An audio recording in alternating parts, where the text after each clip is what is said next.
In this video, part 1 has been reworked with improved images and script.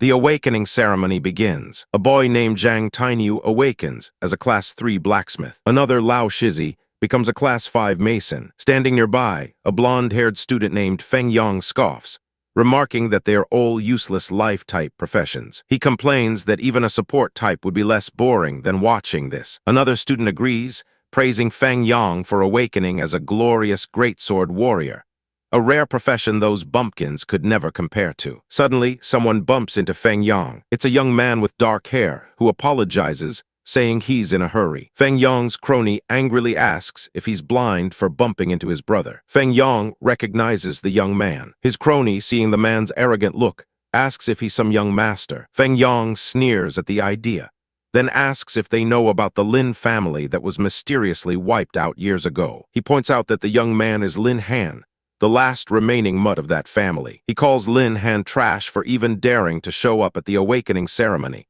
mocking him for still dreaming big. Lin Han simply dismisses him as a weakling who only barks from the sidelines. He asks if awakening a rare profession makes Feng Yang special, and declares that he will show him what true talent is. Lin Han places his hand on the awakening steel. A massive pillar of golden light erupts from the stone, engulfing the plaza. Feng Yang's group is stunned by the dazzling light, wondering what's happening. They've never seen anything like it before. Feng Yang panics, unable to believe that the piece of trash Lin Han could cause such a phenomenon. He worries that if Lin Han rises, he'll become a joke. The steel reveals the result: special inherited hidden profession Beast Master. The crowd murmurs. While a hidden profession is rare, a Beast Master is considered a waste, asking if he's a genius or still just trash. Feng Yang laughs, approaching Lin Han. He mockingly asks if Lin Han really thinks he's turned his fate around. He reminds Lin Han that a Beast Master is nothing without strong beasts, which require immense resources and money. He offers to give Lin Han money for a mangy mutt if he crawls between his legs. Suddenly, a voice cuts in, asking if this is Feng Yang's little brother, who's useless except for having a profession. Lin Han says he's not one to stay quiet when provoked. He tells the crony that if he wants to borrow money, it's not needed, because why would he spend money on another mutt when one is standing right here? Enraged, the crony lunges forward, shouting that he'll kill the piece of trash. A woman with white hair appears, asking what kind of trash dares to talk crap to a student. The crony recognizes her as Bai Bing. He realizes that while she's just a teacher, her family, the Bai family, is not to be trifled with. Bai Bing tells them to get lost, or she'll skin them alive. Feng Yang decides to leave, vowing to deal with Lin Han later. With the bullies gone, Bai Bing turns to Lin Han, impressed that he awakened a hidden profession. Lin Han asks her not to tease him. Bai Bing grabs his ear, calling him a brat, and reminding him to call her sister outside of school. She playfully scolds him for sneaking out to the ceremony, asking if he's got guts now. Lin Han yelps for her to go easy. She hands him a bank card, reminding him that Beast Masters are money pits, and he should focus on getting stronger. Lin Han thanks Sister Bing, promising to repay her with his whole life one day. She playfully threatens to bash his head in for being so smug. Lin Han arrives at his simple apartment. Finally home, he smirks, thinking it's time to start showing off. A blue screen appears before him, announcing that the Divine Beast Master system has been activated. The screen shows text. A flashback reveals that Lin Han was once the young master of the top-tier Lin family. But 3 years ago, the family was destroyed in a beast tide, and the original host died of grief, which is when he transmigrated here. He had obtained a system that could only be activated after awakening his profession. A notification announces the system is activating. After 3 long years of waiting, Lin Han is overjoyed, celebrating that he finally has a cheat of his own. A status screen appears showing his details. Lin Han, level 1 Beast Tamer. The system confirms his awakening and activation. It then issues a side quest. Spend 100,000 coins to activate overpowered mode. Lin Han clutches the card Bai Bing gave him, grumbling that the system is already eyeing his money, but agrees to see what tricks it has up its sleeve. He is transported to a strange, starry space. The system congratulates him for completing the side quest and activating overpowered mode. It informs him that he has unlocked an ultra-rare beast. A notification states that as a first awakening, he can only unlock 1 beast and asks if he wishes to proceed. Lin Han considers his options, knowing that an early mistake could cripple his combat power and he can't afford another beast. He decides to trust the system, thinking its beast shouldn't be too bad. He decides to take the gamble. A massive, pixelated creature with glowing red eyes appears. Lin Han thinks his first beast has arrived. The system congratulates him for activating one of the 10 ferocious beasts of the primordial era, the celestial horned ant. He stares in disbelief at the tiny ant in his hand, feeling like he's been scammed after spending 100,000 coins. The system detects a contract between him and the ant, initiating its evolution into its second form. A blinding light erupts, and Lin Han is shocked as the tiny ant transforms into a beautiful woman with long white hair. With his new powerful beast, he feels confident about tomorrow's trial exam. The next day at the Shadow Mountains trial ground, the instructor, Cao Chong, announces that he will be leading the group. He explains that the portal will send each student to a zone appropriate for their level. Lin Han's friend, Long Tianjiao, spots him. He greets Lin Han and reminds him to be safe. Tianjiao asks if Lin Han has found a beast to contract yet, offering to go in together and help him catch a few. A voice sneers that Lin Han needs someone else's help, calling him pathetic. It's Feng Yang's crony, who mockingly asks who he's calling a dog. Lin Han retorts, asking who he thinks he's calling. The crony realizes his mistake. He furiously asks if Lin Han dares to mock him, calling him dead meat. He throws a punch. Lin Han easily catches the punch, asking if that's all he's got. The crony is shocked that a mere beast tamer could have strength surpassing his own, wondering if Bai Bing gave him some treasure. Instructor Cao Chong tells Lin Han it's his turn, and to get in the portal. Long Tianjiao warns him it's not safe to go alone, but Lin Han reassures him he can handle it. As Lin Han walks away, Feng Yang thinks to himself that he's already spoken with teacher Cao. He smugly tells the absent Lin Han not to expect to make it back alive. Cao Chong glares after Lin Han, thinking that a little brat dares to get close to Bai Bing, a woman destined to be his. He vows to kill anyone who gets in his way. Lin Han steps through the portal and finds himself in a dark forest with a sign: Gale Wolf Habitat, a silver-level training zone for levels 11-20, with a warning that no First Awakening professions are allowed. He realizes the bastard Cao Chong did this on purpose. A pack of glowing-eyed wolves surrounds him. He curses, recognizing them as Gale wolves. He smirks, telling Cao Chong he's still far from capable of killing him, and tells his beast it's action time. A brilliant light flashes as he summons his companion. The celestial horned ant appears in her combat form, her white hair flowing. She reports to her master that she is ready. A status screen displays her formidable stats. Another screen announces a quest: slay 10 ferocious beasts for a reward of 100 beast points. Lin Han is eager to see just how powerful she really is. The screen shows text. A promotional image for Madaraskins is displayed. The main title of the manhwa is shown. His beast reports that all the wolves have been dealt with. Lin Han is impressed, noting that it took less than a minute for her to wipe out 7 Gale wolves. He muses that once she grows up, she'll be cutting through enemies like grass. He checks his status and sees he's already reached level 6 in just a few minutes. He notes that even though his own combat power doesn't match hers, he's already on par with normal combat professions. The beast chirps Master Tilda Tilda. Lin Han laughs, saying he'd have to be brain dead to compare stats with one of the 10 ancient ferocious beasts. He looks at her, thinking it's hard to associate her with the word ferocious, as she looks more like an innocent little girl. He feels a sensation on his neck as she leans in close, murmuring that her master is at ease. Meanwhile, 3 hidden figures watch from the rocks, wondering who the woman with Lin Han is. They note she killed the wolves with her bare hands and must be strong. One of them comments on her figure and face, saying she's a top-tier beauty, even hotter than Bai Bing. Another suggests they do things, but their leader says killing her would be a waste. The leader decides they'll ambush her together, and he'll take the chance to kill the kid first. He asks his 2 companions why they're silent, only to find them gone. The beast appears behind him, asking if he wants to harm her master. The man realizes she took out his partners without a sound, and must be at least level 20. He screams for them to grab the kid and not let him get away. As he flees, he wonders who the kid is to have such a high-level expert protecting him. The beast quickly closes the distance. The man screams for her to stop, realizing the zone is far more dangerous than advertised. Suddenly, a massive paw slams down. The surrounding wind lizards awoke, roaring in fury. The terrified man begs for help, but the Wolf King crushes him. Lin Han thinks this wolf seems a bit overpowered. A new quest appears: slay the Gale Wolf King for 200 beast points. He thinks a level 22 Wolf King might be tricky,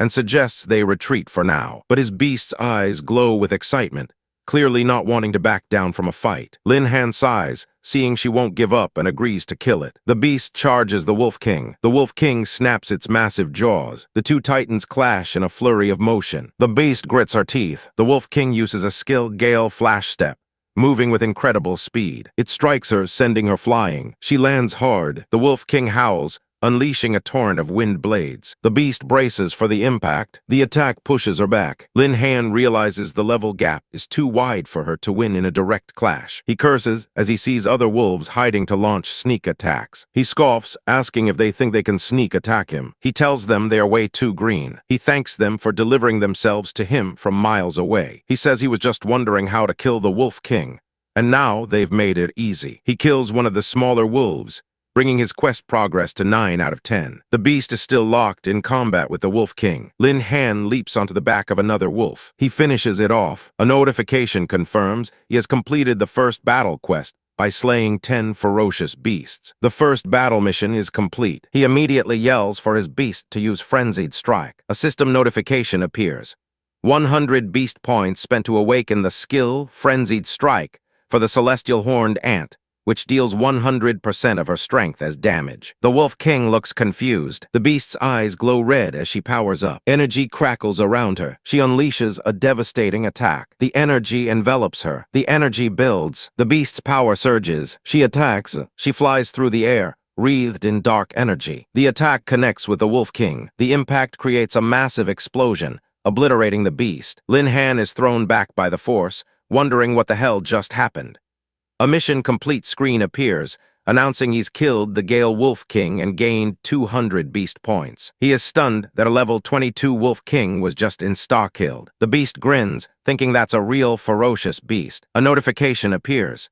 The host has killed the Gale Wolf and Gale Wolf King, dropping exclusive weapons. Her Frenzied Strike status ends, and she returns to her smaller form. She excitedly runs to Lin Han, shouting that she killed the big doggy. He tells her to calm down as she jumps into his arms. He feels a soft sensation and realizes what it's like. The beast murmurs that she's so tired and sleepy. She falls asleep in his arms, her breathing soft. Lin Han smiles, noting this is her usual post-battle state, and tells her to rest after her hard work. He thinks to himself that monsters dropping loot is just like the online games from his past life. He opens his inventory to see what they dropped. A powerful silver-quality weapon dropped from the Wolf King, and a decent bronze-quality ice staff from a smaller monster. He figures the Wolf Fang Grip will fetch a good price. He decides to keep hunting to level up and collect more gear to sell. He checks his character status and is shocked to see he's already level 10, the current max level. He realizes killing that one Wolf King maxed out his EXP. His plans to grind for money are no longer necessary. Before leaving, he decides to have a little chat with the two assassins who were still alive to find out who sent them. He grins, thinking things won't be boring for a while. A few hours later, back at the trial entrance, Cao Chong tells the medical team to get ready for the returning students. He smirks, thinking that some won't be so lucky as to make it back for treatment. A subordinate calls his name. Bai Bing has arrived. Cao Chong approaches her, saying they're just welcoming students back, and there's no need for her to be there. She glares at him, demanding an explanation about Lin Han's trial. Cao Chong feigns ignorance, saying he knows she's close with Lin Han. He adds that as instructors, they must treat all students equally, and offers to discuss it with her somewhere private. He reaches for her. Bai Bing slaps his hand away and holds a knife to his throat, demanding an explanation. He stammers that he doesn't know what she means. She reminds him he assigned Lin Han, a newly awakened beast tamer, to a silver-level zone where he couldn't even defend himself, let alone tame a beast. She asks if he thinks he can bully Lin Han just because his family is gone. Cao Chong quickly says she's misunderstood, claiming he had his reasons, arguing that a beast tamer needs hardship to level up fast. He even claims he arranged for 3 teaching assistants to help him. Bai Bing warns him to pray Lin Han returns safely, or she will slice off whatever part of him is injured from Cao Chong and use it to fix him.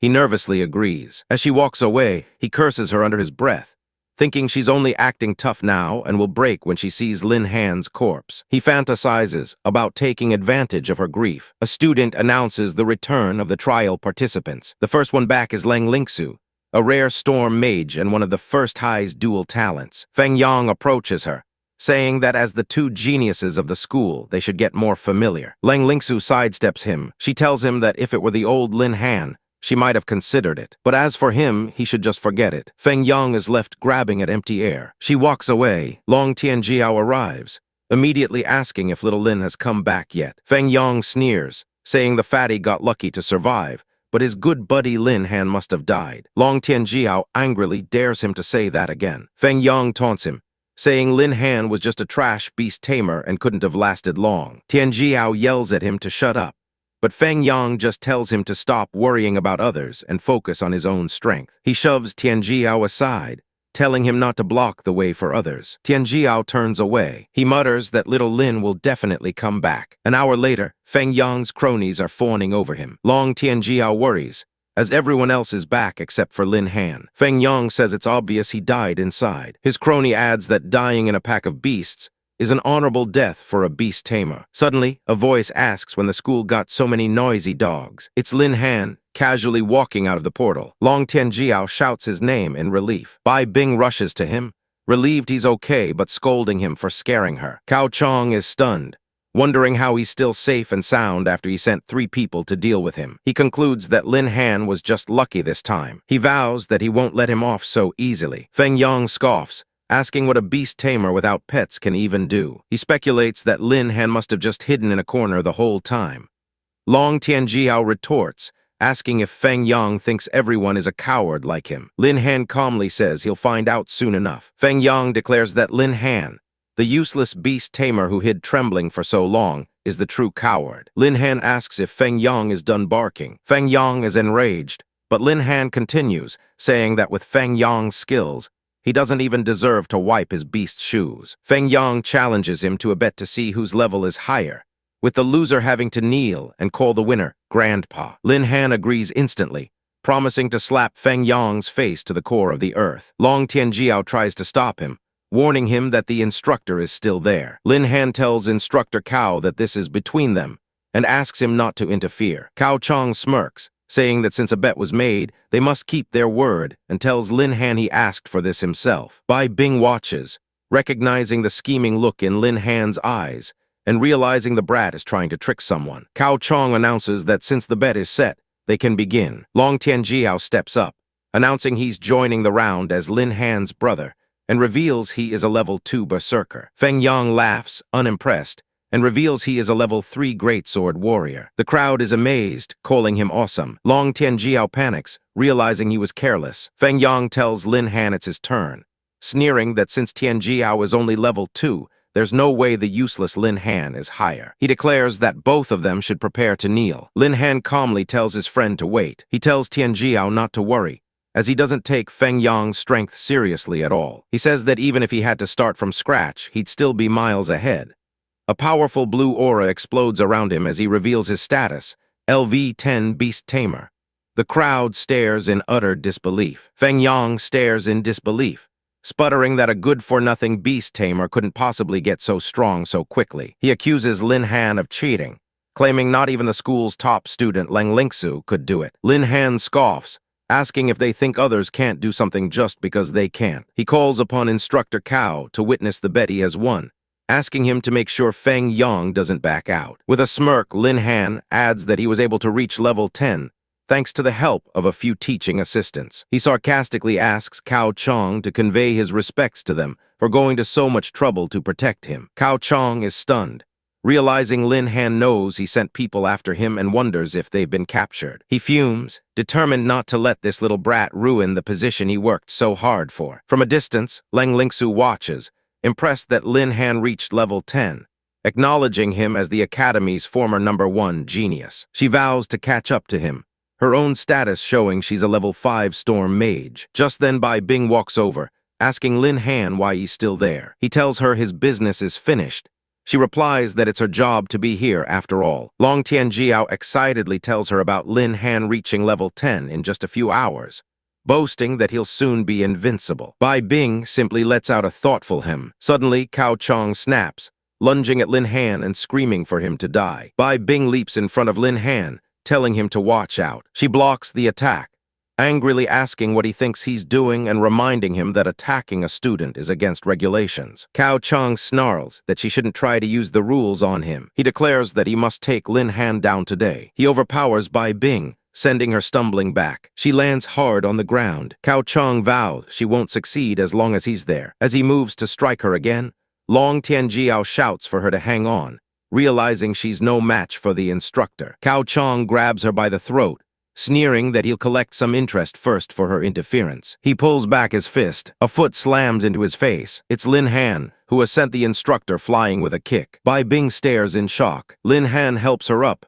asking if she's okay. She says she's fine. He then taunts the downed Cao Chang, asking how that level 10 flying kick tasted. Cao Chang furiously accuses Lin Han of getting to level 10 by killing the 3 teaching assistants he sent after him. He declares Lin Han is ruthless and must be brought to justice. Lin Han calmly asks if the assistant he's talking about is this man, as he nonchalantly drops a dead body on the ground. It's Hao, one of the assassins.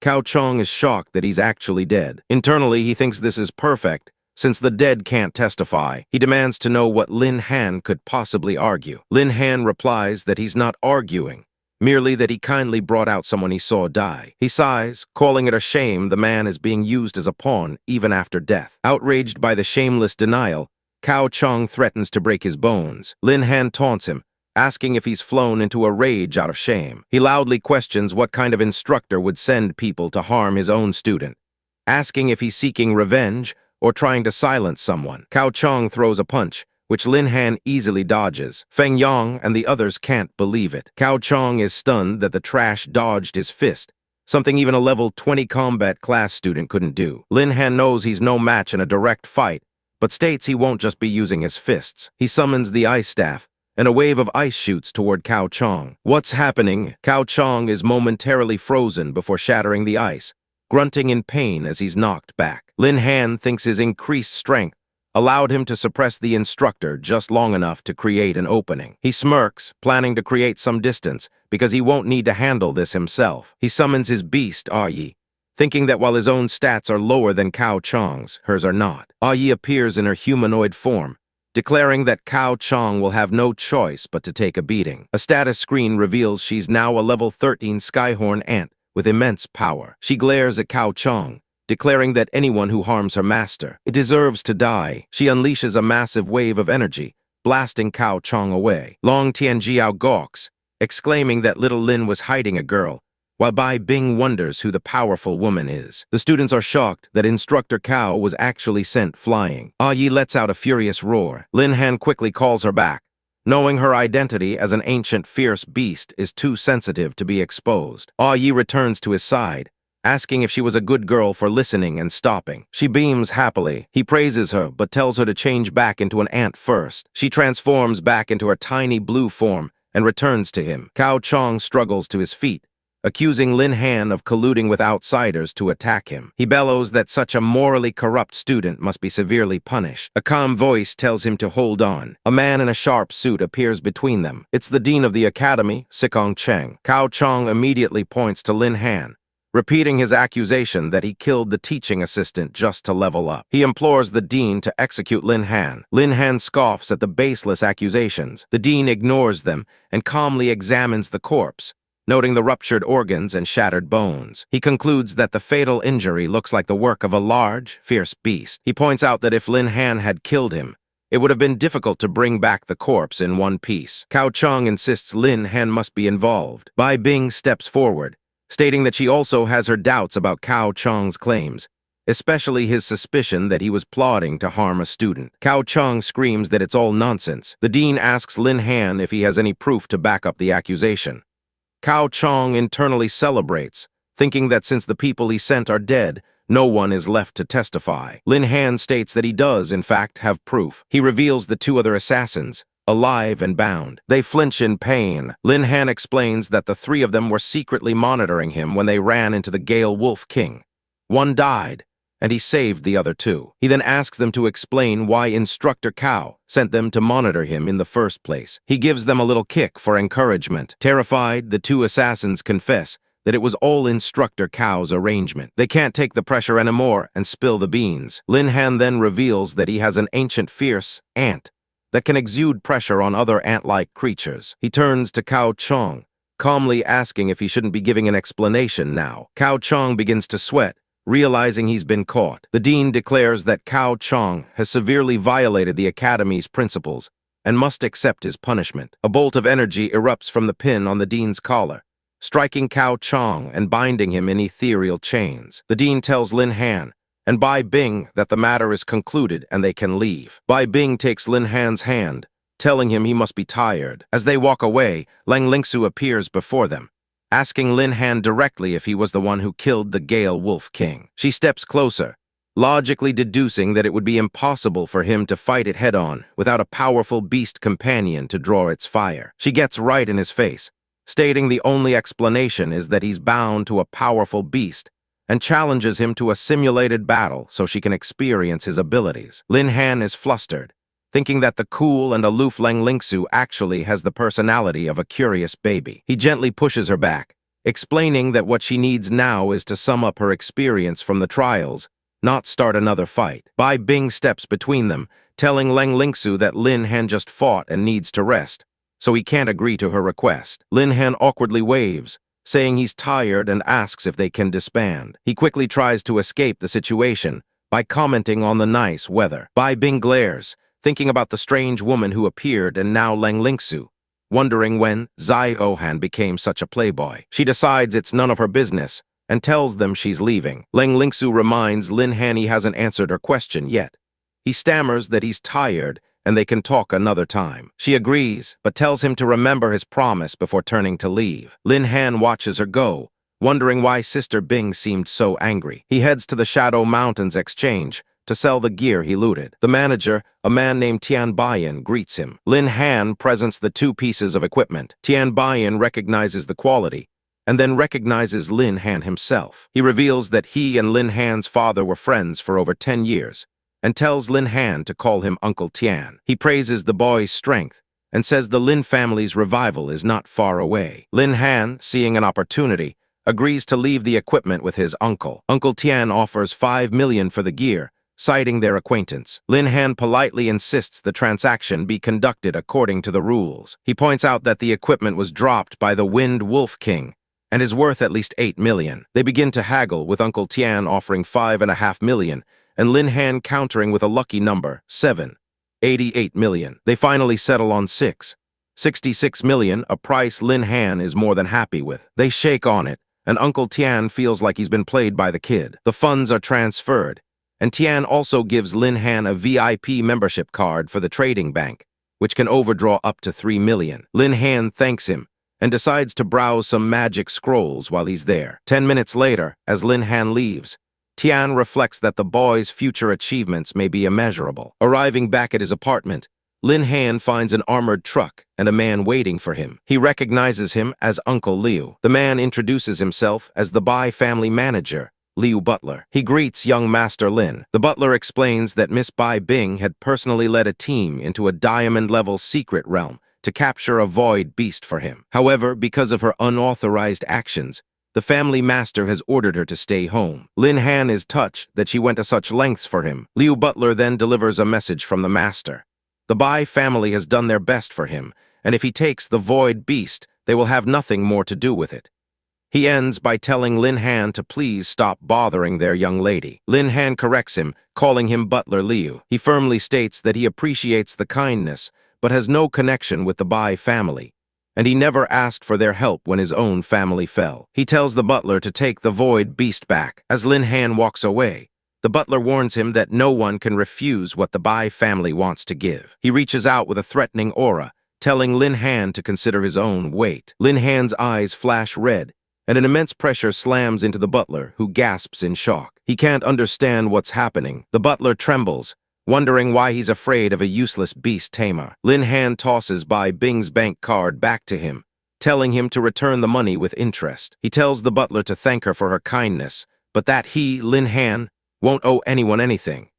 He warns the butler not to attack him again, or he won't be blamed for disregarding the friendship between their families. The butler is left speechless, wondering how a waste whose family was destroyed could possess such momentum. That night, Lin Han lies in bed, thinking about the Bai family's intentions. He feels uncomfortable being forced into a situation like this. He decides not to dwell on it and focus on his upcoming job transfer task. His small ant beast crawls onto his chest. A bright light fills his room. The ant transforms into her humanoid form, leaning over him and whispering his name. She tells him he's worked hard. The next day, he arrives at the job change temple. A receptionist welcomes him and directs him to a pre-selected room. He overhears other students gossiping about a beast tamer from their school who reached level 10 in one go, and even defeated Cao Chong. He sighs, realizing the news spread too fast, and he needs to keep a low profile. He walks toward a large crystal. He places his hand on it to receive his mission. A job change mission at level 10 shouldn't be too outrageous, he thinks. The crystal flashes. The mission information appears. Thunder of the Fallen Nation. It's a 5-star mission to kill a thunder beast and obtain 7 energy stones in the broken ruins. An announcement flashes across a large screen in the temple hall. Job change level, 5 stars. The crowd gasps, with someone explaining it's the legendary hell-level difficulty that can't be passed without help.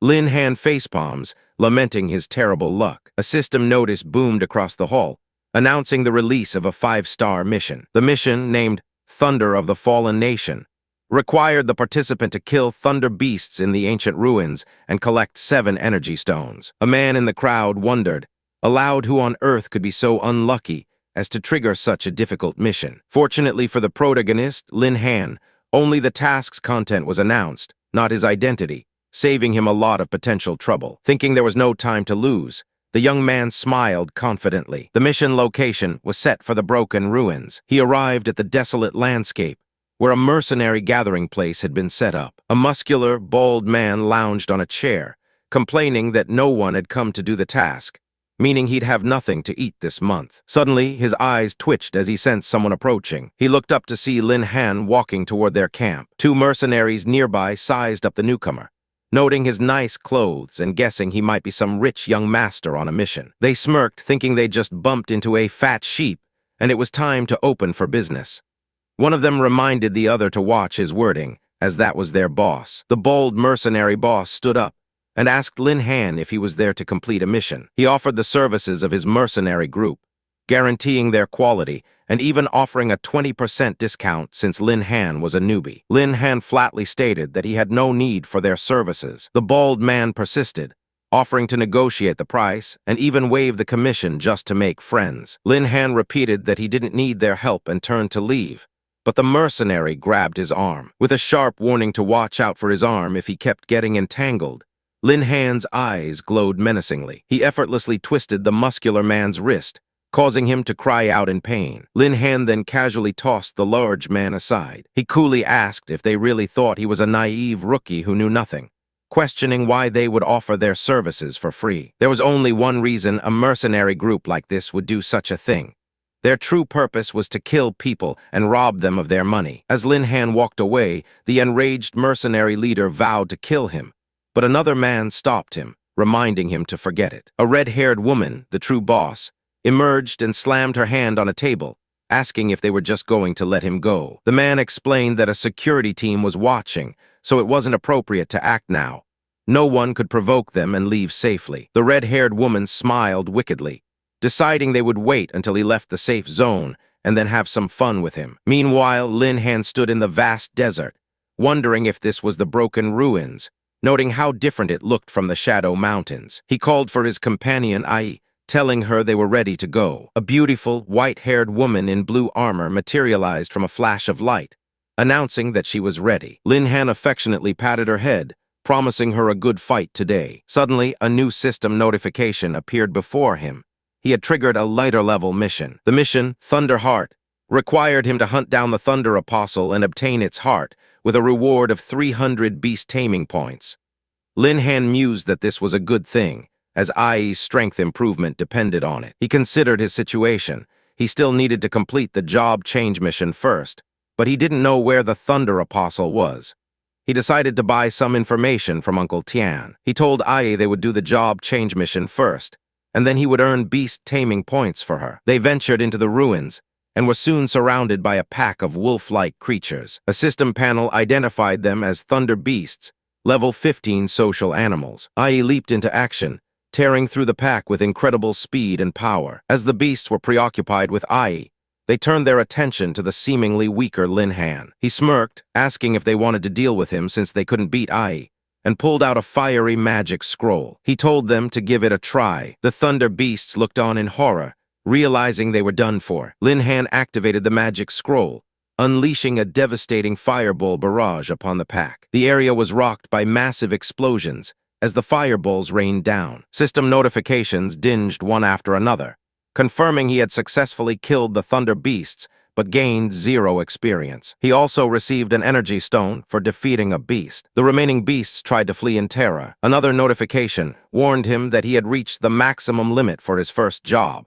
and needed to accept the change mission to break through the upper limit. Lin Han held up several more scrolls, including Skyfire and another fireball barrage, declaring that his scrolls wouldn't allow the beasts to run away before his mission was finished. He ordered Ai to speed up and harvest the remaining monsters. With explosions of fire and ice, Ai decimated the rest of the pack. The battle was finally over. Lin Han stood in the scorched landscape, holding a glowing energy stone. He commented on how useful the expensive magic scrolls were, allowing him to collect all the energy stones in a short time. Ai's status screen showed she had reached level 15, with impressive stats and skills. Lin Han felt it was a shame that so much experience was wasted because he hadn't completed his job change. But he was pleased Ai had been promoted from level 13 to 15. He pulled out his phone, figuring the exchange should have sent him information about the Thunder Apostle by now. A message popped up from Uncle Tian, confirming he had found the Apostle's location and would send it right away. The message also warned that the Apostles were difficult to deal with and that he shouldn't go alone if he was below level 15 of the second job. Lin Han brushed it off, telling Ai it was time to go earn some points. Watching from a distance, the red-haired mercenary boss remarked on how each magic scroll cost tens of thousands and wondered how many he had used. She concluded that the little bastard was filthy rich and a great target. The bald mercenary asked if they should take action now. The boss told him to wait a little longer, letting the kid accumulate more energy stones first. She added that the woman with him wasn't easy to deal with either, so they should wait until both were exhausted. Lin Han and Ai walked together, looking for their next target. They soon found it. A sleeping, white, tiger-like creature identified as a Thunder Apostle, level 17. Lin Han was unimpressed, stating that a level 17 was much worse than the Wind Wolf King and offered no challenge.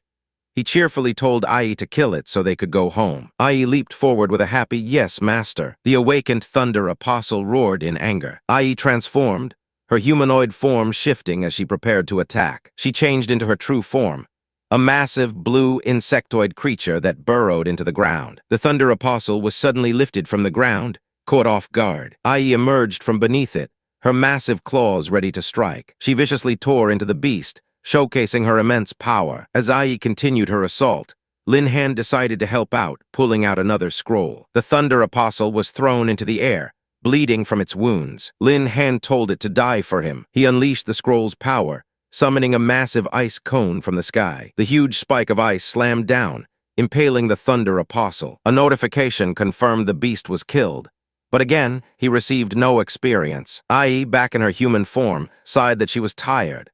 A mission completed screen appeared, confirming the defeat of the Apostle and issuing the 300 beast taming points reward. Lin Han complained that the Apostle's skin was so thick it took a long time to kill him, despite its weak attack power.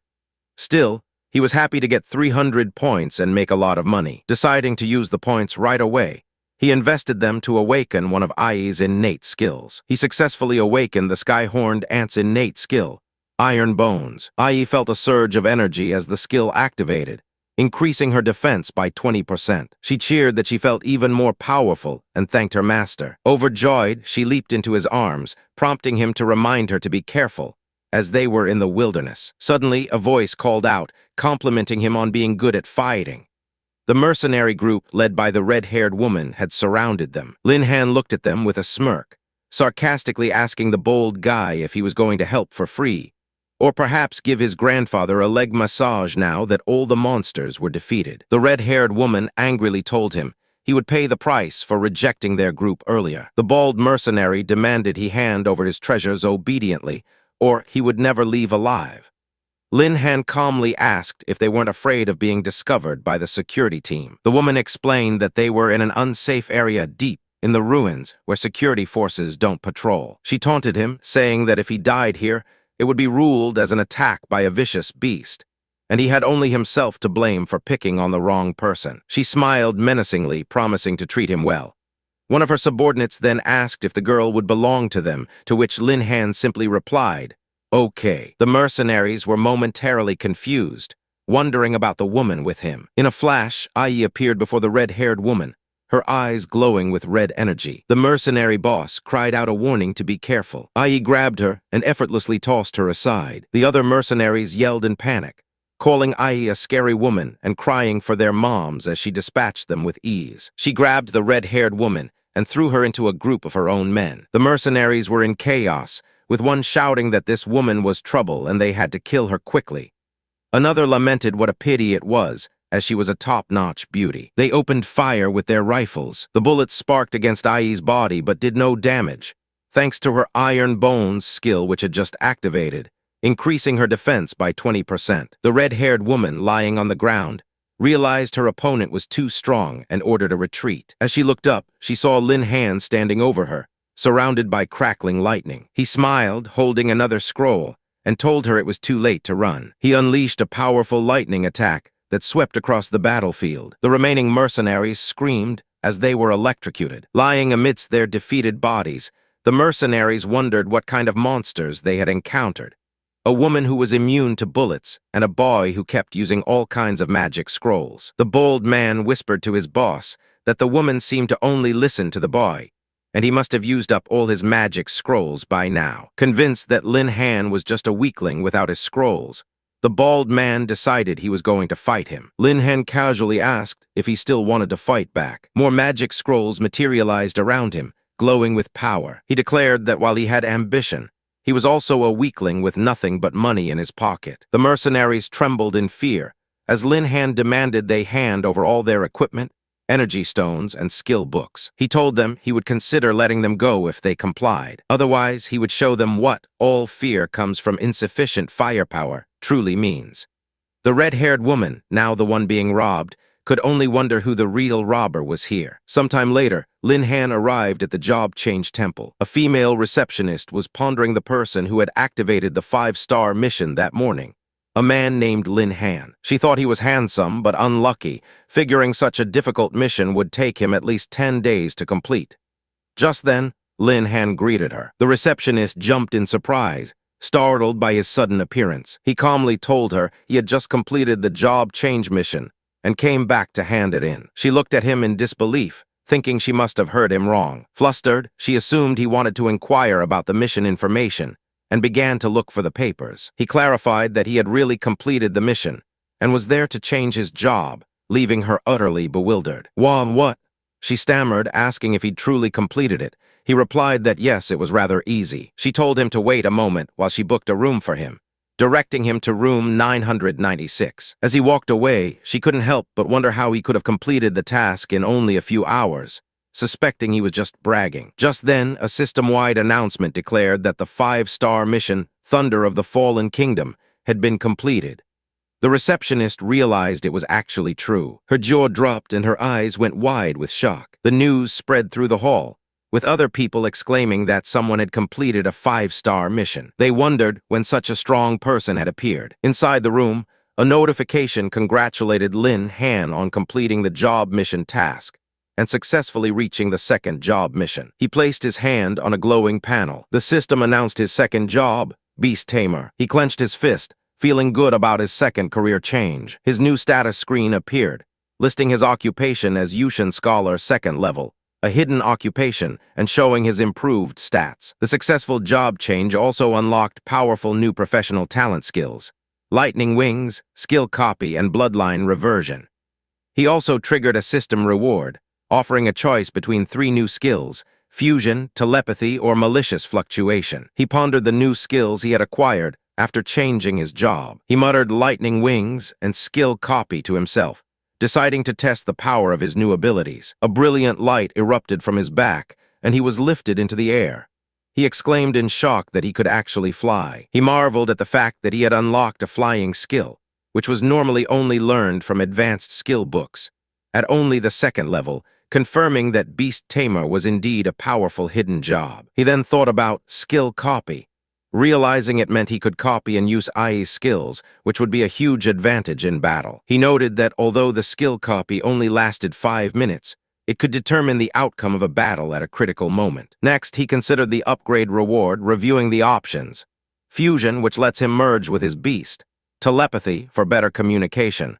And malicious fluctuation, which detects malicious intent. He realized that the malicious fluctuation skill would act like an automatic alarm, wishing he'd had it earlier to deal with the mercenaries. He selected the skill, confirming his choice on the system panel. He stretched, feeling energized and ready for what was next. Another ding announced a new mission had arrived so soon, but he figured it was normal. The mission tip explained that as a newly upgraded second-level beast tamer, he had triggered a task to capture and bind a new beast, with a reward of 500 points. He thought about Ai's abilities, noting that while she was good at fighting alone, her area of effect was a bit disappointing. He decided a lightning beast would be a good addition to make up for this, and it seemed like it was time to go see Uncle Tian again. He planned to buy some more intel while selling the loot he had acquired. Lin Han stood confidently outside the exchange building. He met with Uncle Tian in the VIP room. Uncle Tian was shocked, asking what kind of treasure Zio Lin had dug up this time. Lin Han casually explained that he had just met a group of kind people who gave him a lot of treasures,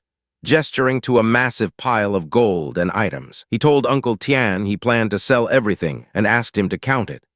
The old man snapped his fingers, calling for his assistants to come and calculate the prices. Lin Han reflected that, although the Thunder Beast had dropped a lot of treasures, it was nothing compared to the savings of the mercenary group he'd persuaded. Fortunately, they had rushed out to seek their own demise. Otherwise, he wouldn't have been able to make this money. Uncle Tian soon returned, informing him the total worth was 13 million Heaven Dragon coins. He said he would arrange for the money to be transferred to his card immediately. Lin Han thanked him and then asked if he had any recommendations for a Thunder Attribute beast. Uncle Tian considered the request. Then his eyes lit up as he recalled hearing that a high-quality Thunderbird had appeared in the Thunder Forest a few days ago. He explained that this particular Thunderbird might have ancient blood, and that many people had failed to capture it. A majestic image of the Thunderbird flashed in his mind. Lin Han was ecstatic, realizing a Thunderbird of ancient bloodline would meet his requirements perfectly. He asked if there was any other information, and Uncle Tian admitted they were out of intel. But their exchange had purchased a Thunderbird feather. A woman in a red dress brought a small wooden box. Uncle Tian explained that the feather glows when it's near the Thunderbird. He opened the box to reveal a beautiful feather crackling with blue energy. Lin Han called it a great item and took it. Uncle Tian smiled slyly, saying that when they do business, there's always buying and selling. He offered a friendly price for the feather. With his glasses glinting, he whispered the price, 1 million. Lin Han was aghast, thinking that for the price of this little feather, he could buy more than 10 scrolls. He felt like he was being robbed. However, since it was the only clue to finding the Thunderbird, he gritted his teeth and agreed to buy it.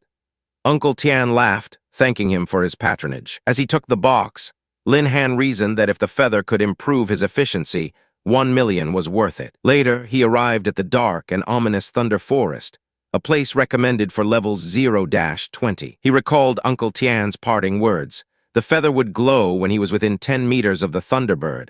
He felt utterly scammed. He yelled in frustration, thinking that if he was that close, he could see the Thunderbird himself. After calming down, he decided that since he spent 1 million on it, he had to make it work. He began his search in the forest. He thought to himself that crossing the forest shouldn't be too difficult. With Ai alone, he could already run rampant in the Silver Zone.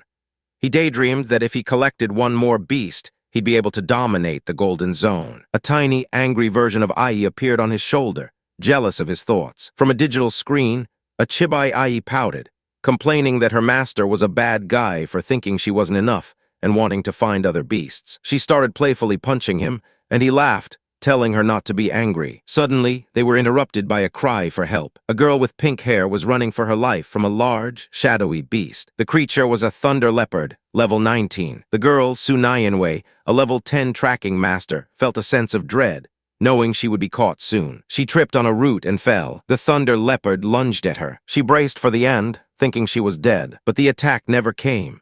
She opened her eyes, wondering if she was still alive and what that sound was. A large icon appeared, reading skill copy. Lin Han stood before her, having used his new skill to copy Ai's power, unleashing a Skyhorn Furious Strike. With a single powerful punch, he sent the massive thunder leopard flying. The girl stared in disbelief, wondering how this was happening. Lin Han turned to her and asked if she was okay. Still stunned, she could only say she was fine, internally marveling that he had knocked the beast away with one punch and wondering who he was. She quickly warned him that the thunder leopard was not easy to deal with, and they should run now. Lin Han just smirked, casually asking if she meant that big cat. The thunder leopard landed, growling, but he told her not to worry, as someone would pick it up. Ai, now in her giant insect form, crashed down from the trees and engaged the leopard in a fierce battle. Lin Han mused that when Ai used her iron bone skill in her sky-horned ant form, she could actually grow bigger. He thought that in this state, she looked more like a ferocious beast.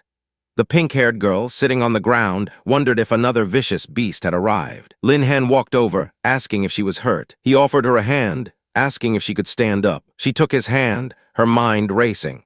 She realized the ant must be a beast of at least level 20 to be able to suppress the thunder leopard. Frightened, she urged him to run away before it noticed them. Just as she spoke, Ai finished the fight, tossing the defeated thunder leopard's body aside. The tiny insect form of Ai chirped angrily, as if scolding the girl for trying to take her master away. Lin Han patted Ai's head, telling her she did well. He promised to give her a reward when they got home, which made her blush. The girl watched in confusion, wondering what was going on. Lin Han told her to please introduce herself. He introduced himself first as Lin Han, a beast tamer. He explained that Ai was his beast, and she didn't need to be afraid. The girl remembered hearing a legend about a hidden beast tamer job awakening in the next city, and realized it must be him. She then questioned how he could be so strong with just his fists, as beast tamers were said to rely on their ferocious beasts. She also wondered what kind of ant was able to bite a thunder leopard to death. Ai, in her tiny form, got angry again and headbutted the girl's chest. Lin Han calmly told Ai not to lose her temper. The girl, now with a red mark on her forehead, listened as a tiny, still angry Ai chirped at her not to come near her master. Lin Han asked the girl why she, who didn't look very strong, had come to such a dangerous place. She explained her name was Su Nianwei, and she was there for her second-level mission, but her luck was so bad she got a 4-star one. She then asked what he was doing there. He told her he was looking for a thunderbird. Su Nianwei's face lit up. She revealed her profession was a tracking master and offered to help him as thanks for saving her life. She explained that while her profession had weak combat ability, it was very good at tracking, which could help him. Lin Han agreed, saying he'd be counting on her. She admitted her ability was limited. However, she said that if he had an item from the Thunderbird, she could lock onto its direction. Lin Han revealed he had a feather. He showed her the glowing Thunderbird feather. Su Nianwei recognized it immediately, remembering it was sold for a sky-high price on the black market. She noted that the feather was perfectly preserved, so there would be no problem locking onto the Thunderbird's location. She warned him that using her skills might damage the feather, in case he wanted to sell it for money. Lin Han assured her it was useless to him, and if it broke, it was his fault. Resigned, she said, "Oh well," and began to use her tracking skills. In the gloomy forest, the pink-haired woman, Su Nianwei, suddenly stopped, warning Lin Han that there were quite a few ferocious beasts ahead. A beam of light shot out from the feather. She triumphantly announced she'd found it. As long as they followed the light, they could find the Thunderbird. Lin Han smiled, and with a confident, "Okay, let's get going," they set off on their new path. In the gloomy forest, the pink-haired woman, Su Nianwei, suddenly stopped, warning Lin Han that there were quite a few ferocious beasts ahead. A beam of light shot out from the feather. She triumphantly announced she'd found it. As long as they followed the light, they could find the Thunderbird. Lin Han smiled, and with a confident, "Okay, let's get going," they set off on their new path. She nervously wondered if they should take a detour, but Lin Han had other plans. He told her it wasn't necessary, and summoned his trusted companion. A small blue ant, Ai, appeared on his arm, ready for action. With a flash of speed, Ai dispatched a thunder beast, netting Lin Han a quick 650 experience points. Nianwei was impressed, thinking to herself that Ai could crush the whole place and was worthy of her reputation. Ai then transformed into her powerful humanoid form, unleashing her aura. Lin Han noted that she seemed particularly angry today for some reason. Ai stood triumphantly over a pile of slain beasts, reporting to her master that everything was solved. Nian Wei was shocked by the carnage, but Lin Han simply stated that he told her his little monster could handle it easily. With the flood of experience, he upgraded to level 11, his attributes increasing significantly. In a playful mood, Ai suddenly tackled Nian Wei, sending her tumbling to the ground. Lin Han gently chided Ai, telling her to stop being naughty and change back. Ai obediently complied, returning to her humanoid form. Nian Wei was still shaken, wondering if a vicious beast had just attacked. Lin Han then instructed Ai to return to her original small size to make it easier to move around. But Nian Wei felt a strange sense that the little ant was targeting her. Ai's internal thoughts raged, vowing to tear apart the woman who dared to seduce her master. Nian Wei, however, dismissed her feeling as an illusion, thinking such a cute little ant couldn't possibly have bad intentions. She reached out a finger, offering to let sister touch the little ant. The ant silently panicked, finding the woman annoying and begging its master to save it. Lin Han intervened, smiling as he told Nian Wei to stop before Ai flipped out. He pointed out there were still many beasts ahead, and asked Ai to clear the way for them. Ai chirped and zipped forward into the forest. A constant stream of notifications flooded Lin Han's vision as Ai decimated thunder beetles and electric bees. He leveled up at an astonishing rate, soaring from level 12 all the way to level 15 in moments. He marveled at reaching level 15 in such a short time, realizing a third-level mission was not far off. Ai's own stats showed she was a powerful level 18 sky-horned ant. Lin Han gratefully told Ai she had worked hard. Nian Wei looked around at the destroyed landscape, littered with the bodies of defeated beasts. She remarked sarcastically that it was more than just hard work. They had almost destroyed the entire Thunder Forest. Lin Han reasoned that since they didn't have to avoid any beasts, they could find the Thunderbird much faster. Nian Wei agreed, sensing the creature's presence in a specific direction. Suddenly, Ai let out a low hiss, and Lin Han asked if something was wrong up ahead. He looked up, suspecting that there might be a being powerful enough to make even an ancient beast like Ai afraid. Perched on a branch was a massive, majestic blue bird crackling with lightning. He realized it must be the Thunderbird. The system identified it as a level 13 Thunderbird, and Lin Han grinned, knowing he would make a fortune if he could contract it. The Thunderbird's massive eye snapped open. It immediately took flight, trying to escape. Nian Wei lamented that their professions couldn't fly, making it impossible to catch the creature. Lin Han just smirked and confidently asked who said he couldn't fly. He activated his lightning wings, and a brilliant pair of golden energy wings erupted from his back. Nian Wei could only stare in utter disbelief. With a powerful flap, Lin Han shot into the sky after the fleeing beast. He closed the distance with incredible speed. The Thunderbird looked back, surprised to see a human flying after it. Hovering in the air, Lin Han addressed the creature. He casually asked the Thunderbird if it would consider becoming his beast, promising that food and lodging were provided. The bird responded with an indignant chirp, clearly offended by the offer. Lin Han was a bit surprised by the strong reaction. Deciding the beast had quite a personality, he thought he'd have some fun with it. He shouted down to Nian Wei to wait for him there. She agreed, and he turned his attention back to the Thunderbird, reaching out for it. He lunged, but the bird was too quick, and he missed. Cursing his luck, he watched as it escaped again. The Thunderbird, refusing to just flee, turned and unleashed a torrent of purple lightning at him. Lin Han found himself surrounded by the powerful electrical attack. He figured the bird knew it couldn't escape and was ready to fight to the death. He praised its commendable courage and prepared to end the fight. Channeling his power, he declared that he would defeat it and launched a violent attack. His glowing fist slammed into the Thunderbird. With the beast stunned, he quickly touched its head and finalized the contract. The system displayed the Thunderbird's stats, and Lin Han noted that its attributes at level 13 were much worse than Ai's. However, a new option appeared, asking if he wanted to revert the contracted target to its ancestor. He had almost forgotten about this amazing system feature. Choosing to revert it, the Thunderbird was enveloped in light and feathers, transforming into a stunning humanoid form known as the Thunder Emperor. Her new stats were displayed. She was now a level 18 Ancient 10 Evil with immense power and the devastating Thunderstorm skill, which he saw as a weapon of mass destruction. The newly formed Thunder Emperor landed gracefully before him. She bowed her head slightly and greeted him as her master. Lin Han stared, remarking that she was indeed a truly big beast. He couldn't help but notice she was even more well-endowed than Ai. This thought did not go unnoticed, as Ai appeared on his shoulder in ant form, visibly upset. Ai instantly transformed into her humanoid form, glaring at the newcomer. She angrily demanded to know where the stinky bird came from, and declared she was not allowed to take away her master. The Thunder Emperor coolly retorted, questioning if a little ant dared to occupy the master, stating she could eat her in one bite. Lin Han quickly stepped between them, telling them to stop their tantrums as they were all a family now. He told Ai that since she was the first to transform, she should act as the elder sister and give in to the newcomer. The Thunder Emperor then sweetly asked her master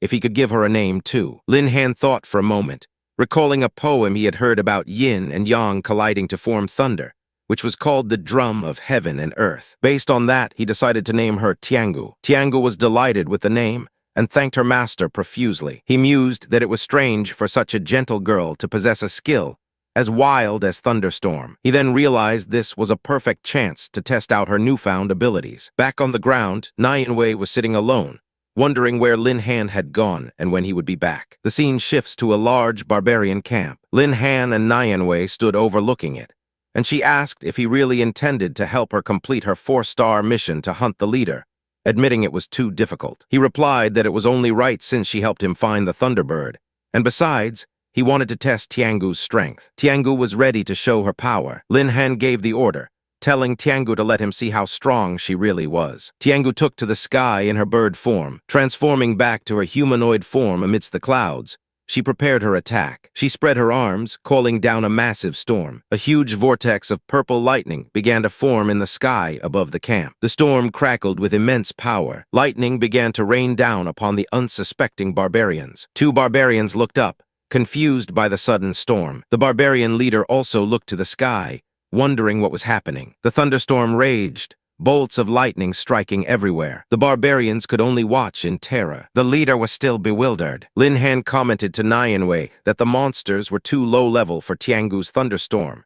He'd have to beg them not to die. He called out to Tiangu, telling her to do as she pleased but not to kill the barbarian leader. Nianwei watched the chaos, wondering how she was supposed to see the bird amidst all the thunder. High above, Tiangu smiled, acknowledging her master's command. She focused her power into a swirling vortex. A single, massive bolt of lightning lanced down from the sky. It struck the center of the camp with devastating force. A barbarian screamed as the energy coursed through him. Tiangu smirked, satisfied with her display. With a swift movement, she descended and grabbed the barbarian leader. The leader screamed in agony as lightning enveloped his body. From their hiding spot, Nianwei asked if the Thunderbird had taken action. She started to suggest they go help, but a loud scream cut her off. She was shocked to see that the Thunderbird, back in its bird form, had already captured the barbarian leader so quickly. Lin Han praised Tiangu for a job well done. He handed a knife to Nianwei, telling her that killing the leader would accomplish her mission. She gratefully took the knife,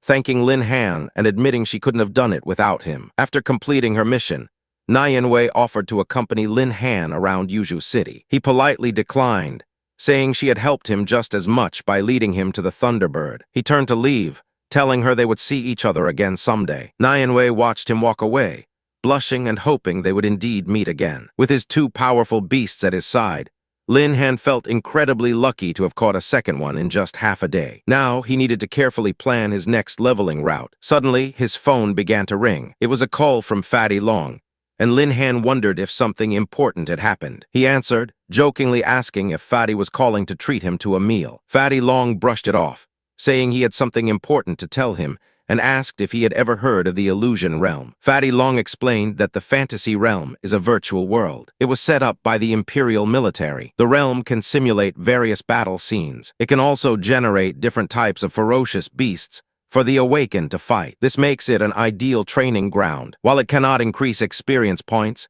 it's perfect for training moves and skills. The digital world offered endless possibilities for combat practice. Fatty Long said that getting a spot was extremely difficult. However, he had asked his dad to pull some strings and get one for Lin Han. Later, the 2 friends met in a private room. Lin Han realized this was a perfect opportunity to practice Tianj and Ai's teamwork, which he felt was lacking despite their individual strength. The thought of his 2 beautiful beasts cooperating to serve him made him blush. He sincerely thanked Fatty Long, acknowledging how much his family had helped him over the years. Fatty Long just laughed, saying they were brothers, and told Lin Han not to forget him when he became rich. Later that night, Lin Han was asleep in his bed. He awoke to find Ai lying on top of him, smiling and asking if he had slept well. He felt like he was suffocating, especially when he realized Tiangu was pressed against his other side, telling him to go back to sleep. Ai angrily told the stinky bird to get off because the master couldn't breathe. Tiangu retorted that it was her turn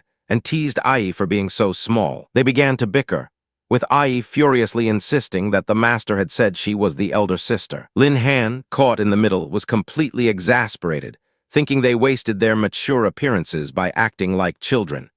He resolved that getting them to practice cooperation was now a top priority. At the Illusionary Realm Experience Center, a staff member confirmed his identity and directed him to a hibernation capsule. He thought to himself that since the rewards for breaking records came from the military, they should be quite good. The system scanned him, confirming his identity as Lin Han, a level 15 beast tamer, and recommended the silver level copy. A holographic screen prompted him to select the silver level dungeon. He reached out and pressed the confirmation button. He closed his eyes, telling Ai and Tianj that they were going in. Both beasts chirped in excitement. A notification confirmed his selection, and the dungeon began to load. The loading bar quickly filled up. It reached 99%, then 100%. The system announced that the dungeon had loaded successfully and wished him a pleasant journey. He found himself in a massive, ancient-looking arena within the illusionary realm. The timer began counting up from 1 second. He was immediately faced with a pack of wolves,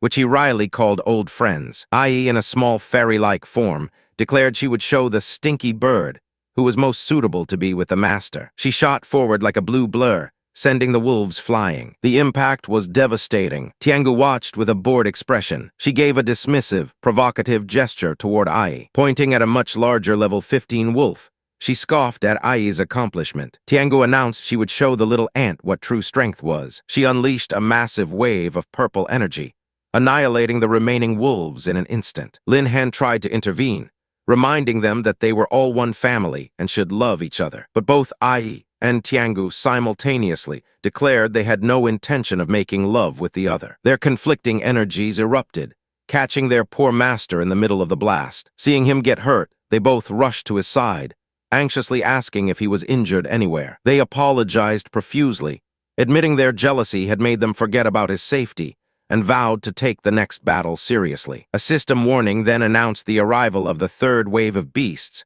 which were close to level 20. Another warning specified that the machine would transmit pain 1-to-1, but cause no actual harm, allowing the user to quit if it became too difficult. Lin Han smirked, thinking this level of difficulty suited him just fine. He knew the biggest weakness of a beast tamer was their own lack of combat power, and he was here to fix that shortcoming. He met a charging wolf head-on, sending it flying with a single, powerful punch. His two beasts stared with hearts in their eyes, amazed by their master's strength. Lin Han felt it was worth putting all his free attribute points into strength. The remaining wolves howled in unison. He grinned, declaring that the real battle was just beginning. He commanded Tianj to activate swift movement. Ai grumbled that she didn't want to fight alongside a stinky bird, but would do so because it was her master's order. Tiangu agreed, stating she wouldn't be a burden to her master either. Lin Han watched them, eager to see if the Wolf Kings could match Ai in strength or Tianj in speed. He told the wolves to just accept their death. Outside the Illusory Realm Experience Center, a group of young men were gathered. A blonde man named Feng Yang was being praised by his lackeys for his majestic performance. He approached a pretty classmate, Zhu Ting, inviting her to team up with him next time. She coldly replied that she preferred to fight alone. Feng Yang watched her walk away, muttering that the untouchable flower was as aloof as they say, and that he would see how he could pluck her. Inside the control room, staff members were in a panic, noticing that the numbers in one room were rising at a speed that was going to break the record. A large screen displayed the current progress of the silver-level dungeon. Final stage, with an experience time of just under 9 minutes, by an experiencer named Lin Han. The onlookers were stunned, wondering who this Lin Han was and if he was a disciple from some big family. Zhu Ting overheard and wondered if it could be the beast tamer from her school, but then dismissed the idea, thinking a poor boy like him couldn't get a spot. Just then, a loud ding echoed through the hall as a notification declared that the silver-level dungeon record had been refreshed to 9 minutes and 8 seconds by the record holder, Lin Han. Feng Yang, Zhu Ting, and everyone else stood in shocked silence, realizing Lin Han was truly that strong. Inside the now-cleared arena, Lin Han panted heavily. A system window congratulated him on his success and awarded him a skill book called Voodoo Thorn, which could bind enemies with paralyzing vines. He found the reward quite interesting and decided he would try the gold-level dungeon next time. As his consciousness was withdrawn, he left the hibernation capsule. He walked out into the lobby, where a crowd had gathered. People immediately recognized him, with some asking for an introduction to the new record holder. He was a bit bewildered, wondering why they were announcing names and if there was no privacy anymore. From the crowd, Zhu Ting stared, realizing it was really him. Standing nearby, Feng Yang seethed with rage, furious that this guy was stealing his limelight again. In the military's illusory realm control center, an officer reported the anomaly to his commander. He explained that a second-level beast tamer had just broken the silver-level record with an incredible solo clearing time. He pointed out that each wave survived for less than 3 minutes, a speed even some third-level professions couldn't achieve. The commander looked at the data, concluding that even if his beast was strong, the person himself was a genius who must be absorbed into the military. He ordered his subordinate to investigate Lin Han thoroughly and have all information on his desk by the next morning. The next day in the classroom, Fatty Long was regaling his classmates with an exaggerated tale of Lin Han's prowess. Suddenly, the classroom door slammed open, and Feng Yang stormed in with his cronies. Fatty Long taunted him, asking if he was back to get beaten up by Xiao Lindsay again. Feng Yang ignored him and demanded that Lin Han come out. He ranted that Lin Han must have gotten lucky and used his family's resources to break the record, vowing to beat him to death for stealing his limelight. Fatty Long casually waved a hand, informing Feng Yang that his buddy had gone to the Shadow Mountains to level up and prepare for his third promotion. The other students gasped, shocked at Lin Han's terrifying leveling speed. Fatty Long continued to gloat, saying he'd rather wait for Lin Han to come back so he could hug his thigh and cheer for him. Enraged and humiliated, Feng Yang pointed a finger at Fatty Long, telling him to just wait. As he left, he swore that when Lin Han came back, he'd take care of both of them. Meanwhile, in the Shadow Mountains, Tiangu was unleashing a storm of purple lightning. The explosive power tore through the landscape. Lin Han stood calmly as ferocious beasts charged toward him from all sides. He smiled as experience notifications flooded in,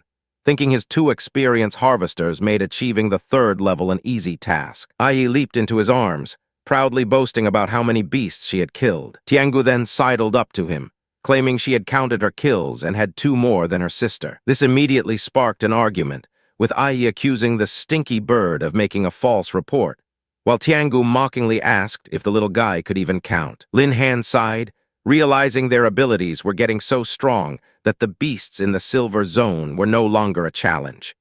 He decided it was time to move on to the gold leveling area. Soon, they stood before a large sign marking the entrance to the more dangerous zone. Almost immediately upon entering, they encountered a group of poisonous lizards, which Lin Han knew would be a tough nut to crack. Still, he saw it as a good chance to hone his own strength. He gave the command, and Ai and Tiangu sprang into action. Ai deftly weaved through the attacking lizards. One of the lizards, however, managed to spit a stream of green venom at her. The venom splattered across her face. She stumbled back, caught off guard. She clutched her stomach, feeling uncomfortable as a system notification appeared, informing her that she was paralyzed by poison and suffering continuous blood loss for 1 minute. Lin Han was alarmed that the venom could cause Ai to lose so much blood. He immediately shouted for Tianj to use Thunderstorm and finish the battle quickly. Tiangu rose into the air, unleashing her ultimate skill, Thunderstorm Downpour. Colossal bolts of purple lightning began to rain down from the sky. Lin Han observed that the random nature of the thunderstorm made it difficult to hit the relatively small lizards accurately. He realized he needed a way to limit their movements, and suddenly remembered the skill book he had won in the illusionary realm. Lin Han carefully inspected the skill book he had acquired. It was called Voodoo Thorn, an intermediate quality spell that could summon thorny vines from the ground to bind and paralyze enemies within a 100-meter radius. He considered Tianj's powerful but inaccurate attacks against smaller foes. A control skill like this seemed perfect to improve her hit rate, so he decided to learn it immediately. With a flash of purple light, a system message confirmed his successful learning of the skill. He grinned, declaring that the nearby lizards were in for a bad time. He called out to his companions, Ai and Tianj, and unleashed his new power. The ground began to tremble as thick, Thorny purple vines erupted from the earth. The unsuspecting poisonous lizards were swiftly ensnared, their movements completely restricted by the magical thorns. Following her master's command, Tianj hovered above the helpless creatures, gathering her energy. A storm of lightning descended, instantly vaporizing the lizards. A stream of notifications confirmed the kills, each granting a hefty sum of 1,789 experience points. Not wanting to be left out, Ai leaped into the fray, eager to help her master, and the sound of battle continued as more lizards fell. A short while later, after a significant amount of grinding, the area was littered with defeated monsters. The commotion, however, had not gone unnoticed. 2 level 22 saber-toothed tigers had been drawn to the scene. Lin Han noted that Ai and Tianj had already reached level 20, and he was confident that finishing off these tigers would push him to level 20 as well. He ordered his beasts to dispatch the tigers as quickly as possible. Ai and Tianj, now level 20, confidently faced their new opponents. The battle was swift and decisive. System notifications flooded Lin Han's vision, confirming that he had successfully reached level 20 and gained a substantial number of free attribute points. However, a critical alert followed, informing him that he had reached the upper limit of his second job change.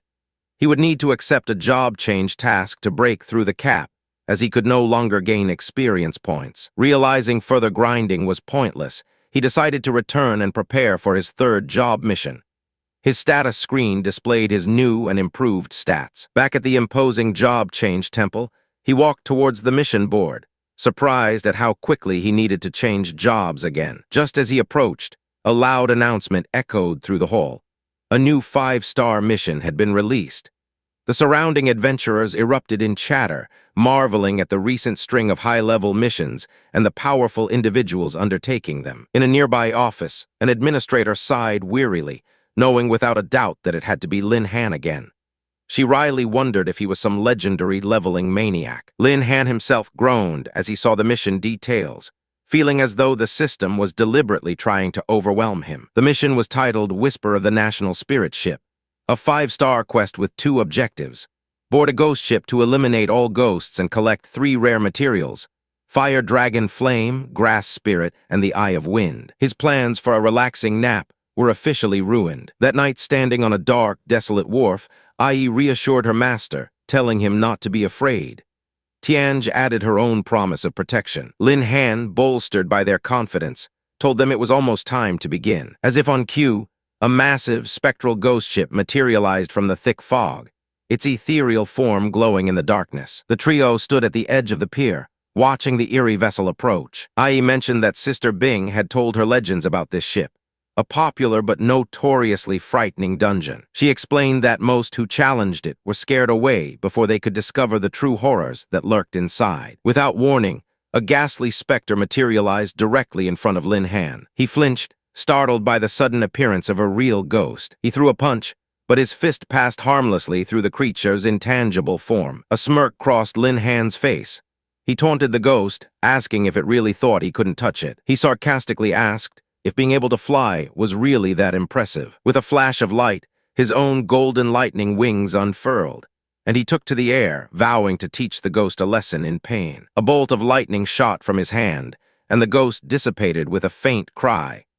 A system message confirmed the kill but awarded him 0 experience due to his level cap. He mused that Sister Bing was right about lightning being effective against soul-type creatures. The lack of experience gain was starting to annoy him. He decided to end this quickly, as the thought of all that wasted XP was becoming increasingly painful.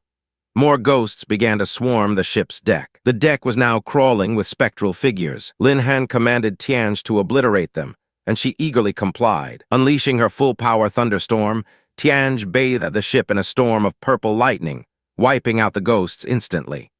The system registered the kills, but still, no experience was gained. Lin Han noted that these minor ghosts were no match for Tianj, making him question the mission's 5-star difficulty rating.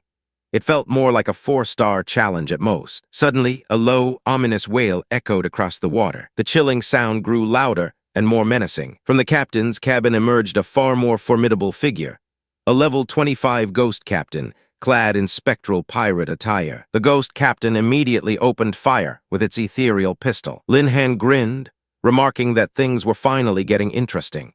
He devised a quick strategy, telling Ai to lead the charge while Tianj provided support and disruption from the air. Ai acknowledged the order and shot forward. She skillfully created several afterimages of herself, confusing the ghost captain as she closed the distance. From above, Tianj rained down bolts of lightning to distract their foe. The captain managed to catch one of the lightning bolts in its hand. Seizing the opening, Ai landed a solid punch against its chest. Tianj complimented the little ant, acknowledging the power behind the strike. The two companions shared a determined glance, perfectly in sync. Ai's body glowed with a red aura as she activated her berserk attack. She delivered a devastating kick that sent the ghost captain staggering backward. Seeing her chance, Tianj unleashed her ultimate attack, Thunderstorm Downpour. A colossal explosion of purple lightning completely enveloped the ghost captain. Lin Han coughed, slightly taken aback by the sheer, perhaps excessive, force of their combined attack. A notification confirmed the ghost captain's demise,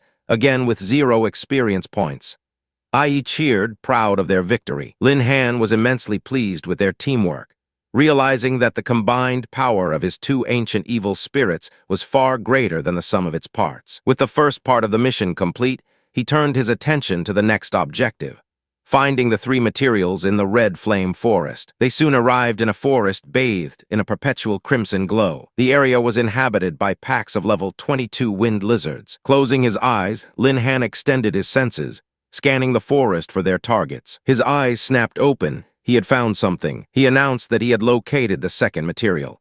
Tianj offered to fly over and retrieve the Eye of the Wind, just as she had done moments before. Lin Han advised against it, pointing out that the dense canopy of branches would make flying difficult. A brief flashback showed Tianj successfully retrieving the first material, the grass spirit, 10 minutes earlier. She had returned triumphantly, presenting the glowing orb to her master. Back in the present, Lin Han praised her for her good work. Eager for her own share of praise, Ai enthusiastically volunteered to get the next item. Amused by her eagerness, Lin Han gave her the go-ahead. With a determined cry, Ai dove headfirst into the soft earth, vanishing from sight. Tianj explained to her seemingly confused master that since Ai's true form is an ant, this was second nature to her. For Ai, digging wasn't just a skill, it was an instinct. She tunneled through the ground with incredible speed. Emerging beneath a massive ancient tree, she began to climb. Lin Han watched with a chuckle, impressed by her capabilities, and thought the Eye of Wind would soon be his. Still, he reminded himself to remain vigilant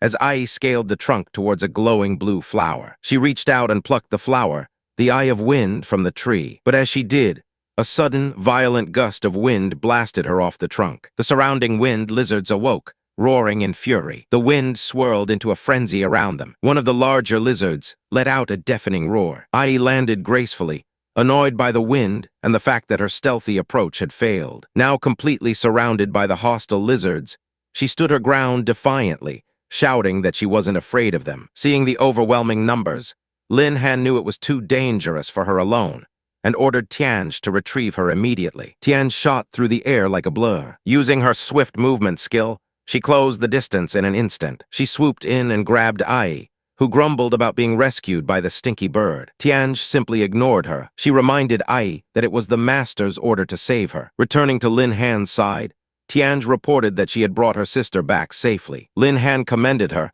and urged them to escape quickly. The entire pack of wind lizards gave chase, their thundering footsteps shaking the ground. Ai and Tianj wore determined, chibai-like expressions as they prepared to flee. The trio sprinted through the crimson forest. Ai complained loudly, wondering why the lizards were so persistent over a single flower. Lin Han checked his status.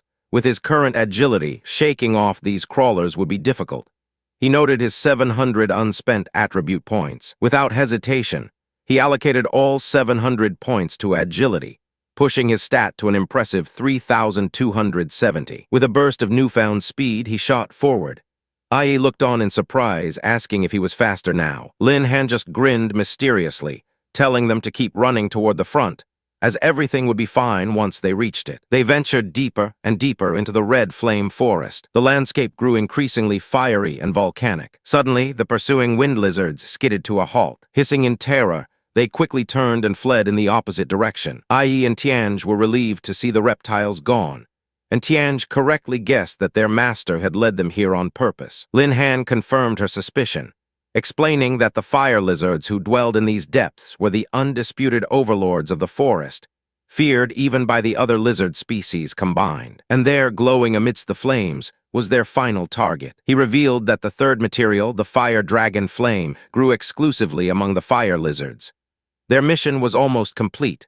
Once they had it, they could finally go home. They found a clearing where dozens of level 22 fire lizards were casually bathing in a pool of molten lava. Ai pointed them out, amazed by the sight. Linhan quickly spotted the distinct, leaf-shaped fire dragon flame growing near the lava pool. Just then, a surprise notification appeared. A random mission had been triggered.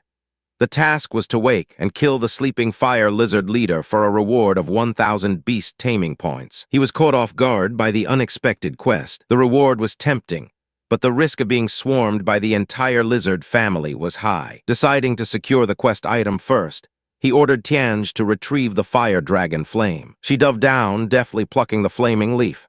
Ai cheered that the stinky bird had succeeded. Lin Han felt this mission was turning out to be surprisingly easy. Tianj returned with the flame, and Lin Han began to strategize how to take down the fire lizard leader. A bolt of lightning suddenly struck the ground beside him. He dodged just in the nick of time. A man in a sharp suit stood before them, crackling with electrical energy. The man, Lei Dong, smugly told Lin Han that he was lucky. He arrogantly demanded the fire dragon flame, offering a quick death in return. Lin Han scoffed, asking who he thought he was to make such a demand. Lei Dong proudly introduced himself as a level 18 Thunder Mage and a member of the prestigious Magic Association. The name rang a bell for Lin Han.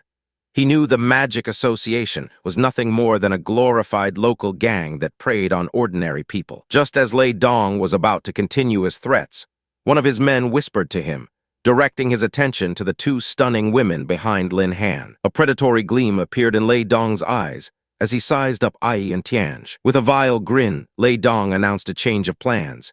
He now demanded both the fire dragon flame and the girls, so that he and his brothers could have some fun. He repeated his crude demand with sickening confidence. Lin Han coolly replied that they were nothing but useless garbage. Tianj added that to protect the environment, garbage like them needed to be completely destroyed. Baffled by their audacity, Lei Dong furiously ordered his men to cut off Lin Han's limbs and feed him to the lizards. His minions advanced, mocking Lin Han for his resistance. But before they could land a single blow, Ai and Tianj moved with blinding speed. They intercepted the thugs effortlessly. In a flurry of motion, the minions were sent flying. Lei Dong watched in utter disbelief. He couldn't comprehend how these two women could be so powerful. Lin Han calmly introduced himself as a level 20 beast tamer scholar. With a wicked smile, he revealed that the two powerful women were, in fact, his beasts. Lei Dong was flabbergasted.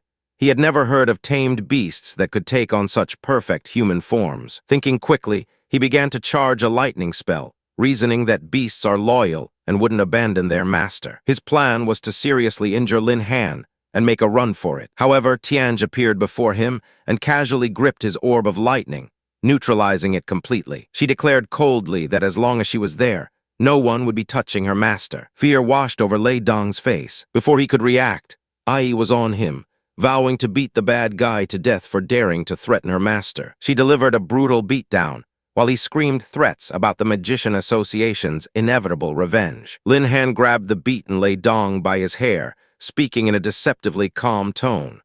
He claimed they had no grudges and that he had no intention of harming him. Leaning in close with a chilling smile, he whispered that he simply needed his help with another task. A piercing scream of pure terror erupted from Lei Dong. He and his men found themselves bound together and dangling precariously over the bubbling lava pit. Lei Dong shrieked for help as Tianj held the rope, casually suspending them over the fiery chasm. She nonchalantly asked if they hadn't eaten, telling them to scream louder. They pleaded for their lives, sobbing that they were wrong and begging to be released. The gurgling of the lava below grew louder. Their terrified screams filled the cavern. Lin Han commented on Tianj's excellent altitude control, while Ai asked him what exactly he was planning. Lin Han explained that to catch the fire lizard leader, one needed proper bait. With a swift motion, he cut the rope, and the men plummeted towards the rocks below. They landed hard, right in the midst of the fire lizards. A lizard immediately sank its teeth into one of the thugs. Lei Dong frantically waved his hands, screaming for the creatures to stay away. He unleashed his lightning magic, but the bolts fizzled out harmlessly against the lizard's fire-infused hides. His attacks were completely ineffective. His men's cries for help were cut short as they were swarmed by the hungry reptiles. The ensuing commotion finally stirred something massive from the depths of the lava. With a tremendous roar, the colossal level 28 fire lizard leader emerged from the molten rock. "We've reeled in a big fish," Lin Han said with a satisfied grin. He gave the order for Tianj to take action. She fired a precise bolt of lightning, striking the leader and successfully drawing its attention. Lin Han praised her for getting its aggro and instructed her to lure the massive beast toward them. Ai asked about the fate of the thugs.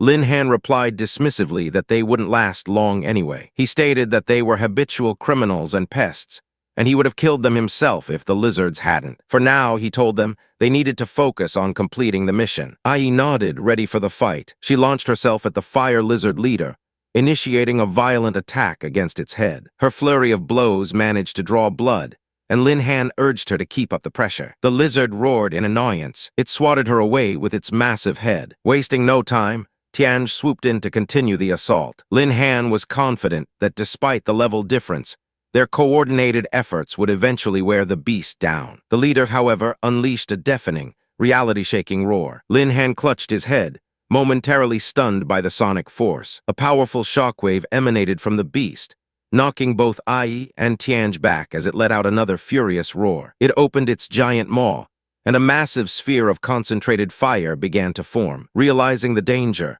Lin Han yelled for Ai and Tianj to get out of the way. The two of them braced for impact, crossing their arms in a desperate attempt to shield themselves. A cataclysmic explosion engulfed the area in fire and light. The fire lizard leader stood tall amidst the aftermath, seemingly unharmed. Lin Han rushed to his companion's side. Ai quickly checked on Tianj, who was now nursing a bleeding wound on her back. Lin Han knew the 8-level gap was too significant.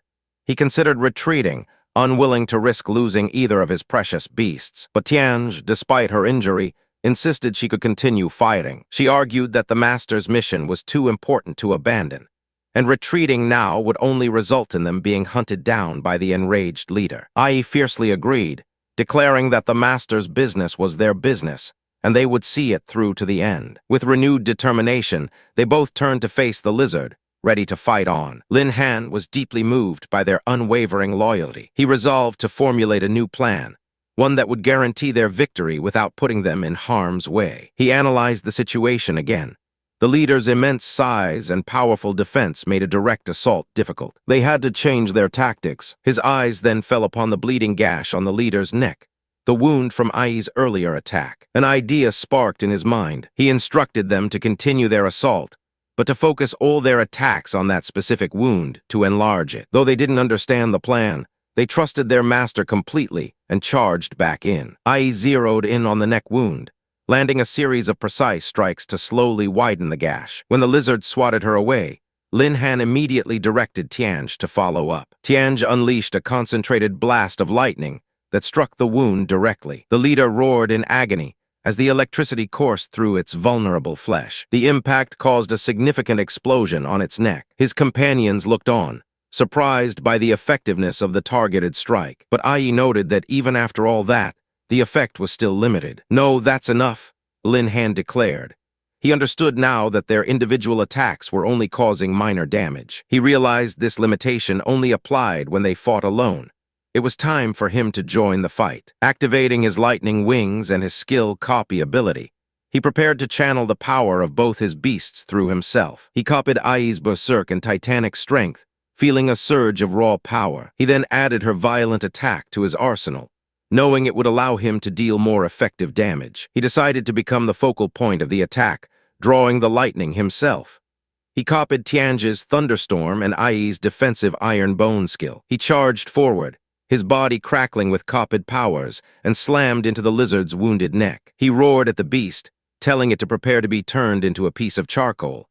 With the combined might of an ant's strength and an emperor's lightning, he unleashed an all-out assault, determined to end the fight once and for all. The mission was complete. A system notification confirmed that Lin Han had successfully awakened and killed the sleeping fire lizard leader, rewarding him with 1,000 taming points. His two beast companions, Ai and Tianji, were overjoyed, exclaiming that thanks to their master, their levels had also gone up. Standing over the fallen beast with blood on his hand, Lin Han looked tired but satisfied. He let out a breath, murmuring that the problem was solved. As he swayed from exhaustion, his two companions rushed to support him, calling out his title, Master. He reassured them that he was just a little tired from overusing his skills, and told them they needed to leave quickly, as the scumbags from the Magic Association were likely dead, and a swarm of salamanders would soon be upon them. Their plan was to rest for a night before heading to the Job Change Temple. The next morning, they arrived at a grand temple. A notification declared the job change mission complete. Lin Han had successfully achieved his third job change, becoming a beast tamer elite. He smiled, thinking it wasn't easy, but the two new skills he awakened made it all worth it. His status screen updated, showing him as Lin Han, a level 20 beast tamer elite with new talent skills, eagle eye and listening, enhancing his senses. Back at the mission hall, an official reported that the 5-star mission, Whisper of the Ghost Ship, had been completed. A couple of onlookers were stunned, wondering how a mission released just the day before yesterday could be finished so quickly. A woman with dark hair simply remarked that ever since witnessing Lin Han's abnormal upgrade speed, nothing surprised her anymore. Meanwhile, Lin Han asked his companions how much stronger they had become. Ai, the sky-horned ant, felt much more powerful, while Tianji, the Thunder Emperor, felt more energetic.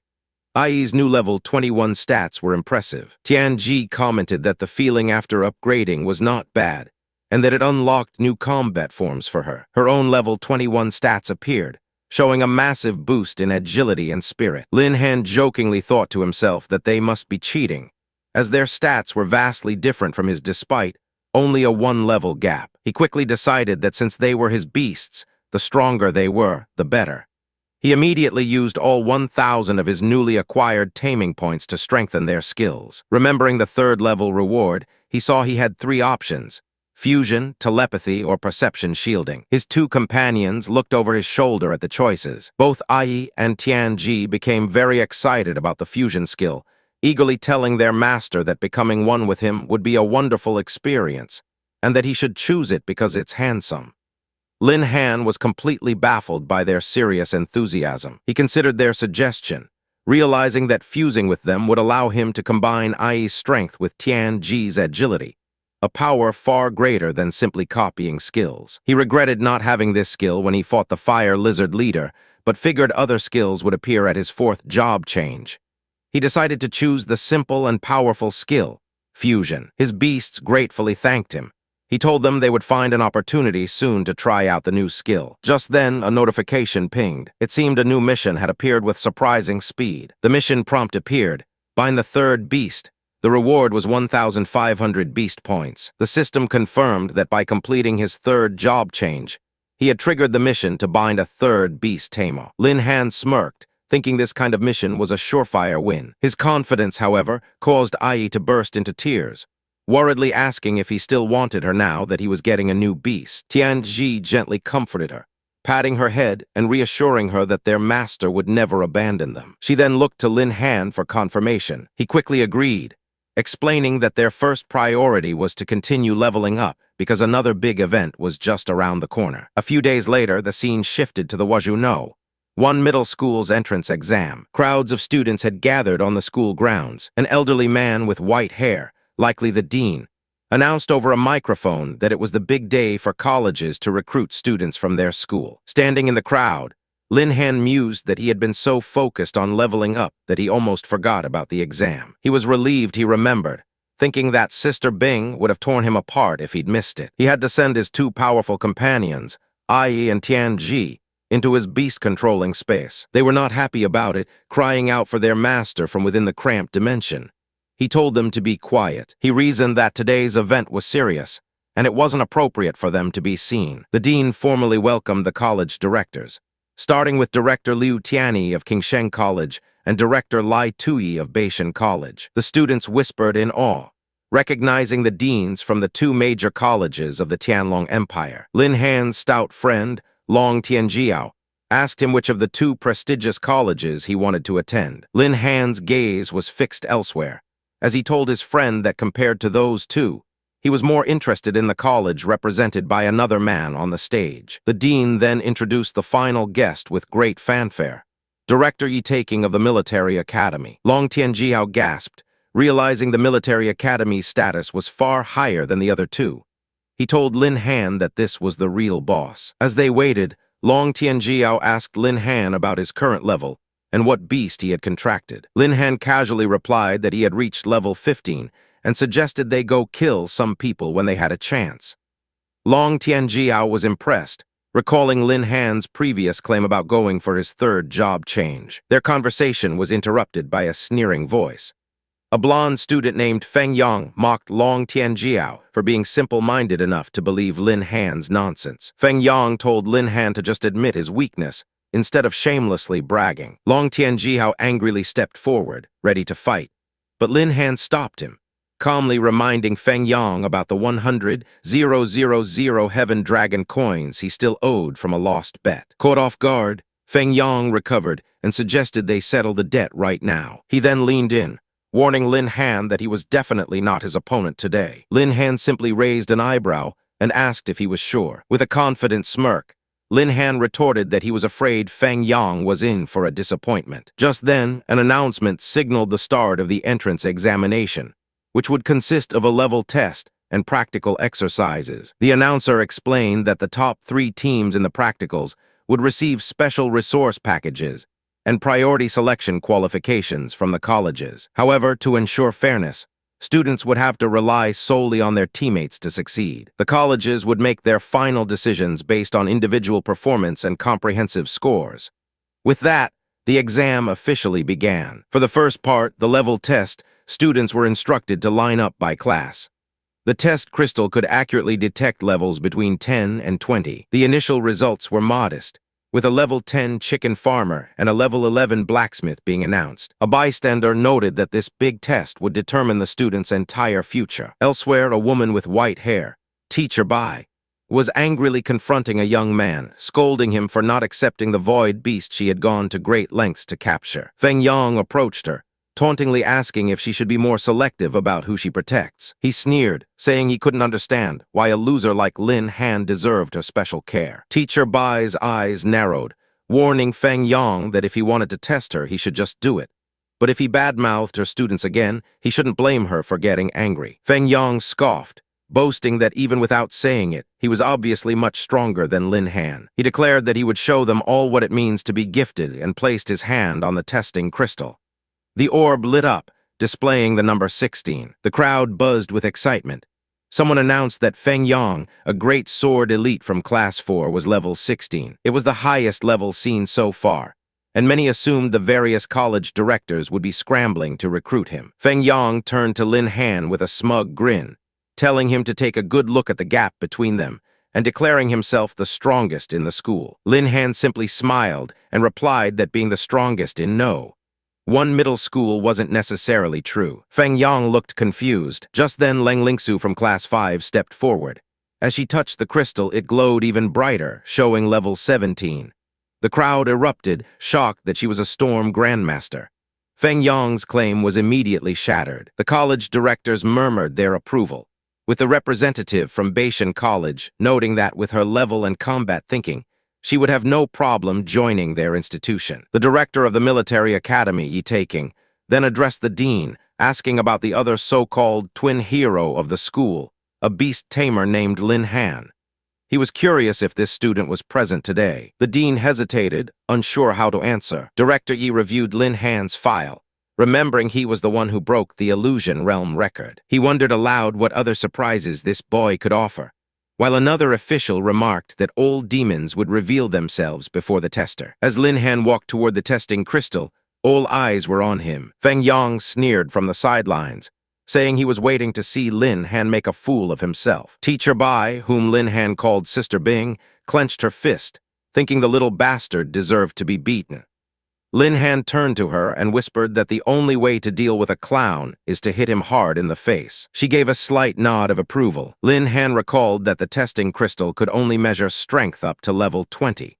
Since he had already completed his third job change, he had no idea what the result would be. As his hand made contact with the crystal, It began to hum and vibrate intensely. The vibrations grew stronger with each passing second. Teacher Bai looked on in confusion, remarking that she had never seen such a situation, while Lin Han himself wondered if this amplitude was normal. Suddenly, cracks spiderwebbed across the crystal's surface before it shattered into 1,000 pieces. A burst of light and energy erupted from the pedestal, shocking everyone present. Long Tianjiao yelled out, asking what in the world just happened. Teacher Bai rushed to Lin Han's side, asking if he was injured. He assured her he was fine. He wryly wondered if the tester broke because his level was too high, but quickly dismissed the thought. The red-haired invigilator laughed mockingly, declaring that Lin Han's ability was so pathetic that even the tester couldn't stand it. He suggested that if he were Lin Han, he would withdraw from the exam immediately. The invigilator, Cao Xiang, stepped forward and announced that Lin Han had not only failed the test, but also destroyed the only tester, calling his actions lawless. Teacher Bai quickly warned Lin Han that this was Cao Chang's twin brother, who held a grudge against him for reporting his brother. A thought bubble from the crowd questioned how Cao Chang was even still in the school. Cao Xiang addressed the assembled deans and directors, formally suggesting that due to the damage to public property and his inability to complete the level test, Lin Han should be disqualified from the actual combat drill. Lin Han was stunned by the outrageous demand. He strode forward, declaring that an invigilator should not bring personal grudges into the examination room. He pointed at Cao Xiang, telling him to resign if he couldn't treat every student equally. Enraged, Cao Xiang grabbed Lin Han by his jacket, telling him to stop struggling. One of the visiting directors commented that there was no point in him participating anyway. Another director agreed, adding that training a beast tamer is extremely difficult without strong resources. The two directors had seemingly written Lin Han off. The dean's face was grim. Feng Yang and Cao Xiang shared a victorious smirk, believing that if Lin Han couldn't continue his studies, his career would be over. Lin Han didn't back down, arguing that a person's strength should be judged by their combat performance, not a faulty test. To everyone's surprise, Director Yi of the military academy spoke up, agreeing that the level test was merely for gathering information, and the subsequent practical exercises were the true highlight. He posed a sharp question to the other directors, asking if they were really trying to find exceptional talent by doing things backward. The other directors were taken aback.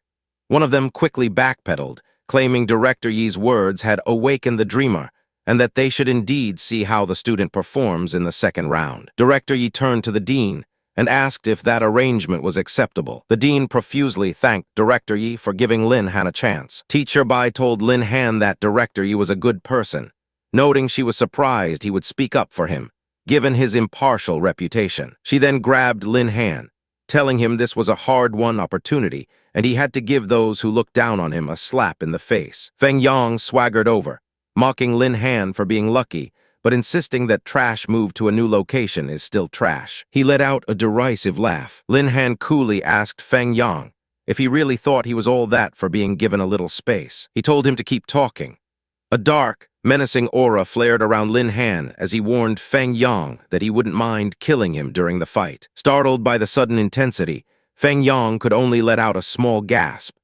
The announcer declared the start of the second round, explaining that students could form teams of up to 3 for the practical exercises. He added that the entire test would be broadcast live for the high school directors to watch their every move. Long Tianjiao immediately ran to Lin Han, offering to team up and carry him through the exercise. Lin Han readily agreed, patting his friend's shoulder. Just then, a shy girl with brown hair approached them. She introduced herself as Zhu Ting from Class 3 and asked if she could join their team. Long Tianjiao nudged Lin Han, teasing him about his peach blossoms blooming so beautifully that even the beauty from Class 3 had come to him. Lin Han was hesitant, thinking he didn't really know Zhu Ting and that teaming up rashly could compromise his secret weapons, Ai and Tianji. He politely told her that his team was already full and that she should be able to find a better one. Long Tianjiao immediately protested, complaining that a team with only boys was boring. Lin Han shot back, asking when he would change his bad habit of following his 5 senses. Zhu Ting, however, insisted that there shouldn't be a team stronger than theirs there. She revealed she knew Lin Han was the one who broke the fantasy realm record, and believed that only by following him would she have a chance at the championship. She pleaded for a chance, promising not to be a burden despite being only a level 15 elite knight. Lin Han noted her frank and sincere attitude, concluding she probably wouldn't cause trouble in a fight. At the same time, Long Tianjiao was relentlessly begging him to let her join. He continued his pestering, chanting Lin Han's name over and over. Finally giving in, Lin Han agreed. Zhu Ting's face lit up with joy. He then took their newly formed team's registration sheet to his teacher. Teacher Bai looked at the form and was surprised to see Zhu Ting's name. Lin Han explained that her profession was quite compatible with their team's structure. Teacher Bai sighed, saying she had originally wanted to recommend Lang Lingsu to his team for a better chance of winning.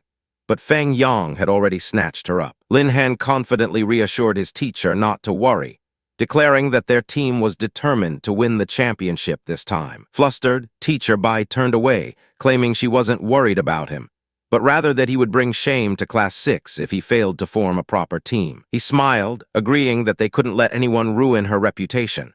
She softened, telling him to be careful and to contact her immediately if any emergency arose. He promised not to be stubborn. As his team prepared to enter the portal to the exam site, Long Tianjiao and Zhu Ting called out that it was time to go. Lin Han called back that he was coming. He took one last look at his supporters, Sister Bing, Fatty Long, and Zhu Ting, and thought to himself that with so many people backing him, he couldn't hide his strength any longer. They were teleported to the Forbidden Wasteland, where an announcement explained that the practical exercise was divided into bronze, silver, and gold areas, with points awarded for killing ferocious beasts. Lin Han looked around the desolate landscape, confirming this was the combat training site. The announcer instructed all students to keep their points bracelets safe. The bracelet also functioned as a communication device, allowing teams to check rankings and ask for help. With the instructions given, the students were told to choose a region and begin. In the bronze zone, Feng Yang's team was already in action, with Feng Yang arrogantly dismissing the level 8 fire salamanders as mere small fish as his team earned 80 points. They continued their slaughter, racking up more points. Lang Lingsu, on the other hand, dispatched a group of beasts with a single, elegant ice spell. Her team's score jumped by 160 points. Back at the school, the events were being broadcast on a large screen for all to see. The points ranking showed Lang Lingsu and Feng Yang's team in first place with 240 points, just 10 minutes into the exam. The directors commented on Lang Lingsu's talent and teamwork, predicting her team would lock up the championship early. Meanwhile, the leaderboard showed Lin Han's team at the very bottom with a score of 0. Examiner Cao sneered that Lin Han's team was a disgrace to the school for having scored nothing, and another director agreed that they shouldn't expect much from that team. Only Teacher Bai remained confident, thinking to herself that the others had no vision and that Zio Han's potential would definitely surprise everyone. Suddenly, a loud warning siren blared across the observation area. An urgent notification appeared on the screen, warning that a team had entered the silver level training zone, an area filled with level 10 to 20 beasts. In that very zone, Long Tianjiao was panicking, asking Lin Han why on earth he had brought them to the silver district. Lin Han just smirked, thinking that if his fat friend knew he'd been leveling in the silver zone all along, his eyes would pop out. His bracelet buzzed with a message from Feng Yang, taunting him and bragging about clearing the bronze zone. He told Lin Han to go to the silver zone and die if he wanted points. Lin Han simply thought it was childish. Long Tianjiao cursed Feng Yang for living off a woman, and Zhu Ting added that he had harassed her before, confirming his disgusting character. Another notification appeared for Lin Han, this one a system mission. Hunt 10 gold-level beasts for a reward of 1,000 beast control points. He was pleased, as this mission was the perfect opportunity to test out the new skills he gained from his third job change. His teammates were still worried, questioning if they were strong enough to defeat silver-level beasts. Zhu Ting pointed out that silver-level beasts often move in groups, which would put them under immense pressure. Lin Han calmly laid out the plan. All they had to do was prevent the beasts from escaping, and he would be responsible for dealing with them head-on. He then declared that once they had enough points, they would head to the gold-level training zone. His teammates stared at him in disbelief, shocked at the idea of going to the golden zone. Lin Han reminded them that the beasts there offered the highest scores, and if they wanted to be champions, they needed to aim high. Just then, a level 18 silver rank corrosion hyena emerged from the shadows. Long Tianjiao's fear returned, as he worried about getting hurt by taking such a big risk. Without a word, Lin Han clenched his fist and lunged forward. He sent a hyena flying with a single punch. A whole pack of hyenas descended upon him. He moved like a blur, dispatching them with brutal efficiency. A system message announced that Lin Han's team had successfully killed 5 level 18 corruption hyenas, increasing their team points by 450. His teammates were speechless, watching as a ferocious level 18 beast was killed so easily.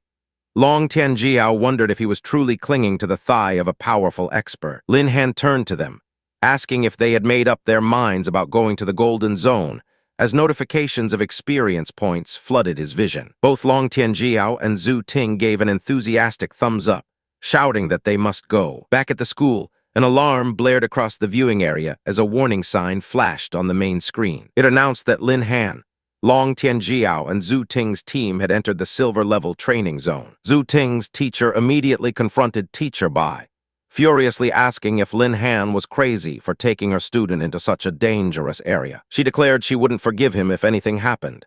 Examiner Cao seized the opportunity to mock Lin Han, suggesting he dragged his teammates to die because he knew he couldn't win. Teacher Bai shot back, scolding Cao for repeatedly belittling the school's students and questioning his professional ethics. One of the other directors lamented that it was a pity for Lin Han's 2 high-level teammates to be implicated by him, while another worried about the big problem it would cause if something went wrong. Just as the condemnation reached its peak, one of the directors noticed something odd, asking why Lin Han's team's points had suddenly increased.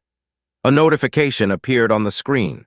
His team had killed 5 level 18 corruption hyenas for 450 points. The leaderboard instantly updated, and everyone stared in shock. Director Yi leaned forward, his interest piqued by the name Lin Han, as their score continued to climb rapidly, adding another 120 points. The female teacher, who had been yelling just moments before, gasped, exclaiming that the points had increased again. She ordered the staff to immediately pull up the surveillance footage of Lin Han's team. The screen switched to show Lin Han's 2 powerful beasts, the sky-horned ant and the thunder emperor, tearing through a pack of blue wolves. The spectators were in awe.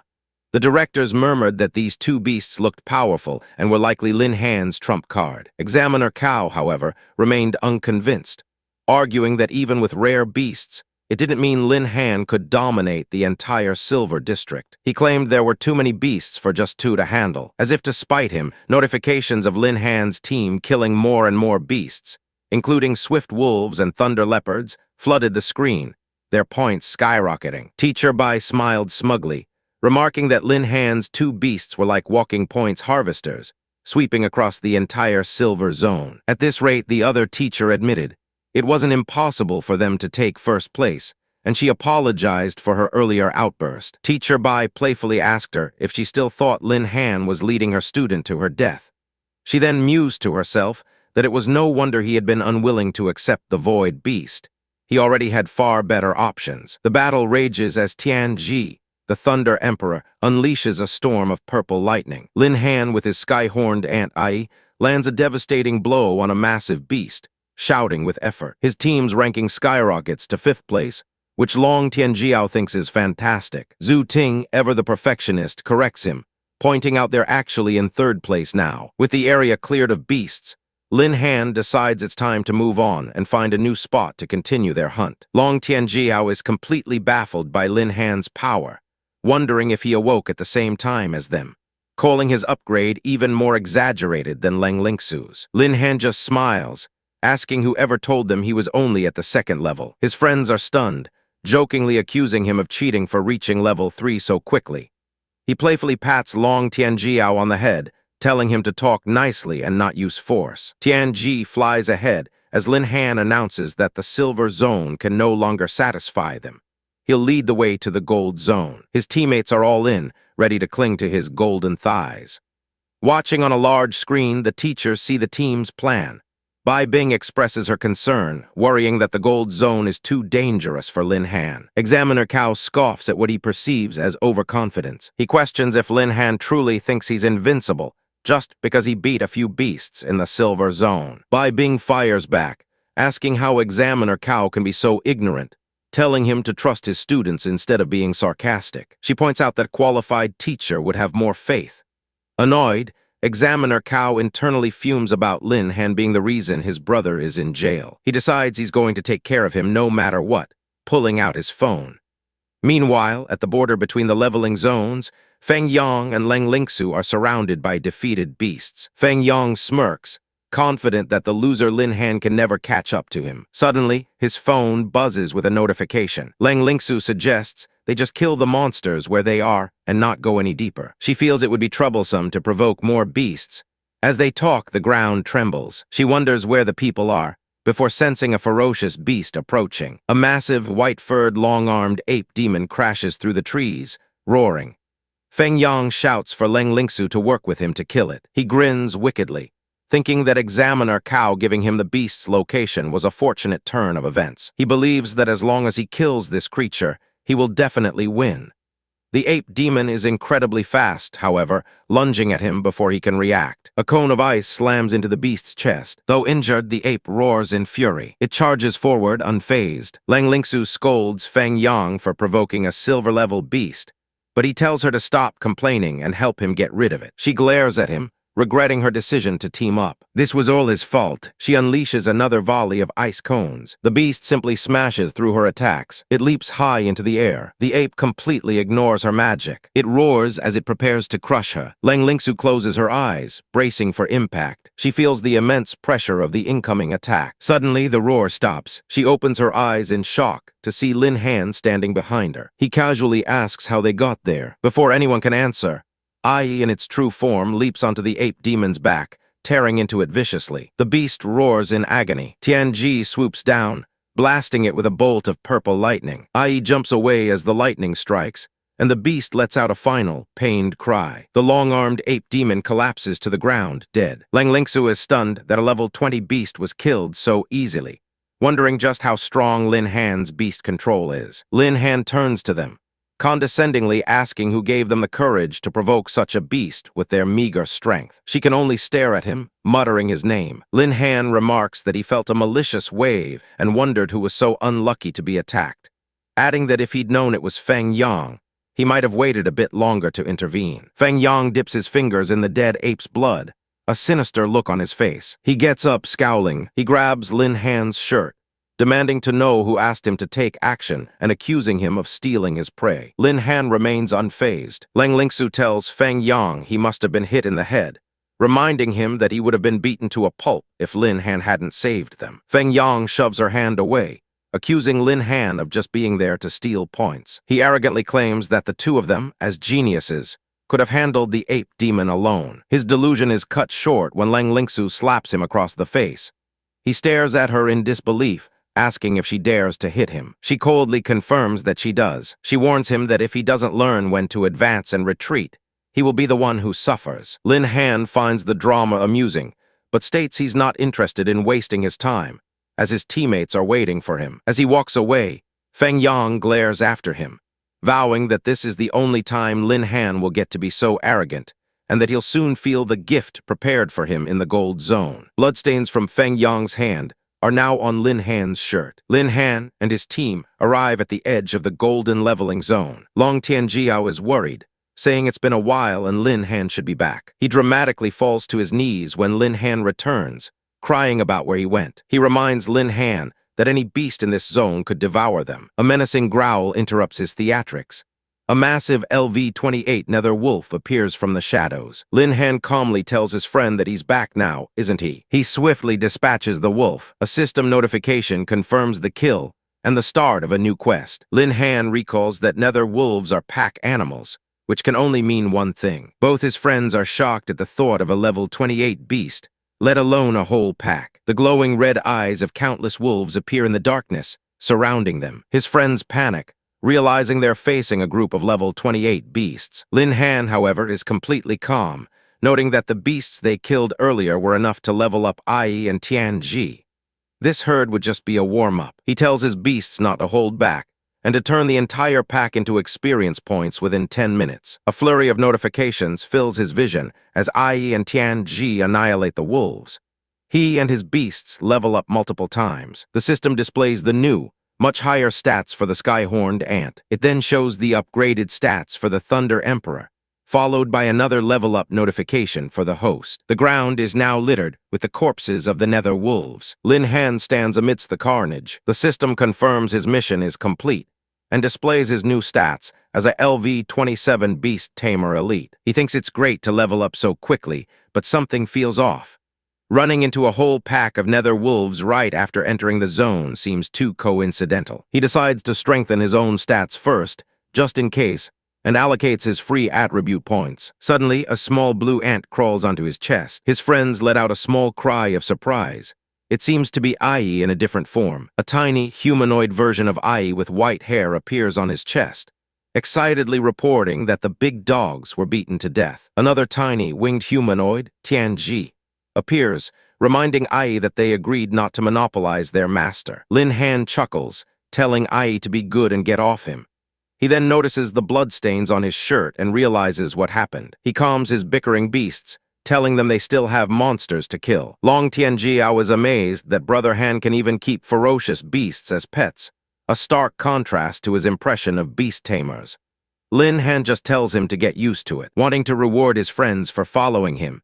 He lets them finish off the last 2 nether wolves for some experience points. They eagerly accept, thanking Father Lin. With the battle over, Long Tianjiao wonders what their ranking is now. The representatives from Qingsheng and Beishan academies both declare that they will never admit Cao Xiang or any of his family members. Zhu Ting informs him they hit the top about half an hour ago, as the leaderboard displays their team: Lin Han, Long Tianjiao, Zhu Ting, with a staggering 7,200 points. Back in the observation area, the teachers stare at the screen in disbelief.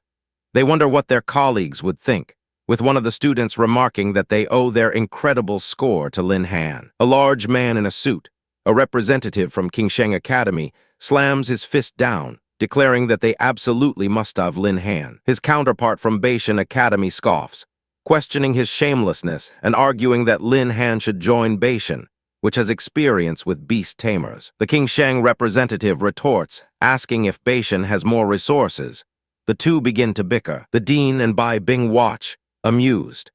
The dean can't believe 2 top academies are fighting over one of his students, while Bai Bing proudly thinks her Ziohan is finally getting the recognition he deserves. The 2 representatives decide to have a fight, with the winner getting to recruit Lin Han. Their squabble is interrupted by a man in a military uniform, Director Yi, who tells them they seem to have overlooked the most important person. The representatives ask if he's also interested in Lin Han. Director Yi acknowledges that while Qingsheng and Beishan are top institutions, they can't be compared to the military academy. He states that while he admires Lin Han, the choice of which academy to join ultimately depends on Lin Han's own opinion. He sternly tells the 2 directors to sit down and wait for Lin Han to come out. They meekly agree. The dean is overjoyed, realizing that not just the top 2 academies, but also the military, are interested in one of his students.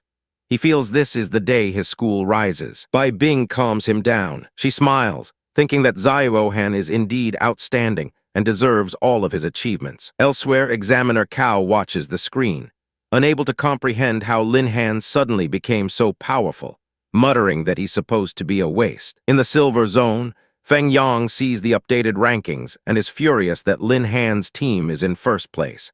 He tells Leng Lingsu they still have a chance to take back the top spot. She just smirks, asking him what big dream he's having. He reminds her of the level 20 weapon he promised her, but she's not interested. She tells him her strength is exhausted and she can't fight anymore, advising him to go get the points himself if he's so capable. Frustrated, Feng Yang curses under his breath, but decides to let Lin Han be proud for a while, convinced he'll be in danger soon enough. Soon after, the trial ends and a portal opens.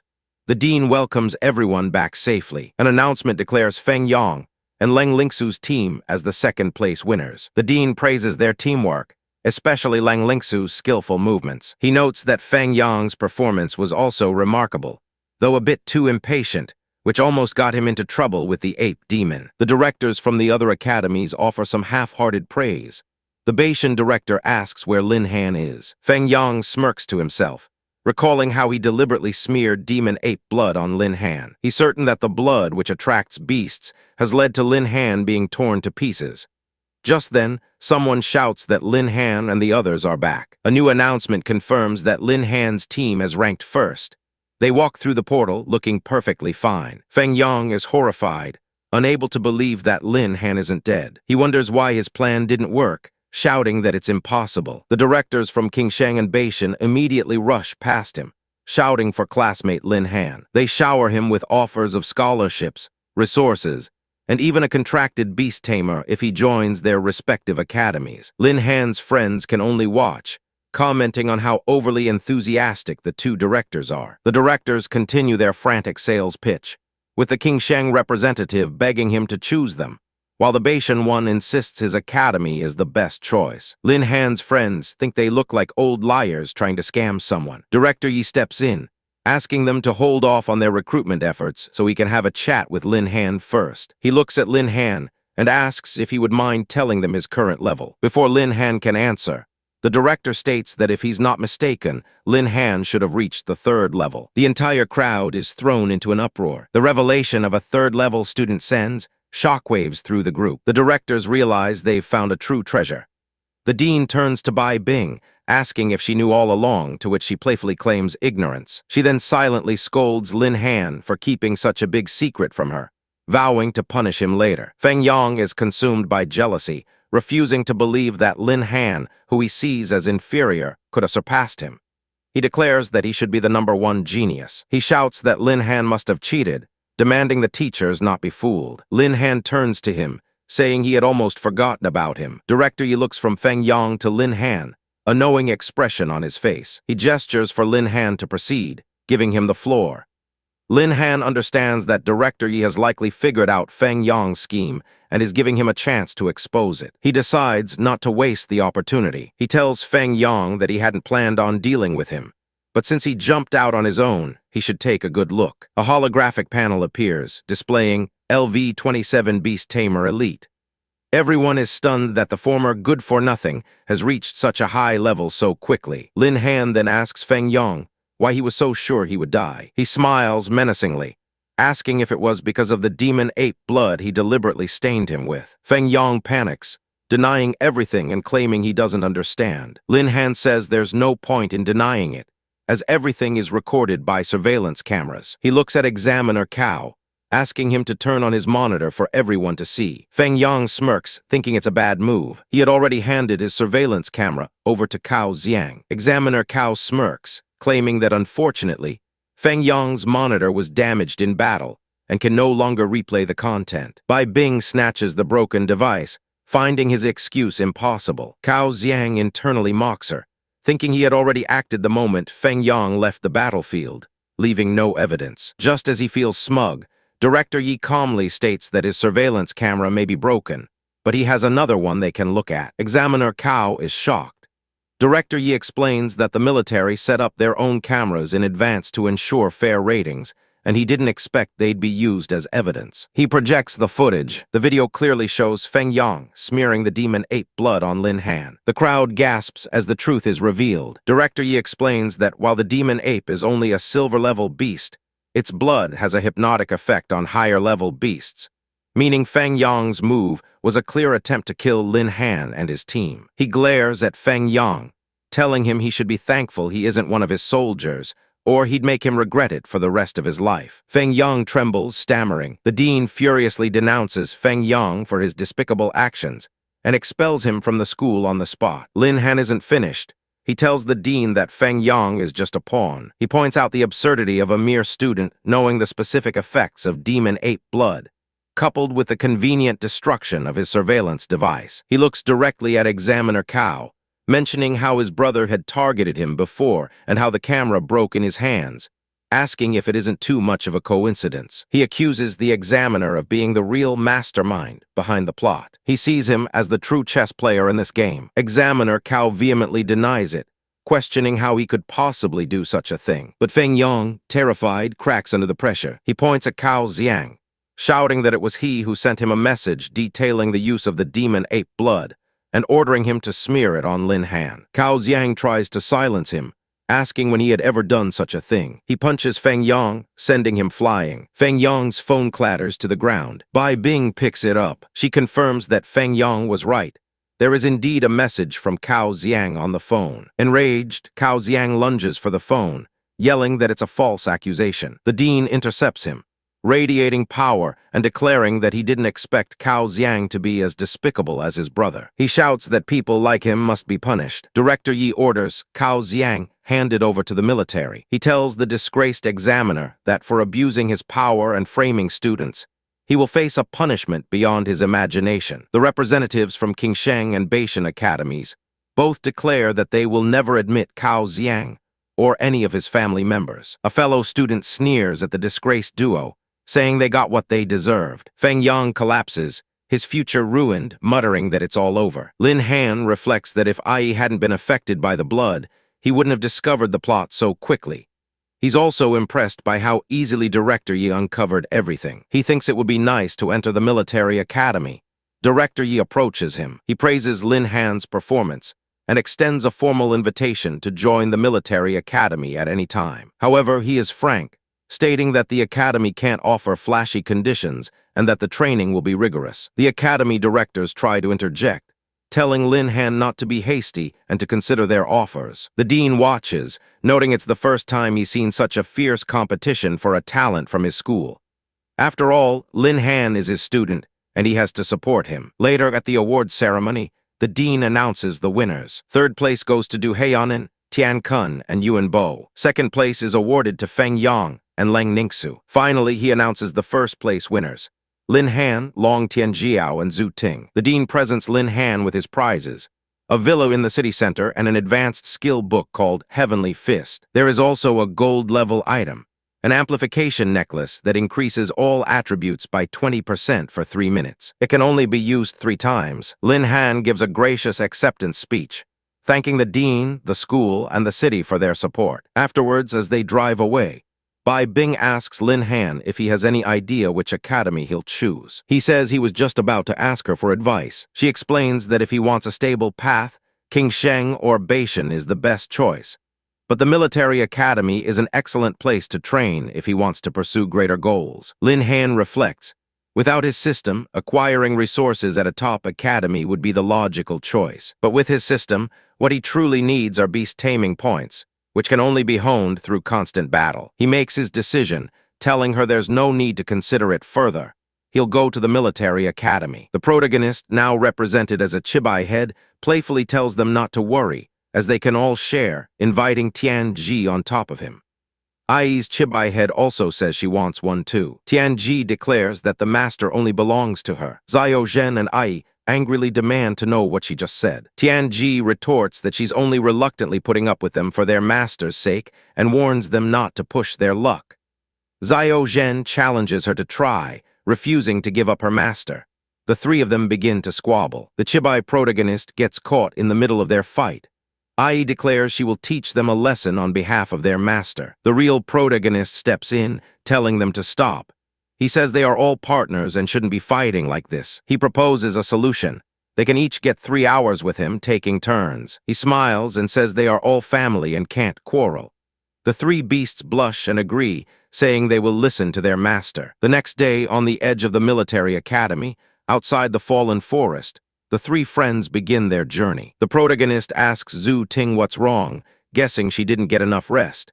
She complains that someone's snoring kept her awake last night. Fatty cheerfully reminds them they still need to go through the fallen forest to report, and that they should hurry up. Hidden in the bushes, a man with an earpiece watches them. He reports that he has found 3 freshmen entering the fallen forest and tells his team to get ready. He adds that the Hengdao squad is nearby and can take action at any time.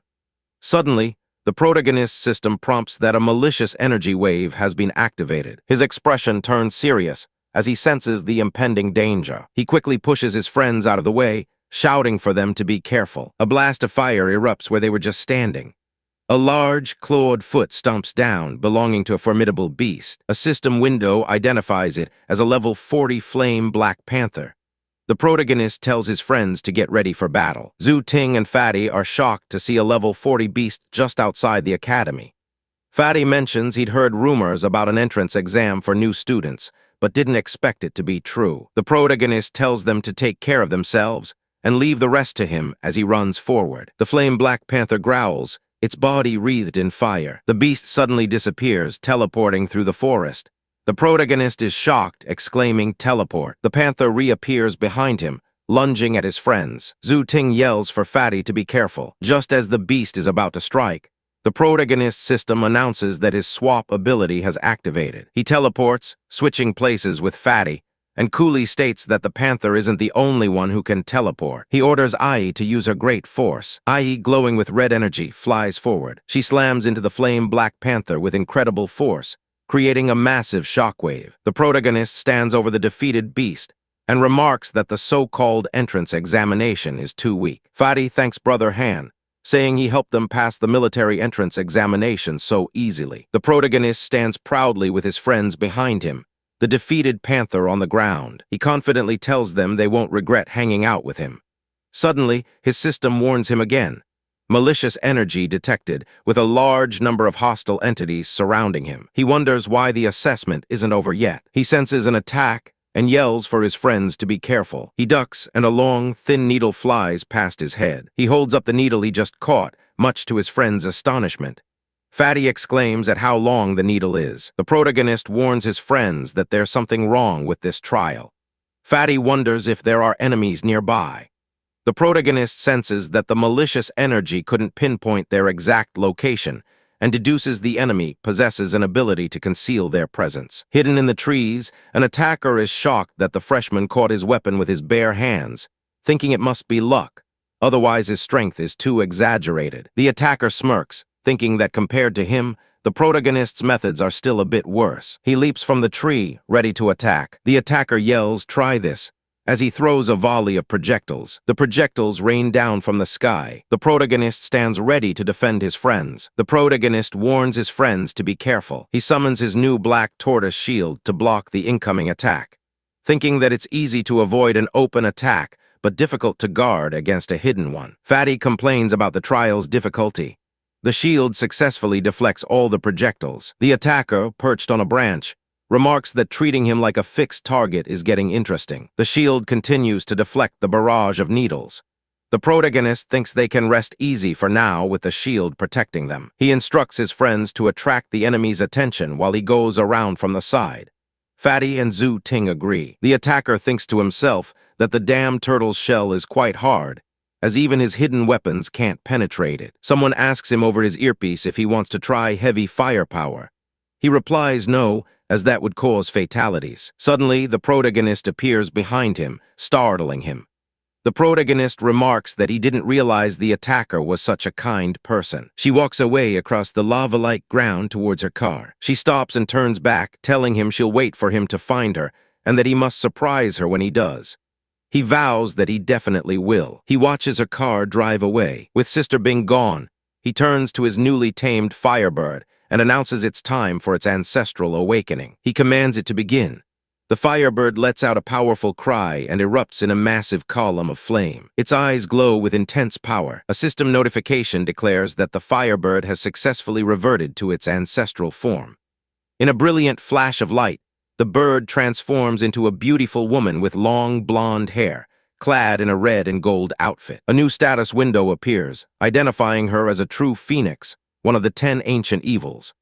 Her level is 35, but her stats are astronomically high, with strength at 45, 860, and agility at 78, 690. The newly transformed phoenix, now in her humanoid form, affectionately calls him master and gives him a hug. The protagonist is ecstatic to have another of the 10 ancient evils on his side, and decides it's time to take the job transfer quest. He arrives at the grand, cathedral-like job change temple. A mission screen appears before him.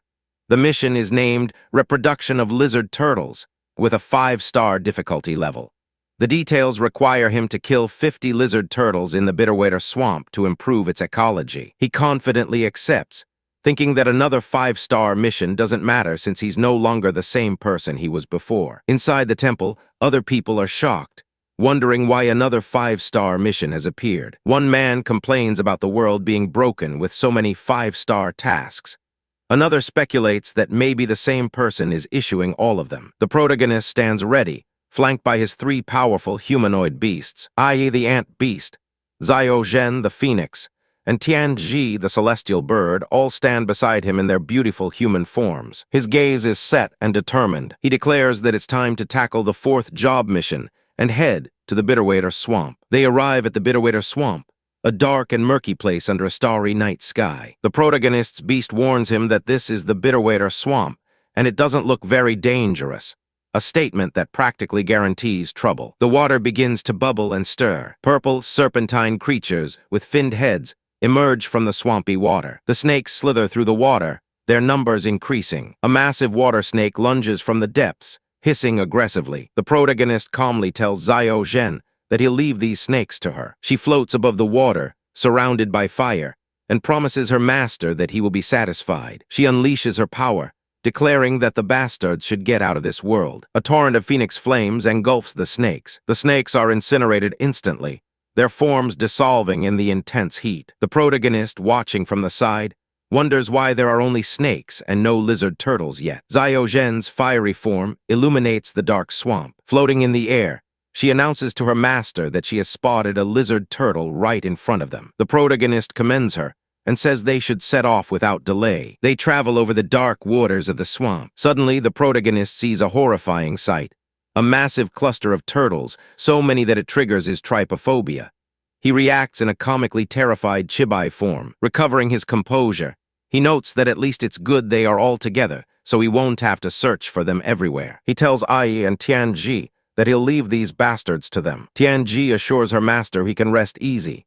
Ai also confidently accepts the task. The two beasts fly into action. Tianji and Ai tell him to leave it to them. Xiao Zhen asks what she should do. He tells her to just stay by his side and let the other two level up.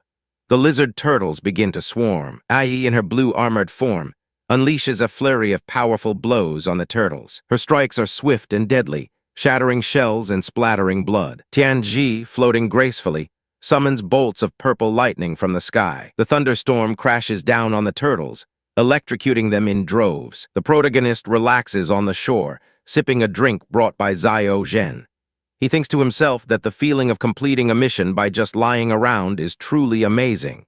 System notifications pop up, showing the mission progress at 60%. Suddenly, the water begins to churn violently. A system window pops up, identifying a lizard turtle king at level 49. A massive bipedal turtle beast erupts from the water. The ground shakes with its emergence. The protagonist and Xiao Zhen are stunned by its immense size. He thinks that an ordinary person would have fled after seeing a level 49 king, but he has the system to rely on. A new mission objective appears.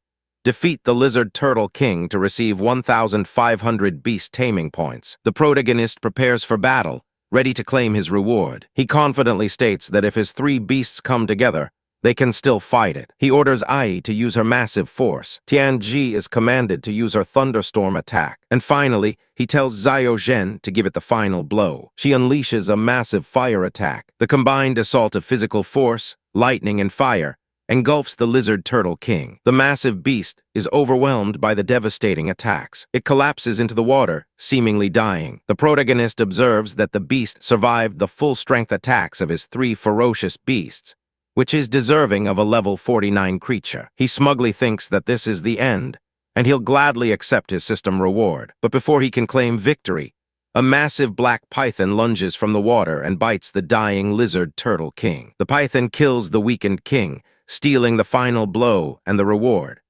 The protagonist shouts in frustration about his lost 1,500 beast taming points. He seethes with anger.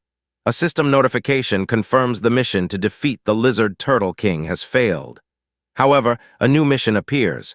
Defeating the black water python king will reward him with 2,000 beast taming points. He furiously vows that the python will pay with interest for daring to steal his prey, deciding it's the perfect time to test the system's new skills. A system window displays Fusion LV1. He calls out to his 3 beasts, Ai, Tianji, and Xiao Zhen. He commands them to follow his order. Their bodies glow as he activates his skill. He transforms into a powerful warrior clad in blue and gold armor, half engulfed in fire and half in lightning. A status window shows his fused form, Lin Han, at level 30, with his strength, agility, and spirit stats soaring into the 90,000s. He is shocked by how exaggerated the numbers are. A black water python hisses menacingly. The swamp is now filled with level 39 black water pythons. Ai's chibai form peeks out, warning her master to be careful. The armored protagonist faces a trio of hissing pythons. He calmly reassures his beasts. He declares his attack, Phoenix Flame. Beams of fiery energy shoot from his hands, obliterating the smaller pythons. A series of notifications confirm he successfully killed the pythons, but received no experience points, as he's at his level cap. The system reminds him he needs to complete the job change mission. He announces that he's taken care of the small fry, and now it's the king's turn. The massive black water python king opens its maw, ready to strike. He unleashes a combined attack of massive force, frenzy, and Phoenix Flame. A powerful beam of energy erupts from his hands. He lands a devastating punch, causing the python's head to explode in a shower of blood. He exclaims that it's done. His beasts in their chibai forms cheer that their master is so handsome. He turns, but is surprised to see that one of the creatures isn't dead. The system detects a special beast variant. The supposedly dead lizard turtle king is stirring. The monstrous creature rises, now fused with the dead python, electricity crackling around its massive, spiked shell. Its true form is revealed. The Lord of the Bitterwater Swamp. A status window identifies it as the level 49 Bitterwater Black Tortoise, Xuanwu. In a remote control room, a red alarm light flashes. A warning message appears on a screen about abnormal fluctuations in the Bitterwater Swamp dungeon, suspecting the appearance of the rare ferocious beast, the Black Tortoise. A female operator wonders if that's the dungeon mister. Lin is in. Others in the control room are in disbelief, questioning why a black tortoise would suddenly appear. Back in the swamp, the protagonist's beast tells him that the creature isn't a real black tortoise, but just a mimicry of similar beasts. The protagonist wonders how it could mutate and fuse into such a large beast. His beast apologizes for not knowing the details, but urges him to be careful. The black tortoise attacks, but the protagonist's fused form blocks the blow, resulting in a massive explosion of energy. He shouts in surprise. He is knocked back, thinking he wanted to spare its life to study it, but it showed no respect for martial ethics and launched a surprise attack. He confidently states that with the help of the system, he can bind even the 10 fierce beasts, no matter what it is. He powers up, combining his abilities into one ultimate attack. The massive tortoise roars in defiance. The protagonist unleashes his attack, yelling Phoenix Flame, Thunderstorm. A colossal beam of fiery and electric energy strikes the beast head-on. The attack engulfs the black tortoise completely. A system notification announces he has defeated the Bitterwater Black Tortoise and obtained a platinum-level item, the Black Tortoise Shield. The shield's effect is described. It can reduce critical damage by 50% at the same level and 80% when suppressed, and it also improves the carrier's luck and lifespan. He feels he's finally completed the mission, and the reward was pretty good. Now it's time to head to the job change temple. The fusion wears off, and he suddenly feels a wave of weakness, letting out a grunt of pain. His system informs him that due to the negative effects of the fusion skill, he has fallen into a weakened state that will be lifted after 3 hours. His 3 beasts gather around him, concerned. He realizes the fusion skill has limitations and will only be used as a trump card in the future. Back at the job change temple, he touches a large crystal. The system announces that the job change mission is complete, and he has successfully finished the 4th job change. He is now a beast tamer and has unlocked new job talent skills. The new skills are revealed: invisibility for 2 minutes and teleportation within 10 meters. He thinks that these skills are a bit against the will of heaven, especially invisibility, which is a dream for many, as it can save lives at critical moments. Another notification pops up, stating that since the host achieved the 4th level, the system's 4th level reward has been triggered. He can choose one of 3 new skills: borrowing, telepathy, or perception shield. He muses that stealth skills are good, but they can't hide his aura. He realizes that perception shield can complement stealth perfectly. He makes his decision and chooses the perception shield. The system confirms the skill has been successfully implanted. A new dashboard displays his updated stats. Lin Han, Beast Tamer, level 30. His equipment now includes the Black Tortoise Shield, and his skill list has been updated with his new abilities. With his power-up complete, he smiles, thinking it's time to report to the military academy. He arrives at a futuristic city campus, where people are using a large teleportation circle. He notes that Xiao Zhen and Tian Ji's beast forms draw too much attention, so it's better to avoid using them in crowded places. A tiny version of one of his beasts sits on his shoulder. As he walks, he hears someone call out his name, Lindsay. He turns to see his friends, Fatty and Zhu Ting, approaching him.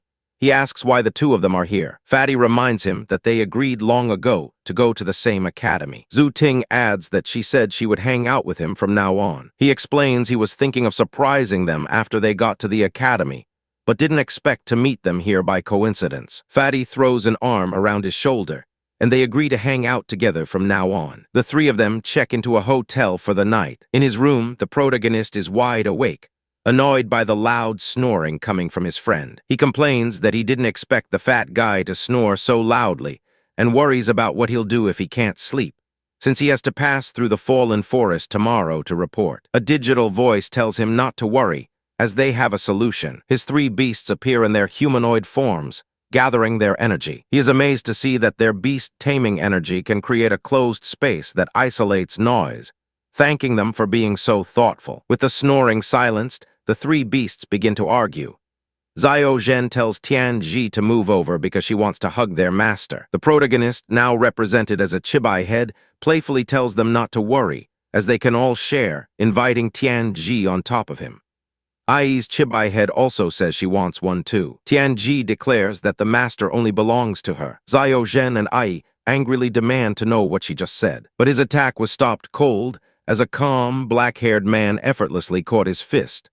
The defender coolly asked if he still wanted to take action. In a flash, he twisted the attacker's arm and delivered a powerful blow, sending the man flying. He accused his opponent of liking to play dirty. He then kicked the downed man high into the air between the trees. The man landed hard, spitting up blood. The protagonist, Lin Han, stood over him, demanding to know his purpose, warning that he wouldn't mind finishing him off right now. The downed man quickly pleaded for him to calm down, claiming they were all family. Lin Han demanded he explain what he meant by family. The man introduced himself as Lai Yantong, a senior at the same military academy, making Lin Han his junior. With a foot on his chest, Lin Han was unimpressed, but Lai Yantong nervously suggested they stand up to talk properly. Standing with his friends, Zhu Ting and a chubby young man, Lin Han asked why a fellow student would attack them. Lai Yantong explained that it was all a misunderstanding.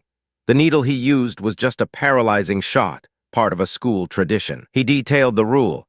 Senior students assess new students who start with 100 points. If a senior catches a freshman, they can take 80 of their points. Lin Han thoughtfully repeated the word points. Lai Yantong elaborated that points are the academy's currency, with an exchange rate of 1 point to 1,000 heavenly dragon coins. He added that new students who successfully register without getting caught get an extra 300 points, but getting caught within 100 meters of the entrance means expulsion. The chubby friend angrily asked if only old students could snatch points. Lai Yantong clarified that strong freshmen could also hunt seniors, earning 500 points for every senior's ID card they take. Lin Han realized this was the source of the malicious fluctuations he'd felt earlier. A smirk crossed his face as he considered the possibility of freshmen hunting veterans. He turned to his friends, Fatty and Zhu Ting, and proposed that they become the hunters for once. With a predatory grin, they surrounded the fallen Lai Yantong. Lin Han told the senior that since he had been caught,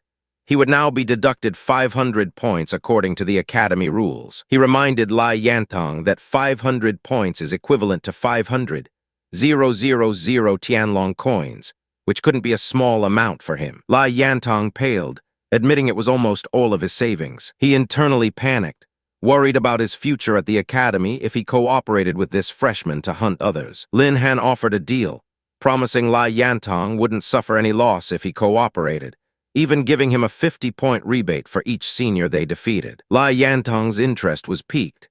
He'd get 50 points just for calling someone over without having to fight. Lin Han confirmed it, adding that he wouldn't stop him from joining the fight, but the price wouldn't change. Lai Yantong eagerly agreed, shaking hands on the deal, but made it clear he wouldn't help fight. Zhu Ting then asked how they would prove their victories to the school. Lai Yantong explained it was simple. Every senior has an ID card that can be used to redeem points. Lin Han smiled, now understanding the system, and told Lai Yantong he could start now. Lai Yantong nervously handed over his own ID card as proof of his capture. Then he made a call, apologizing to an old Wang and saying he was forced to do this. A tracker showed his target was 50 meters away. A man named Wang Licheng, a cadre from the Junior Student Union, was walking through the forest, checking his phone. He spotted Fatty and Zhu Ting resting by a tree, looking completely unguarded. Wang Licheng scoffed at the freshmen for their lack of precaution and decided to teach them the cruelty of battle. He declared he would take their 160 points and lunged forward with a sword. Before his blade could connect, a foot slammed into the ground in front of him, shattering the earth. Wang Licheng stopped in his tracks, shocked and asking what was happening. Suddenly, the ground beneath him gave way, and he fell into a pit. Lin Han and Lai Yantong watched from a short distance. Lin Han praised the senior for a job well done. Lai Yantong was stunned, admitting he couldn't believe Lin Han solved it in one move. From the pit, Wang Licheng furiously yelled at Lai Yantong for daring to lie to him, declaring he could forget about this year's scholarship. Lai Yantong yelled back that Wang Licheng had always deducted from it anyway to pick up girls. Lin Han casually asked if the anesthetic had taken effect yet. Lai Yantong explained that the bastard must have body-strengthening skills, making the anesthetic take longer to work.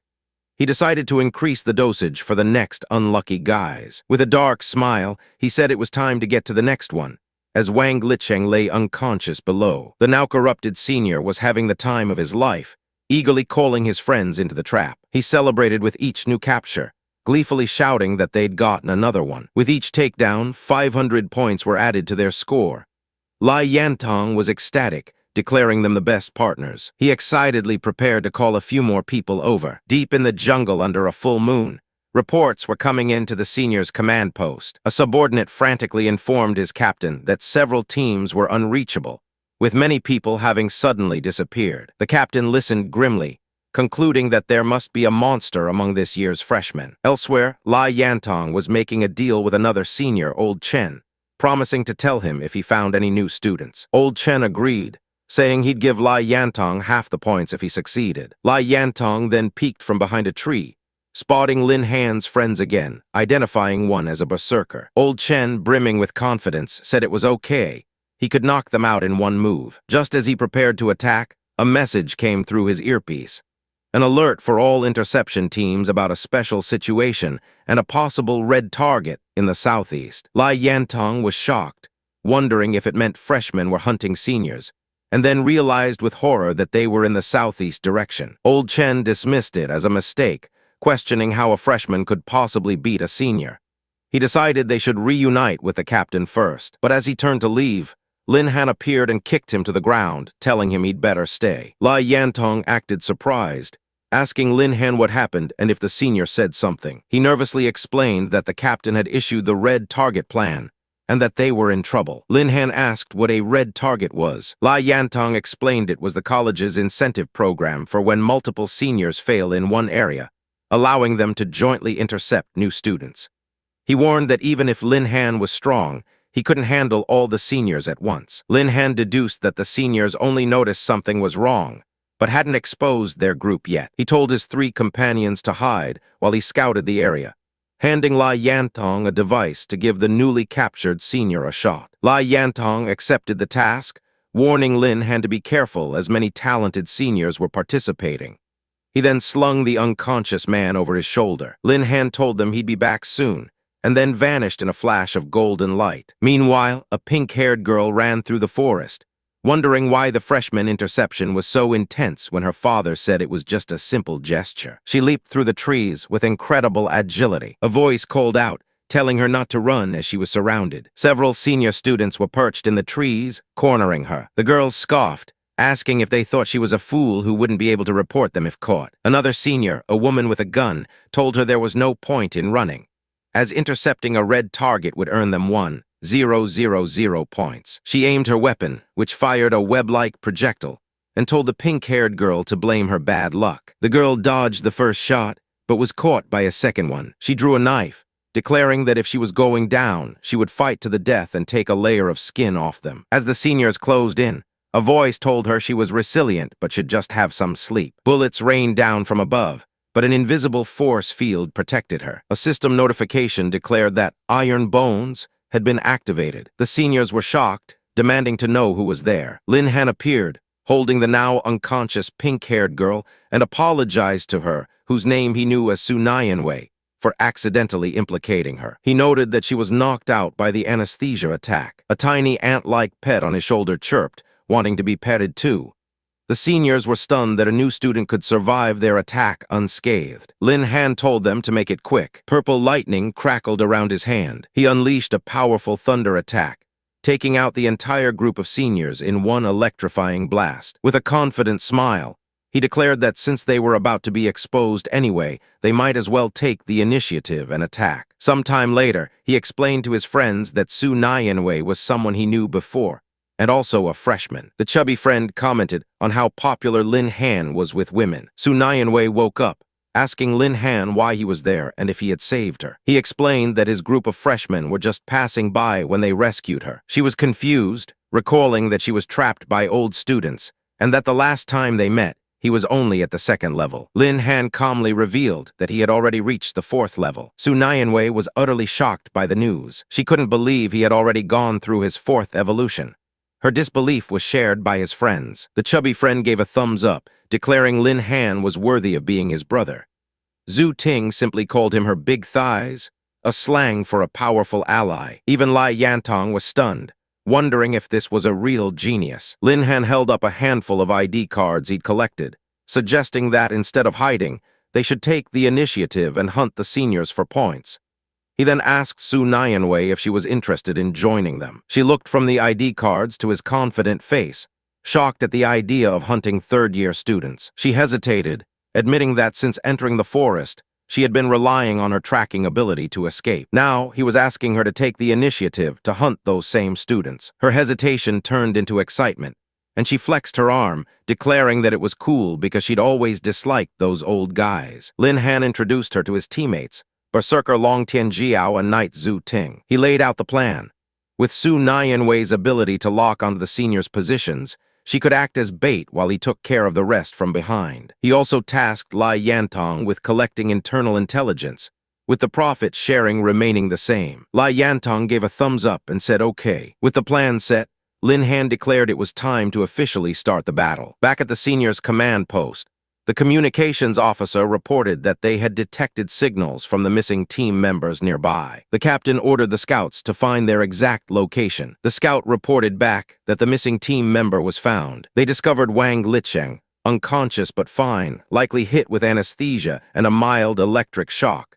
Strangely, his identity token was missing. The captain pondered if the attackers were new students from the Thunder Department, and how they knew the old students' specific locations. They administered an antidote. Wang Licheng woke up, and the captain demanded a report. He explained that old and new students were colluding, and the traitor was Lai Yantong. The captain told him to rest, saying he would handle it. His subordinate asked if they should make an announcement about the traitor on the communication channel. The captain refused, deciding that since the freshmen set them up, he would teach them a lesson by playing a trick of his own. He ordered his subordinate to keep their contact with Lai Yantong silent, and to have all other teams gather at their location to teach the newcomers a lesson. The subordinate eagerly agreed. In Director Yi Taking's office, an assistant rushed in. He reported that there was a problem with the hunting event. The assistant worriedly asked if the senior students had been too harsh and eliminated all the freshmen. He clarified that it was the opposite.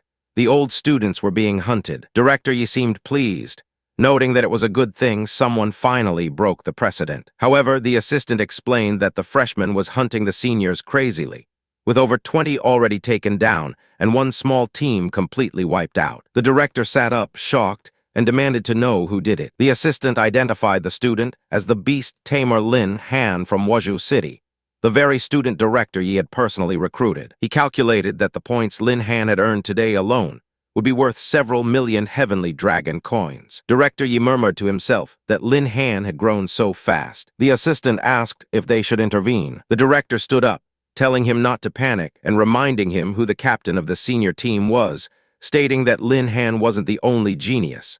He looked down at a file for a special talent selection program. He smiled, saying they just need to build a stage for talents to grow and give them the right fuel to succeed. Back in the forest, the hunting party was celebrating their success, marveling at how many points they'd accumulated. After taking down 30 seniors, a system message confirmed a gain of 15, 000 points. Lai Yantong was ecstatic, calculating how many zeros that would be in Heavenly Dragon coins, certain he'd made the right choice. Suddenly, his phone buzzed with a notification. A message was broadcast to all students.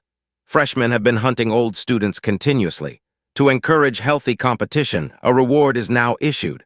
Freshmen who hunt the red target can get 10,000 points. Lai Yantong warned Lin Han that his information had been exposed. Lin Han wasn't worried, stating that their exact location was still secret. He surmised that their current area had aroused the seniors' vigilance, and that an ambush was likely waiting ahead. He announced a change in strategy. They would now start guerrilla warfare. The team affirmed their readiness. As they moved through the dark forest, Lin Han stepped carefully. He instructed Su Nianwei to use her tracking skills to scout for their target. She agreed, and a system notification confirmed malicious fluctuation activated. Her eyes glowed as she activated her tracking skills, locking onto her prey. She began counting, reaching 30. She reported to Lin Han that nearly 50 people were lying in ambush ahead. He asked if they were the same ones they dealt with yesterday. She confirmed that the auras of these 50 people were completely different. Lin Han concluded that once an ID card is lost, a senior loses their qualification to participate in the hunt. He asked Lai Yantong if the whole operation would end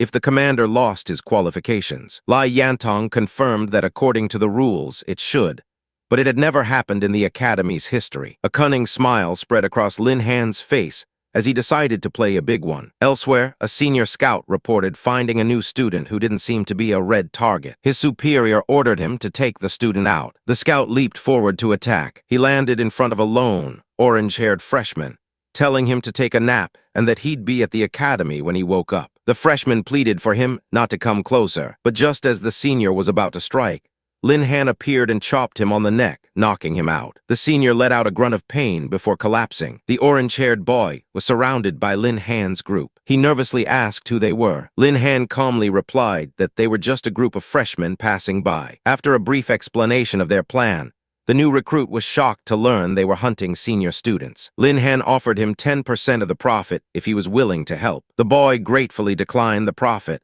saying he was willing to help because they had saved him. With their newest member on board, Lin Han said they would proceed according to the plan. In the senior's command post, the captain was getting impatient, wondering over his comms what was taking so long to deal with one ordinary freshman. Suddenly, a new voice came through the earpiece.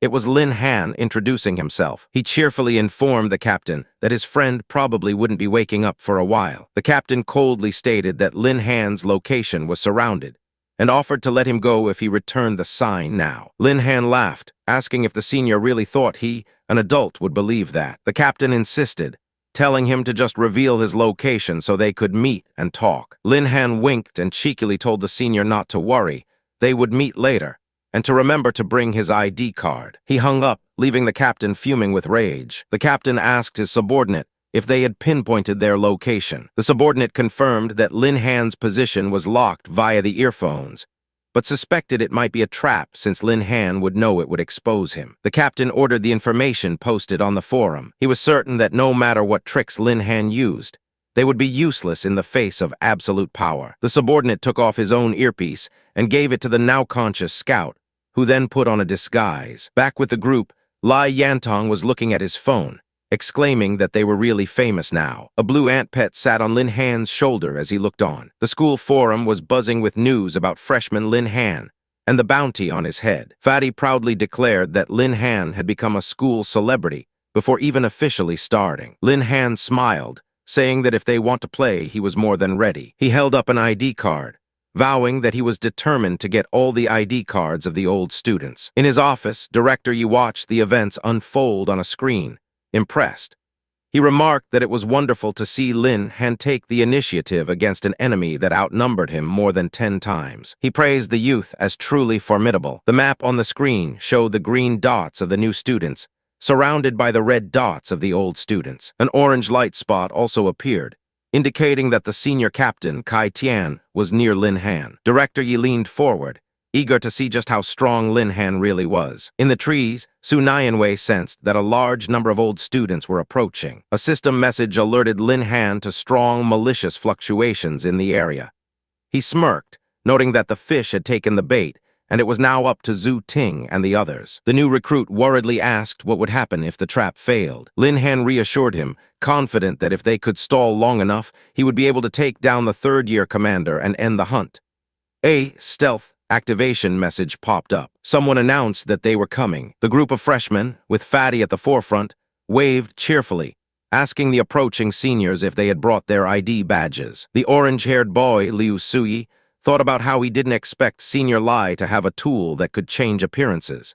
He was currently disguised as Lin Han. He felt the weight of his important task.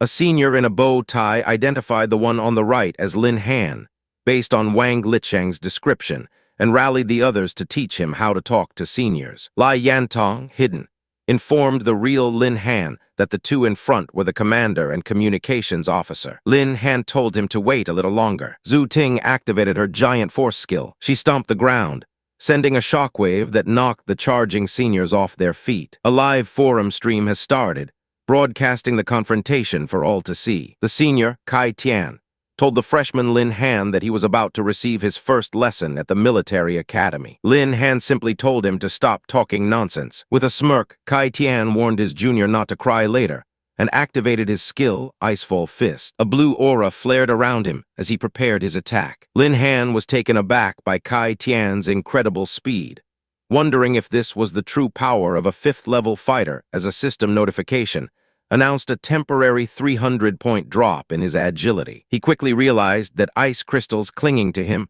were the cause of the slowdown. Kai Tian smugly asked if he had figured it out. He explained that his ice crystals could attach to a target and slow them down, but that his power was far greater than just that, activating a skill called Spirit Gathering Break. The skill would randomly freeze one of a lower-level target's abilities and inflict massive damage. Lin Han watched in shock as his spirit contract skill was frozen. Ice rapidly spread across Lin Han's body. He was completely encased in a block of ice, unable to move. One of Kai Tian's companions expressed concern, asking if using the soul gathering break on a freshman was going too far. He worried that Lin Han might end up in the hospital for half a month. Kai Tian scoffed, saying that since Lin Han had offended all the third-year students, they needed to make an example of him to prevent other new students from defying authority. He offered a way out, stating that if Lin Han was willing to apologize publicly and clean the teaching building for a year, he would consider letting him go. A live forum stream has started, broadcasting the confrontation for all to see. The senior, Kai Tian, told the freshman Lin Han that he was about to receive his first lesson at the military academy. Lin Han simply told him to stop talking nonsense. With a smirk, Kai Tian warned his junior not to cry later, and activated his skill, Icefall Fist. A blue aura flared around him as he prepared his attack. Lin Han was taken aback by Kai Tian's incredible speed, wondering if this was the true power of a 5th-level fighter. As a system notification announced a temporary 300-point drop in his agility. He quickly realized that ice crystals clinging to him were the cause of the slowdown. Kai Tian smugly asked if he had figured it out. He explained that his ice crystals could attach to a target and slow them down, but that his power was far greater than just that, activating a skill called Spirit Gathering Break. The skill would randomly freeze one of a lower-level target's abilities and inflict massive damage.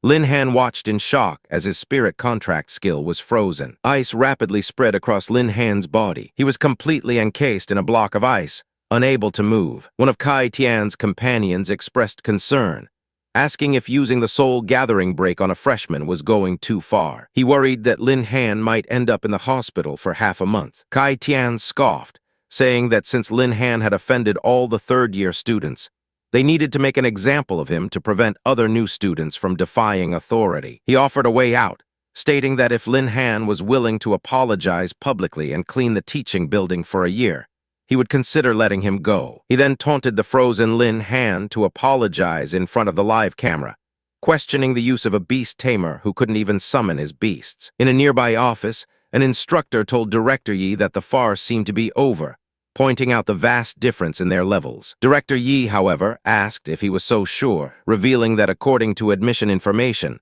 Lin Han had recently reached the 4th level, and his third beast was of the fire attribute, which was a perfect counter for Kai Tian. The instructor was stunned to hear that Lin Han was already at level 4 at his age. Director Yi smiled, remarking that the fun had only just begun. Back in the forest, Kai Tian was shocked as the ice encasing Lin Han began to crack. With a powerful burst of energy, Lin Han shattered his icy prison. He stood completely free from the ice. Kai Tian yelled that it was impossible. He demanded to know how Lin Han had managed to break through his spirit gathering break. A system message popped up for Lin Han, showing that skill copy had been activated. Lin Han told the senior that there were still many impossible things he was about to witness. Announcing it was his turn to make a move, he unleashed the copied skill, Phoenix Flame. In a panic, Kai Tian quickly summoned a massive ice wall to defend himself. The fiery attack slammed into the defensive barrier. Kai Tian knew instantly that his ice wall was not going to be enough. The wall exploded into a shower of ice and steam. Lin Han declared that the fight wasn't over yet. Kai Tian rushed forward,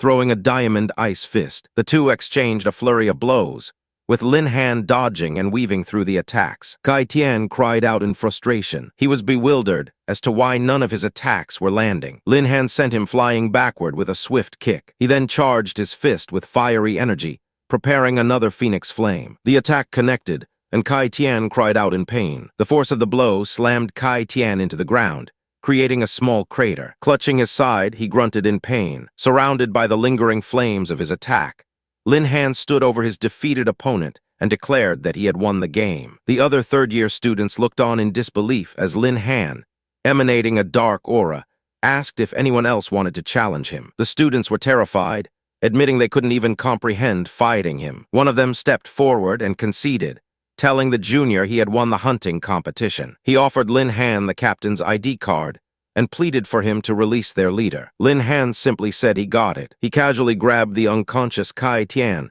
and tossed him back to his teammates. The student thanked him profusely and ordered a full retreat. With a satisfied smile, Lin Han remarked that it was finally over. Back in the office, the instructor marveled at Lin Han's incredible personal combat power. Director Yi explained that a beast tamer's true strength lies in their beasts, speculating that Lin Han's beast, which resembled a legendary phoenix, must possess a formidable bloodline. Director Yi added that there weren't many top students in the entire college who could compete with him. The instructor praised the director's foresight in recruiting such a talent, predicting he would become the academy's ace student. Director Yi mused that it had been a long time since a beast tamer of this caliber had appeared in the heavenly Dragon Empire. The instructor then asked if Lin Han should be included on that special list. Director Yi gazed out the window, lost in thought. At the new student registration office, a system notification confirmed that cognitive interference was in progress. His beast girls, appearing as normal students to everyone else, told their master it would be his turn soon and asked for a hug. Lin Han was quite pleased with the skill, realizing that it not only hid their true forms, but also masked their voices from others. He decided it was time to check the rewards the system had given him for his victory. The system presented him with two options. The first was cognitive interference, which would make his beasts appear ferocious to others and block their conversations from being overheard. The second option was experience growth,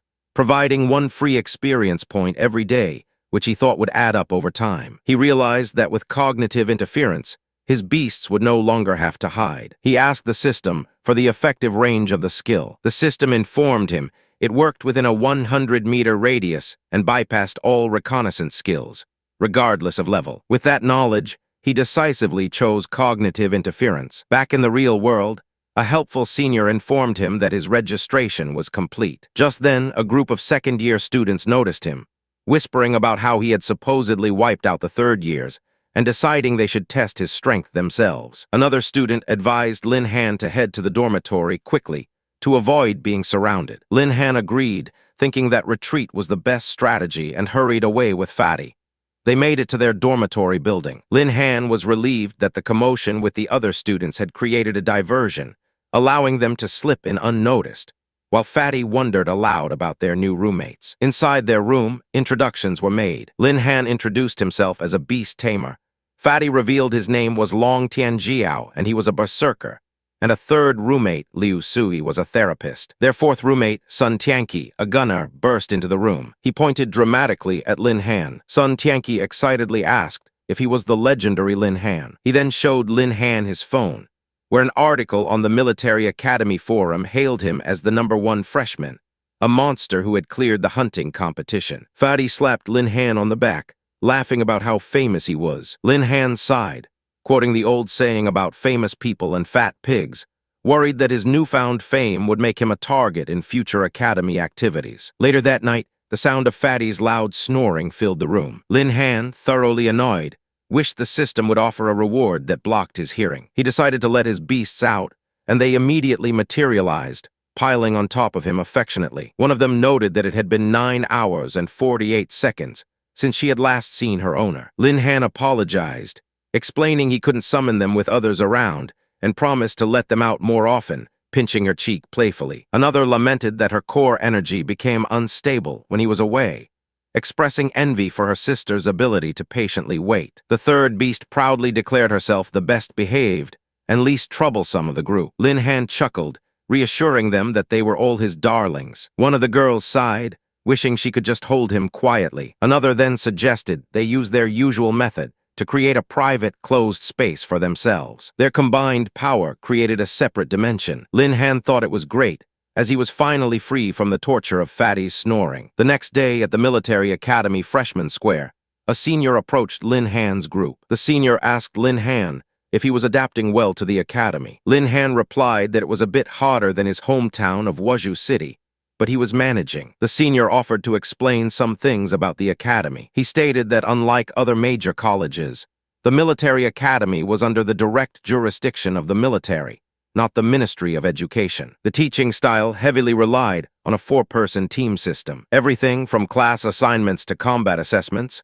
was done in teams, making the choice of teammates extremely important. He added that rewards were typically distributed to the team leader, then noticed that Lin Han's group already consisted of 4 people, remarking that they wouldn't need to bother choosing. One of his new teammates, a girl with pink hair, worried that her fighting ability might make her a liability. Lin Han quickly reassured her, praising her incredible tracking and detection skills, and officially inviting her to join their team. She happily accepted, promising to do her best to keep up. The senior then instructed them to register their team and come up with a name, informing them that a freshman meeting would be held soon after the classes were divided. He explained that only freshmen participated, with each of the 4 classes sending one team to compete in a 2-round tournament. 2 classes would be eliminated in the first round, and the team that won the final would receive a special reward. Fired up, Lin Han declared that they would win the championship. The group started thinking of a team name. Lin Han suggested the Night Watch, a team that would protect the lights of every household, and everyone enthusiastically agreed. Their new teammate in the school uniform playfully told her new captain to take good care of her, and the group headed off to register. They arrived at the registration building and saw a long line. Fatty worried that with so many people, someone might have already taken the name, Night Watch. Just then, a man in a suit approached, introducing himself as King Hai, a mentor at the academy. He informed Lin Han that manager Yi Taking wanted to speak with him. Lin Han immediately guessed it was about the hunting competition and eagerly anticipated receiving his points. He happily agreed to go. As they walked, mentor King Hai asked if Lin Han was now a 4th-level beast tamer, which Lin Han confirmed. The mentor was impressed, noting that reaching the 4th level so soon after awakening was a remarkable feat, even for the elites of aristocratic families. He praised Lin Han for defeating Kai Tian, and feigning curiosity, asked if he would mind sharing his unique beast-taming methods while his cognitive interference skill remained active. Lin Han knew that if anyone discovered he was harboring 3 of the 10 ancient evils, he would be in immense trouble. He casually replied that his beasts were all ordinary and nothing special. Mentor King Hai attempted to use an information reconnaissance skill, but a system alert informed him that the skill activation had failed. The mentor's eyes widened in shock. The failed scan was unprecedented and confirmed his suspicion that Lin Han was hiding a significant secret. The mentor pressed further, saying it was incredible for an ordinary beast tamer to have such strength, and asked to see his beasts, suggesting they might have mutated. Lin Han found the mentor's attention troublesome and began thinking of a way to throw him off. At that moment, the door to an office opened, and Director Yi called for Lin Han to come in. Lin Han followed the director into the office. Director Yi got straight to the point, asking if Lin Han remembered defeating 88 senior students. He confirmed that Lin Han must know about exchanging their ID cards for points, and Lin Han nodded, realizing the purpose of the meeting. The director then asked what he planned to do with over 20,000 points. Lin Han said he just wanted the points first, and would decide later. Internally, his priority was to buy a feast for his hungry beasts. Director Yi then delivered the bad news. The Academy couldn't distribute that many points at once, as it would disrupt their internal economy. Lin Han's jaw dropped in surprise. Lin Han's cheerful expression vanished. He dejectedly said he would accept the Academy's arrangements, as he couldn't think of anything else he wanted. Director Yi pointed out that as a level 4 professional, Lin Han was likely still missing a beast. He made a generous offer. He could get Lin Han any level of ferocious beast he desired. Furthermore, the Academy would cover all his university expenses, including the cost of feeding his pets. Lin Han considered the offer. There wasn't much choice, as the food supply in his beast taming space was running dangerously low, especially with Ai's terrifying appetite. The director told him not to be discouraged and promised to make up for the remaining points, also suggesting he ask mentor Qinghai for extra training materials.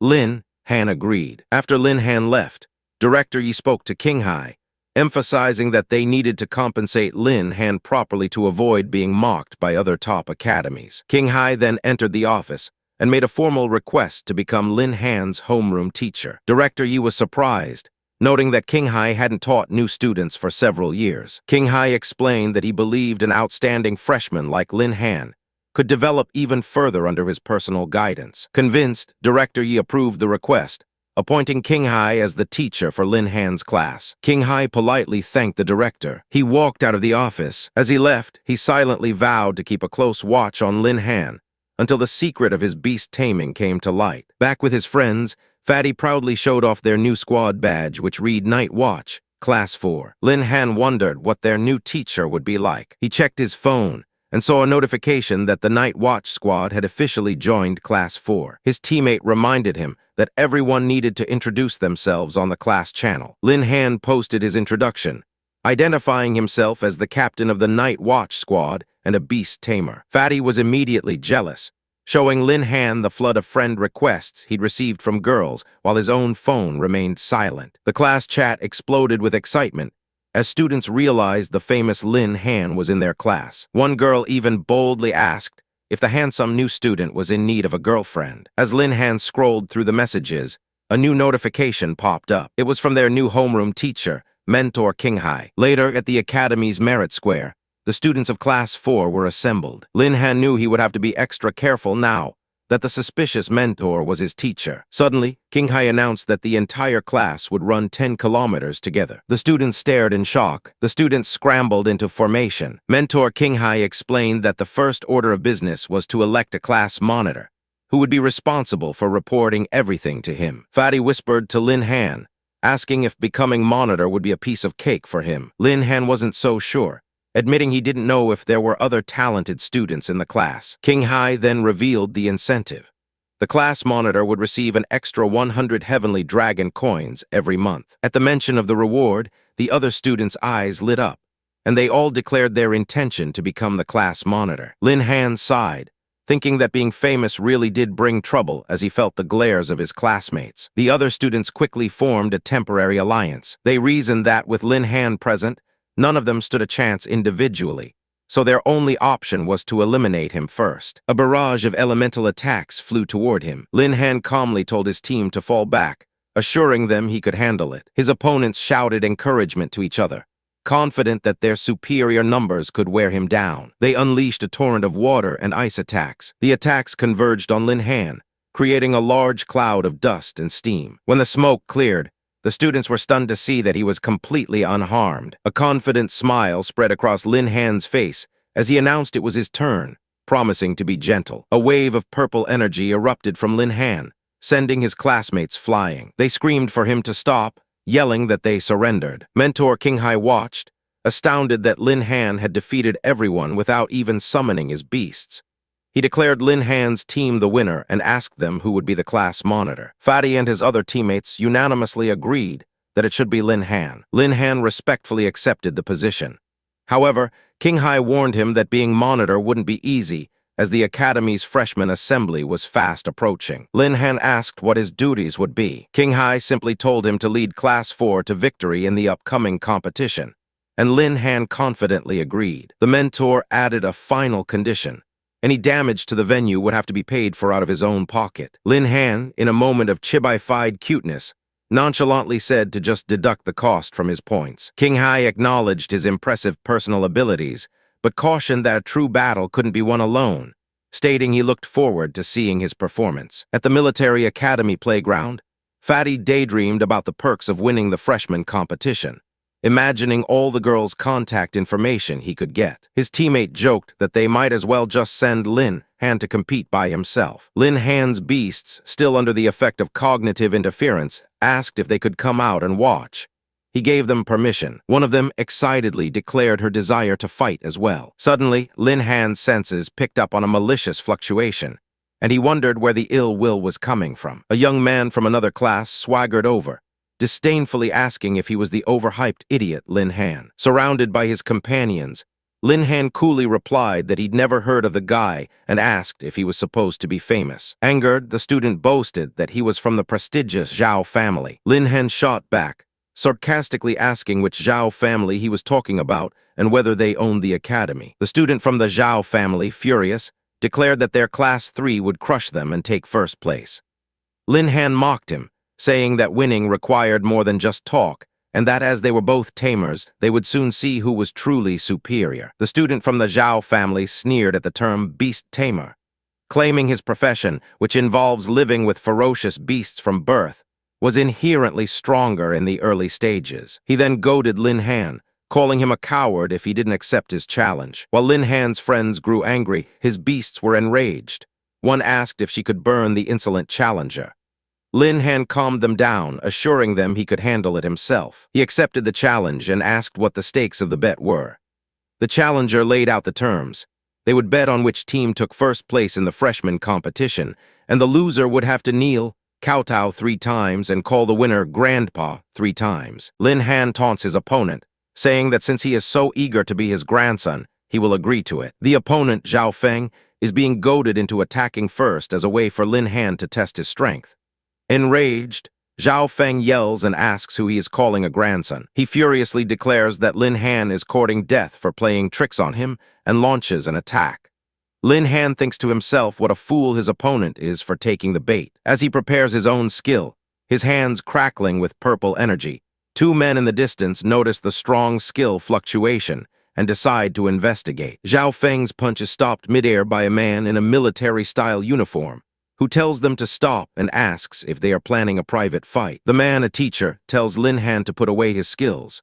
On a nearby running track, Lin Han deactivates the purple lightning around him, saying okay, he'll stop. The teacher is shocked, wondering when Lin Han even started to use his skills, while the other man tells all the teachers to take good care of their students and not cause trouble. The teacher tells the students to stop standing around and go back to their seats in class 4. As he walks away, Zhao Feng clenches his fist and vows to let Lin Han go for now, but will definitely crush him under his feet during the competition. A system prompt appears before Lin Han, warning him of strong maliciousness and to be careful. He notes to himself that Zhao Feng seems very unconvinced. The teacher thinks that if Director Yi hadn't arrived, the consequences of Lin Han's attack would have been unknown, recognizing the kid as a hidden talent. An announcement is made for all teachers that the freshman meeting will begin in half an hour, revealing a special competition format called the Barrier Challenge. The crowd of students is surprised by the announcement. A man on a stage explains that these abilities will be crucial for unexpected situations on the battlefield in the future, like casualties among teammates or the need for temporary reorganization. Lin Han thinks to himself that the military's assessment method is indeed unexpected and interesting. The announcer begins explaining the rules in detail as a blue light swirls around him. He states that each of the 4 classes will send out 3 randomly reorganized teams of 4, with opponents selected by drawing lots. The winner moves on to the next opponent until all 4 members of a team are defeated, with the same person only allowed to defend the ring twice in a row. The team that eliminates all opposing members first wins. Lin Han's friend wonders if this is to test the team's ability to deploy troops and if the order of battle is important. The announcer adds that an MVP will be voted on by college leaders and can apply for a reasonable reward. Lin Han's teacher tells his class that they should be able to win and to get ready to form their groups. Fatty excitedly shows Lin Han his phone, happy they were assigned to the same group. Lin Han looks at the other teammates on his phone. Liu Wangqiu, a therapist, and Zhang Zhen, a shield and sword knight, thinking they look okay. A girl with pigtails, Liu Wangqiu, waves and calls out to the class monitor, followed by a young man, Zhang Zhen. She says she didn't expect to be in the same group and asks him to carry them. A man in a uniform announces that the drawing of lots has begun. He pulls a lot and declares the matchups. Class 1 versus Class 4 and Class 2 versus Class 3. Zhao Feng is shocked that Class 1 was picked to fight Class 4 and that he will be fighting Lin Han. His friend asks him what he thinks. Zhao Feng replies that it's a pity they can't eliminate him directly, but the two teams will meet sooner or later. He reasons that even if Lin Han's personal strength is strong, the rules limit him to fighting twice at most. The official in the uniform raises his arm and declares the freshman meeting officially open. The announcer then calls for the contestants from the first team of Class 1 and Class 4 to come to the stage for the first match. A large, muscular man named Zhang Yang introduces himself as a third-level elite barbarian warrior. He vows to get his team off to a winning start and put Class 1 in their place. Fatty steps forward and tells Lin Han that he will test the opponent's strength first, asking Lin Han to believe in him. Lin Han agrees and tells him to keep going. In the ring, Zhang Yang taunts Fatty, whose full name is Long Tianjiao, calling him a third-level berserker and saying he is no match for him. The game starts and Fatty simply says hee. Zhang Yang shouts for him to take his hammer, swinging a large ball and chain. Fatty dodges, telling him he acts like a master while he hides.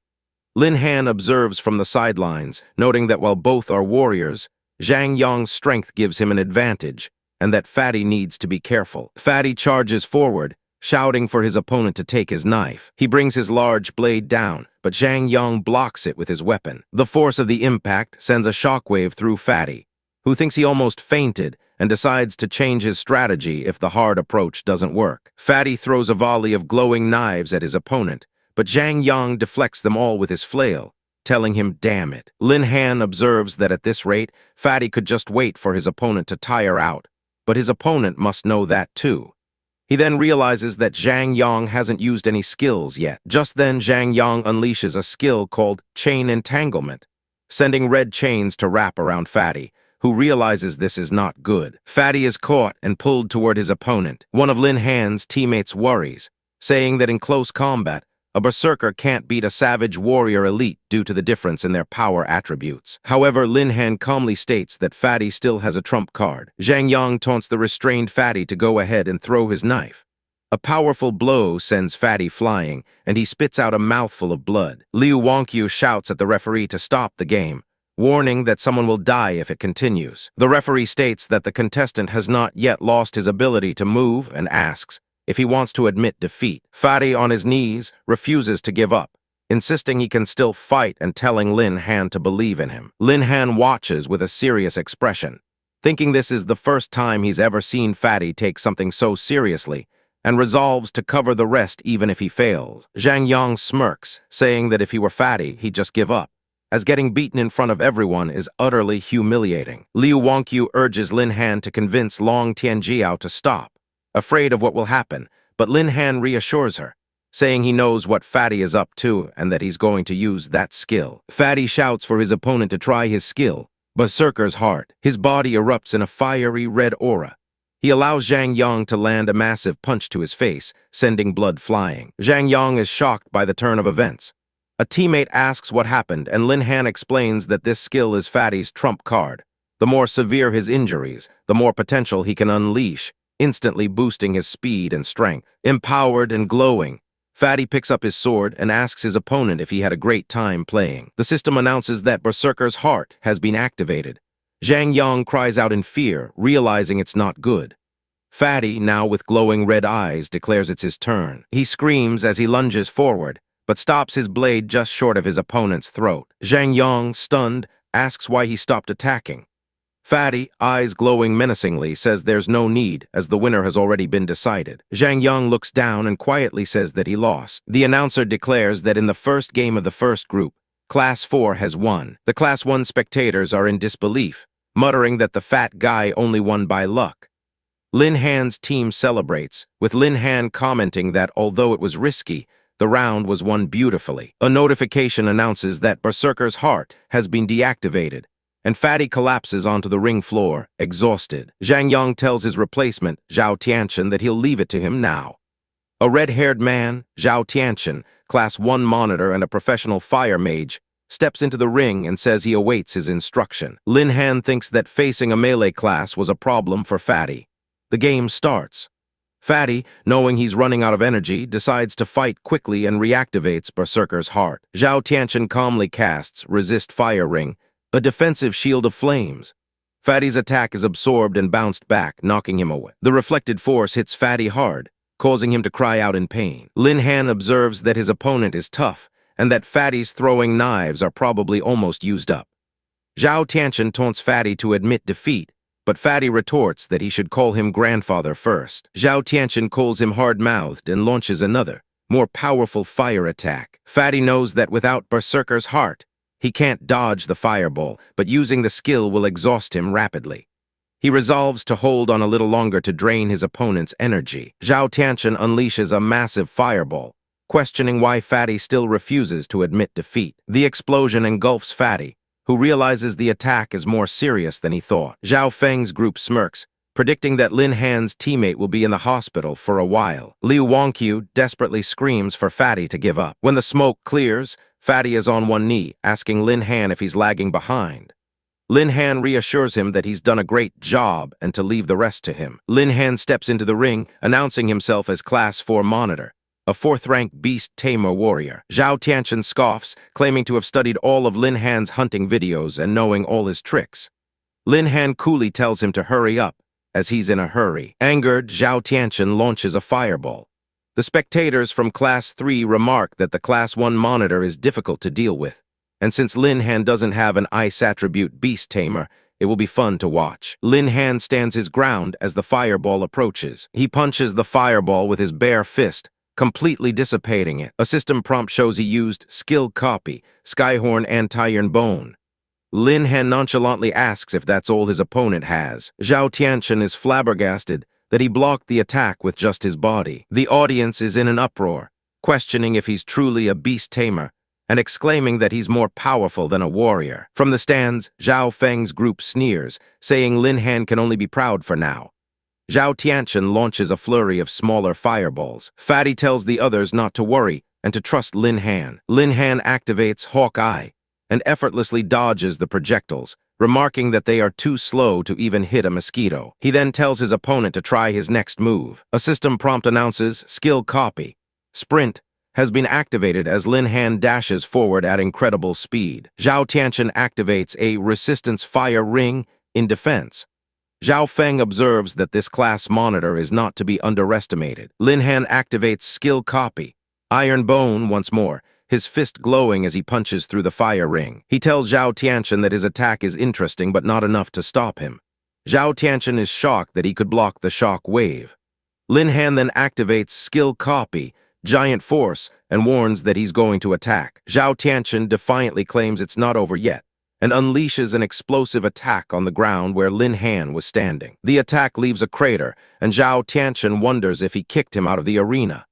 Suddenly, Lin Han appears behind him, asking what he's looking at. Before Zhao Tianchen can react, Lin Han activates Lightning Wings and declares that it's over. He lands a devastating punch, sending Zhao Tianchen flying through the air. The impact shatters the arena floor and sends debris flying, leaving the entire venue in ruins. Zhao Tianchen lies defeated, stunned by the terrifying power, and eventually collapses, admitting that Lin Han wins. The announcer declares Lin Han from Class 4 the winner, and asks Class 1 to send their next contestant. The crowd erupts in cheers.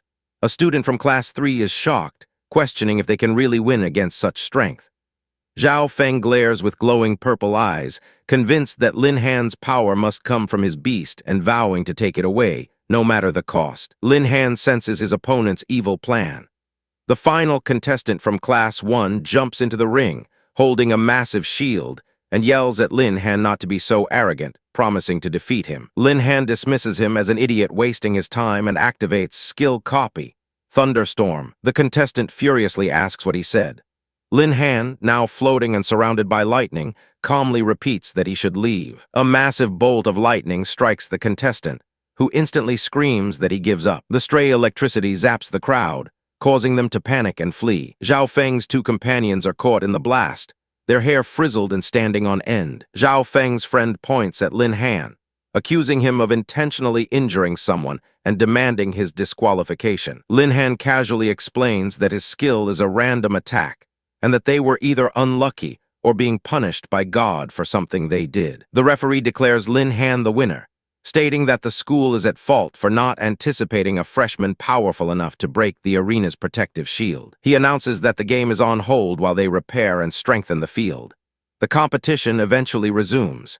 Lin Han and his team sit together, wondering who will play next, given that one person can only play 2 games at most. Liu Wangqiu volunteers, pointing out that the only one left in Class 1 is Lin Yuiyu, who is also a support professional like her.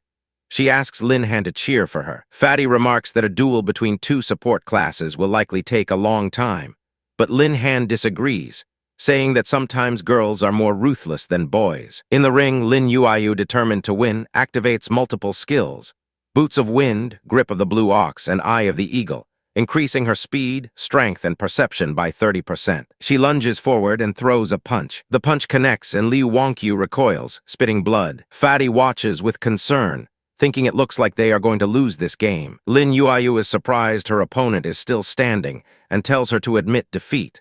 However, Liu Wangqiu gets up and replies that it's Lin Yuiyu who should admit defeat. She correctly deduces that her opponent must be out of energy after using so many skills on a single punch. Liu Wangqiu grabs Lin Yuiyu's arm, catches her off guard, and throws her to the ground with a loud thud. Winning the match, her teammates cheer as the announcer declares Liu Wangqiu the winner. Fatty and the others congratulate Lin Han, saying their team won because he took on all of Class 1 elite fighters, leaving them with weaker opponents. The announcer confirms that Class 4 has defeated Class 1 to advance to the finals.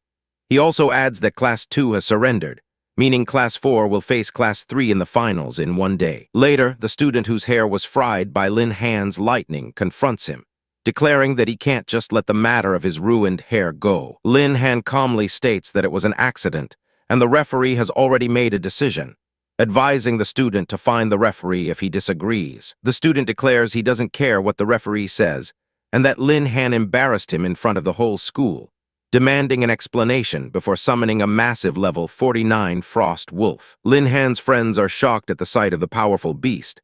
The student gives Lin Han a chance, telling him to kowtow, apologize, and shave his head. Another student warns that the academy punishes private fighting, but the summoner scoffs, revealing that he's not afraid because the powerful Zhao family is behind him. Fatty steps in front of Lin Han with a determined look, drawing a glowing sword and saying that if they want to lay a hand on Boy Lin, they'll have to go through him first. Fatty declares that anyone who wants to lay a hand on Boy Lin will have to go through him first. Their opponent, Zhao Feng, laughs mockingly, questioning if a mere rank 3 ant thinks he's worthy of competing with a level 49 beast tamer like himself. Their opponent, Zhao Feng, laughs mockingly, questioning if a mere rank 3 ant thinks he's worthy of competing with a level 49 beast tamer like himself. Lin Han assures Fatty that the idiot is no match for him and tells him to watch from the side. Zhao Feng vows to show everyone who the top freshman truly is as a large, glowing wolf-like beast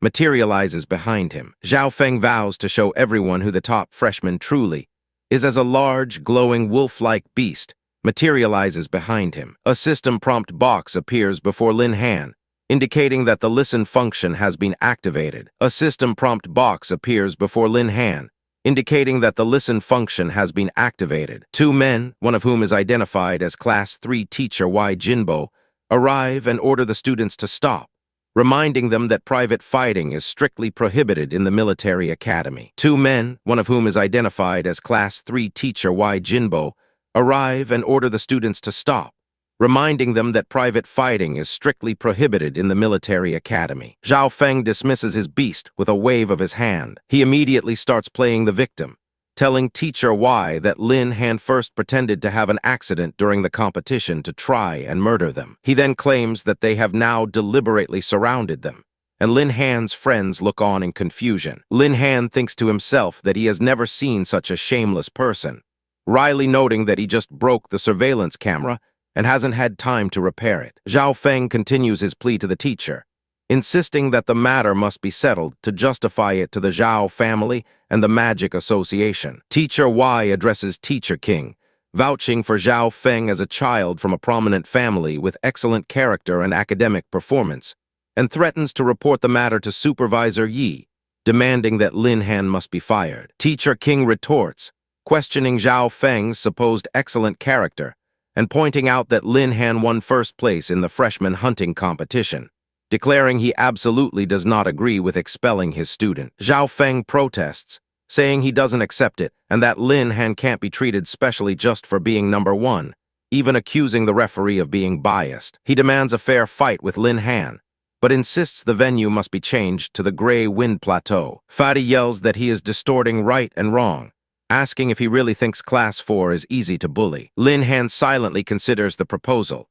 remembering the Gray Wind Plateau is inhabited by plateau wolves and wind-blade bats, and wonders what his opponent's plan is. Zhao Feng smirks, thinking to himself that he is confident the wolves there will not attack him, planning to take advantage of the chaos. A man in a military uniform with a cape, Director Yi, suddenly appears, asking what they are all doing here. Teacher Y immediately reports to him, falsely accusing Teacher King's students of attempting to murder Zhao Feng. Lin Han's classmates shout that he's talking nonsense, and that Zhao Feng's group provoked them first. Teacher King whispers that it's Y Jinbo picking on his students again. Teacher King whispers that it's Y Jinbo picking on his students again. Director Yi decides that competition is the only way to make progress, and agrees to hold the finals at the Gray Wind Plateau, changing the rules so the competition will have 2 rounds. Zhao Feng thinks this is a great opportunity to ambush Lin Han in the first round. Judging from his expression, Lin Han realizes his opponent must be up to something. Director Yi announces that the competition will resume in 1 day. At the training ground, Lin Han tells his classmates that they are the elite of Class 4, and none of them would be willing to lose to Class 3. They agree, calling the other class a gang of thugs. Lin Han says it is time for stress resistance training. He explains their biggest problem is a lack of coordination against high-level beasts. He holds his tiny ant beast, Ai, in his palm and tells them that if they can withstand a joint attack from the 2 of them, their strength will be greatly improved. The students look uncertain, asking if the 7 of them can withstand their combined attacks. Feeling motivated, they declare they have confidence and are ready for the cooperation exercise. He activates a skill copy for Giant Force and Iron Bone, his body glowing with red energy. He activates a skill copy for Giant Force and Iron Bone, his body glowing with red energy. He rushes forward and punches the shield of a classmate who struggles against the powerful force. A girl throws chakrams at Lin Han, who dodges and tells her to pay attention to her aiming. He moves with blinding speed, knocking down 2 other students who exclaim that he is too fast. Another student casts a healing spell on her injured teammate. She then summons a large artillery cannon, telling the others to cover her while she gives the class monitor a big boost. As she warns her classmate to be careful, a giant version of Ai appears and intercepts the cannon blast. A student puts up a magical shield, yelling that he blocked it. Ai's small spirit form thinks that her master told her not to use all her strength, so she gently taps the shield again, sending the student flying. The student with the cannon, Old Liu, complains that he can't hit the class monitor from this distance. Suddenly, Ai looms over him, knocking him out. Someone uses a displacement skill to teleport behind the cannon, turning it into a mobile turret. Someone uses a displacement skill to teleport behind the cannon, turning it into a mobile turret. Ai, in her large form, roars angrily, demanding to know how they dare fire at her master. The student begs for his life, but Lin Han calls Ai back. She transforms into her humanoid form and stands beside him as he ends the special training, praising their good cooperation. She transforms into her humanoid form and stands beside him as he ends the special training, praising their good cooperation. Su Yi reveals a teleport talisman he bought, explaining it allows ordinary professions to use the skill at critical moments. The other students feel they have gotten stronger from the training. The next day at the competition venue, the teachers observe that Lin Han's ant beast is truly extraordinary. Zhao Feng whispers a threat to Lin Han, who retorts by asking if he wants another afro. Director Yi calls for silence and officially begins the freshman competition finals. He announces the first round. Each class monitor will lead their team to the competition venue, and anyone who fails to arrive within half a day is eliminated. With a cheer, Lin Han and his classmates set off for the Gray Wind Plateau. After walking for half an hour through the barren landscape, they note the lack of wild animals and feel it's quite safe. Suddenly, a pack of plateau wolves appears. The accompanying teachers decide it's a good opportunity to hone the students' character and let them handle it. The students prepare to try out their special training. As the wolves charge and his classmates get into formation, Lin Han slips away and uses a lure wolf bone, an item that confuses wolf-like creatures into seeing him as one of their own. Elsewhere, Zhao Feng holds a scroll of confinement, planning to wait for Lin Han to be defeated so he can forcibly contract his beast. While Lin Han's team fights effectively, a student from Class 3 cries for help as he's surrounded. An archer named Jaime from Class 3 intervenes, saving him. Lin Han observes her, noting she seems more powerful than the monitor of Class 2, and that her strength is at least at the peak of the 3rd level. The massive LV-50 Plateau Wolf King appears, its powerful aura overriding the effect of Zhao Feng's lure wolf bone. Panicked, Zhao Feng cries for help as the wolves turn on him. Jaime tells him to hold the wolves back while her skill charges, but he cowardly refuses, leaving her to face the Wolf King alone. The teachers realize the freshmen don't have enough combat experience and prepare to intervene. Before they can, Lin Han activates a skilled copy of Thunderstorm and Giant Force, unleashing a powerful electrical blast that defeats the Wolf King and saves Jaime. She asks why he saved her when their classes are rivals, and he replies that his feud is only with her class monitor and that as classmates, he doesn't need a reason to help. With the Wolf King dead, the rest of the pack flees. Jaime thanks him, and he advises her to see the school doctor for any remaining injuries. From afar, Zhao Feng seethes with anger, calling Jaime a bitch for seeking Lin Han's help. Teacher Y also watches, convinced that Lin Han is just pretending and vowing not to be fooled by him. Lin Han's system detects the lure wolf bone dropped by Zhao Feng, and he picks it up, realizing why his opponent chose this location. He thinks that people who endanger their companions for selfish reasons are despicable, and decides it's time to teach Zhao Feng a lesson. Both teams arrive safely at the competition venue, a large arena in the plateau. The second round begins, an individual ring competition. Fatty volunteers to go first for Class 4. Jaime also volunteers for Class 3, but Zhao Feng stops her and sends Tang Ming instead, accusing her of planning to lose to Lin Han on purpose. Jaime denies this, explaining that Zhao Feng was the one who lured the Wolf King, but he overrules her, asserting his authority as class monitor. The match begins between Tang Ming of Class 3 and Long Tianjiao, also known as Fatty of Class 4. After a clash of blades, Tang Ming unleashes a blade storm attack that sends Fatty flying. Tang Ming taunts him,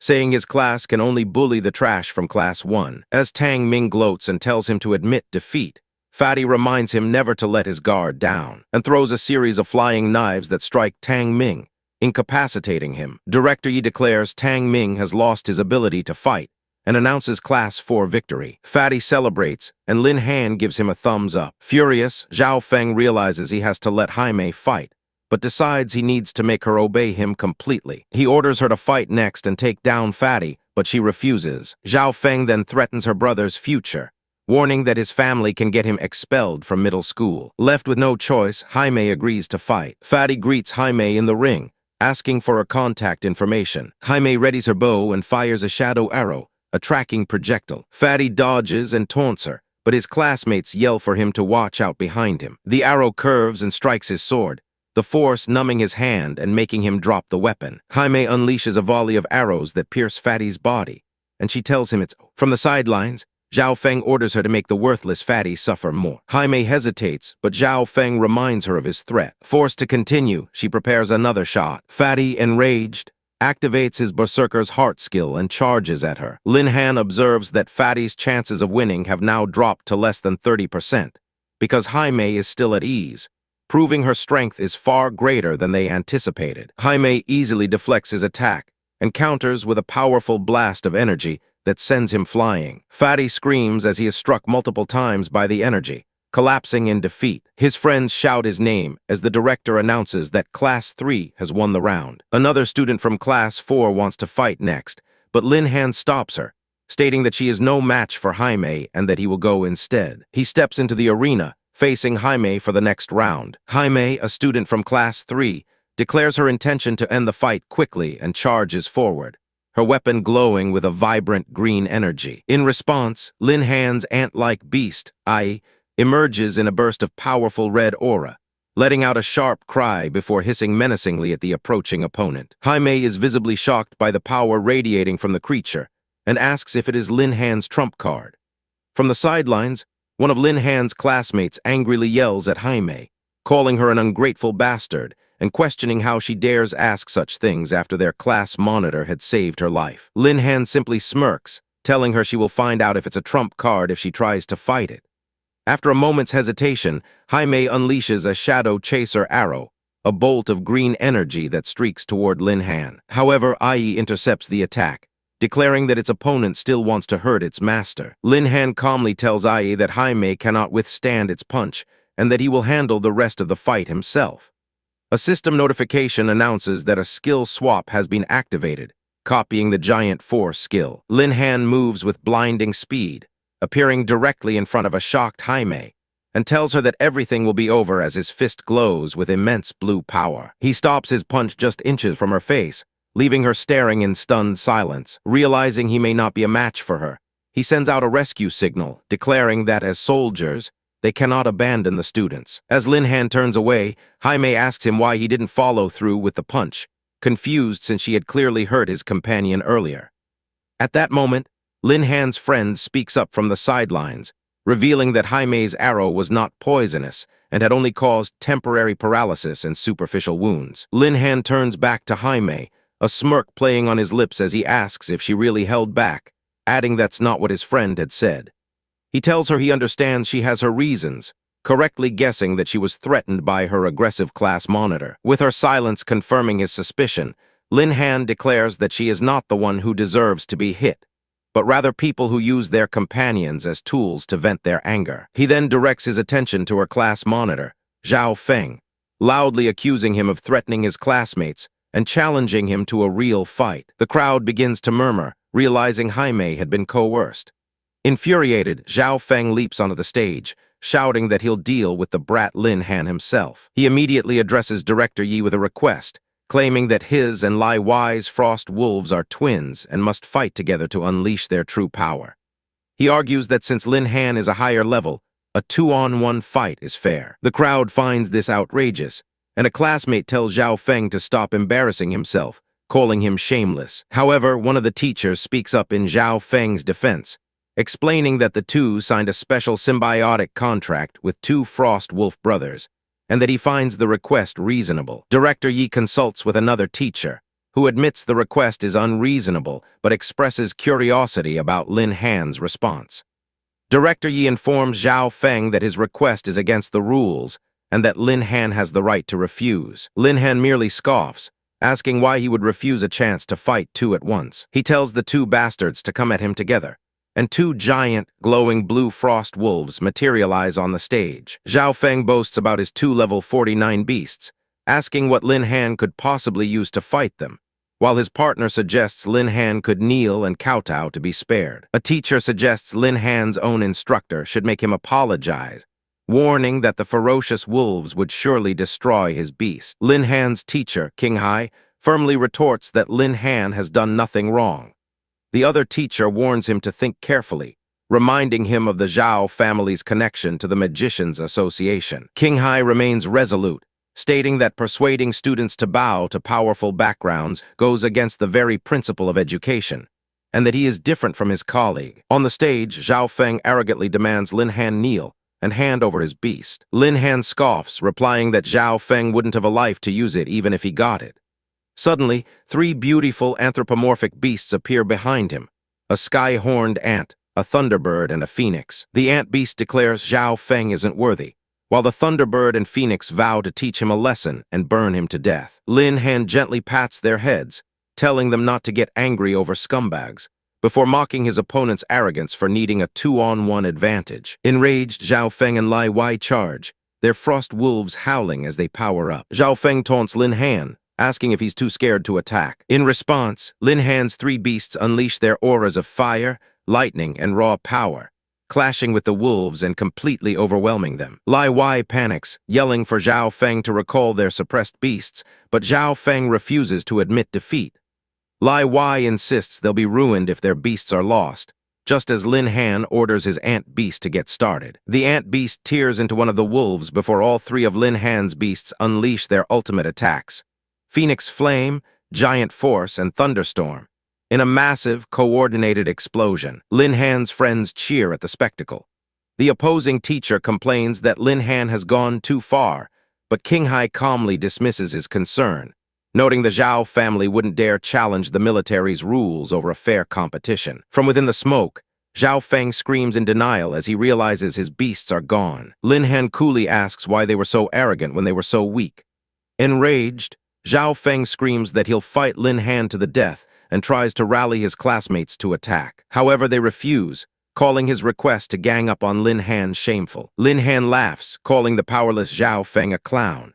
Undeterred, Zhao Feng claims he still has tools to kill him and summons a glowing binding scroll. King Hai recognizes the powerful item from the magic association and wonders what Zhao Feng is planning. But before he can use it, Lin Han activates his skill swap and giant force, moving in a flash of red energy to punch Zhao Feng squarely in the face. As Zhao Feng flies backward, Lin Han snatches the scroll from A system message identifies the binding magic scroll, which Lin Han finds interesting and decides to store for later study. Zhao Feng, clutching his bleeding face, screams that he'll make Lin Han die without a burial place.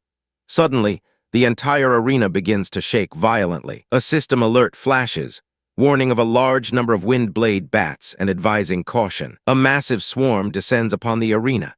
An official yells for everyone to prepare for battle, while another orders Zhao Feng to be moved to safety. A teacher points toward the sky in terror, directing Manager Yi's attention to a humanoid creature with horns and white hair floating amidst the swarm.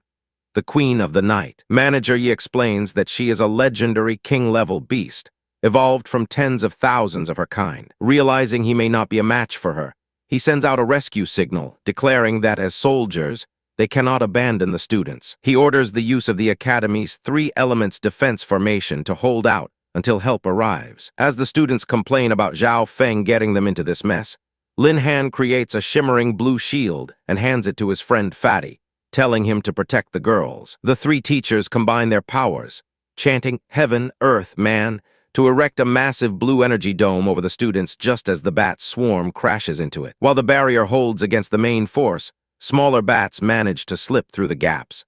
A teacher instructs Lin Han to lead the class and deal with the intruders while they maintain the formation. Lin Han's 3 beasts materialize and engage the bats, followed by his classmates who leap into the fight, determined to survive. Zhu Ting the fatty smashes several bats with a powerful ground pound, while a female student, Zhu Ting, follows up with a lightning-infused sword strike. The other students coordinate their attacks, unleashing a barrage of fire and energy, working together seamlessly. Lin Han observes with pride, thinking they can handle it without his help, when a system notification identifies a group of LV-50 wind blade bat elites appearing. These larger, more menacing bats create a powerful gust of wind that staggers the students.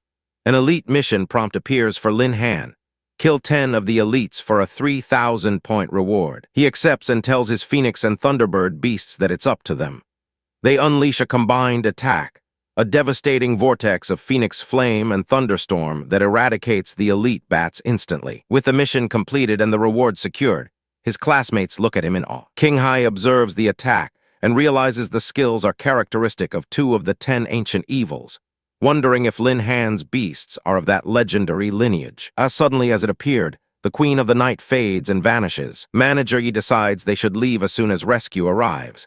He then pulls Lin Han aside, demanding to know the true origin of his beasts. Lin Han claims he caught them in the wild, but the manager doesn't believe him, stating they have the look of ancient bloodlines, like the 10 ancient evils. As Lin Han internally panics about being discovered, a strange white mist begins to swirl around their feet. Director Yi shouts that it might be an enemy attack and orders everyone to gather together. The smoke thickens and students begin to collapse, their strength draining away. As the world fades to white, Lin Han's beasts call out to their master. He awakens to find himself and everyone else inside a massive, ancient coliseum. His beasts rush to his side to check if he's injured. Elsewhere, students are blaming the unconscious Zhao Feng for their predicament. Manager Yi confirms his suspicion that they have been transported to an ancient ruin, a place of legend where early humans gained power by passing trials. A small, purple, digital bat-like creature materializes, welcoming them to the ruins battlefield. A holographic screen details the rules, a level 3 challenge for one player aged 20 or younger. Success brings mysterious rewards. Failure means everyone becomes a ghost, trapped forever. Manager Yi laments being too old to participate and hopes a strong student can save them. With the fate of everyone on the line, the fatty turns to Lin Han and asks if he can do it. A system notification appears only for Lin Han, issuing an epic mission to clear the ruins for 5,000 points and a form evolution skill. He reassures everyone that he will do his best and steps forward to accept the challenge. A deep voice welcomes the mortal ant to the Bloody Shura field, the Hall of Death. Lin Han is teleported to the center of the arena while his friends watch from the stands, cheering him on. The voice warns that he must survive to claim the treasures within and tells him to prepare for his first opponent. A hulking, one-eyed green creature, a LV-50 Diamond Ray Cyclops, smashes onto the field. An official notes that the high difficulty of the first level proves the ruins' reputation. Zhao Feng's crony hopes the Cyclops kills Lin Han with one punch. As the challenge begins, Lin Han's sky-horned ant beast appears, eager to test her newly upgraded power. A stat sheet details her impressive abilities. She meets the Cyclops' charge with a cry of huge force, their fists colliding in a massive shockwave.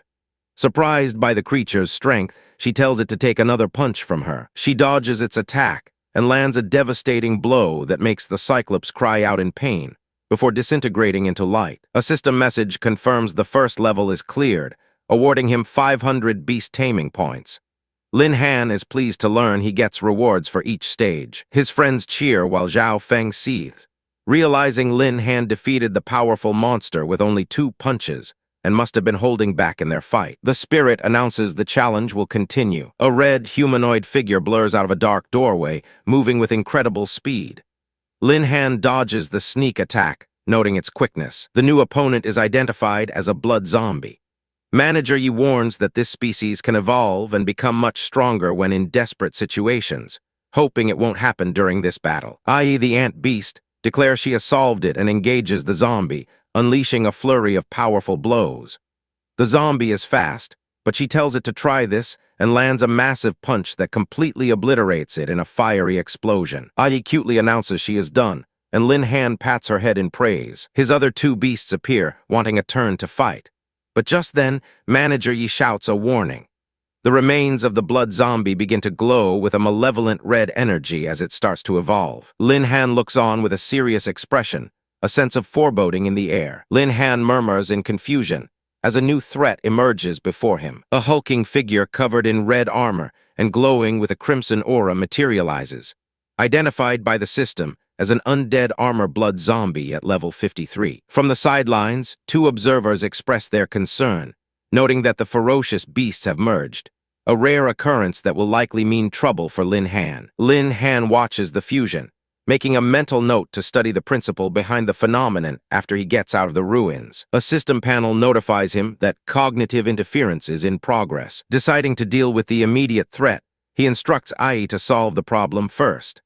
Ai lunges forward and strikes the blood zombie with a powerful punch, unleashing a wave of red energy. After a brilliant explosion, she stands confidently, expecting her master to praise her again for her quick work. However, the blood zombie is not defeated and begins to reform its body from the scattered pieces. Lin Han urgently warns Ai to be careful.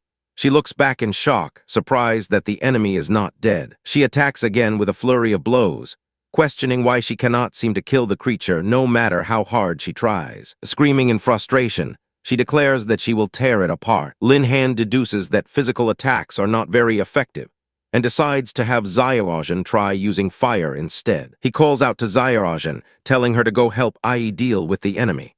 Xiaoran eagerly agrees, stating she has wanted to take action for a long time. She declares that this pile of junk is affecting her relationship with their master and prepares to unleash her power, shouting the name of her attack, Phoenix Flame. Ai complains that the stinky Phoenix should have warned her before using her ultimate attack. The blood zombie is engulfed in a massive inferno and cries out in pain before being incinerated. Lin Han expresses his relief that the enemy is finally solved. Ai and Xiaoran celebrate their victory, with Xiaojin claiming to be the MVP and calling Ai a mere parasite. But Lin Han placates them by saying they are all his MVPs. Suddenly, a strange, high-pitched noise fills the air, causing Lin Han and his companions to clutch their heads in agony. Ai shouts that the weird thing is back on its feet. The creature has reformed into a new, ethereal form, and Lin Han wonders what is happening. The system identifies this new enemy as the Will-O-Wisp King Star race. The observers are stunned, questioning how a ferocious beast thought to be extinct for ages could appear in these ruins. One of them shouts a warning to Lin Han, explaining that the Will-O-Wisp King is immune to physical attacks, and that its main skill is spiritual interference, urging him to quickly use his abilities to strengthen his spiritual power.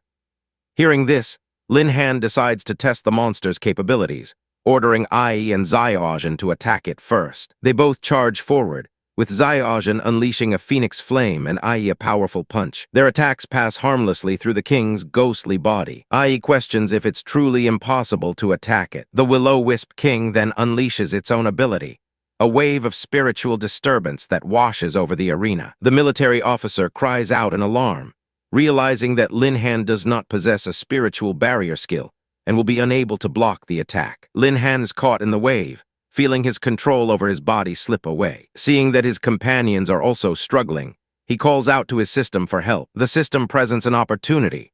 By using his points to facilitate a breakthrough for his beast, Tianj, he can gain an advanced mental attack skill called Thunder, which can eliminate the Will-O-the-Wisp King's control. Lin Han immediately accepts, ordering the system to give all his remaining beast taming points to Tianj. The system confirms the command and begins the process. On the sidelines, the man in the suit begs Manager Yi to think of a solution to help Lin Han. Meanwhile, Zhao Feng smirks, thinking what a reversal of fortune it would be if Lin Han died, as his beasts would then belong to him. Xiaojin cries out in frustration, wondering what they can do since their attacks are ineffective. Ai screams, vowing to beat the weirdo to death for her master's sake. Suddenly, a brilliant light shines, and Tianj appears, now evolved and holding Lin Han in her arms. Lin Han explains the new plan. Tianj will launch the main attack with her new skills, while Xiaojin and Ai provide full support. He tells Tianj that it all depends on her now. A system panel details her new skill, Thunder, a mental attack that shatters darkness, along with another skill, Thundercloud, which can paralyze enemies. Tianj declares that she will teach the Will-O-Wisp King a lesson for attacking her master, and unleashes a powerful blast of lightning. The creature is struck and its form blurs, indicating the attack was a success. The king screams in pain as Tianj's attack continues. Its blur skill fails.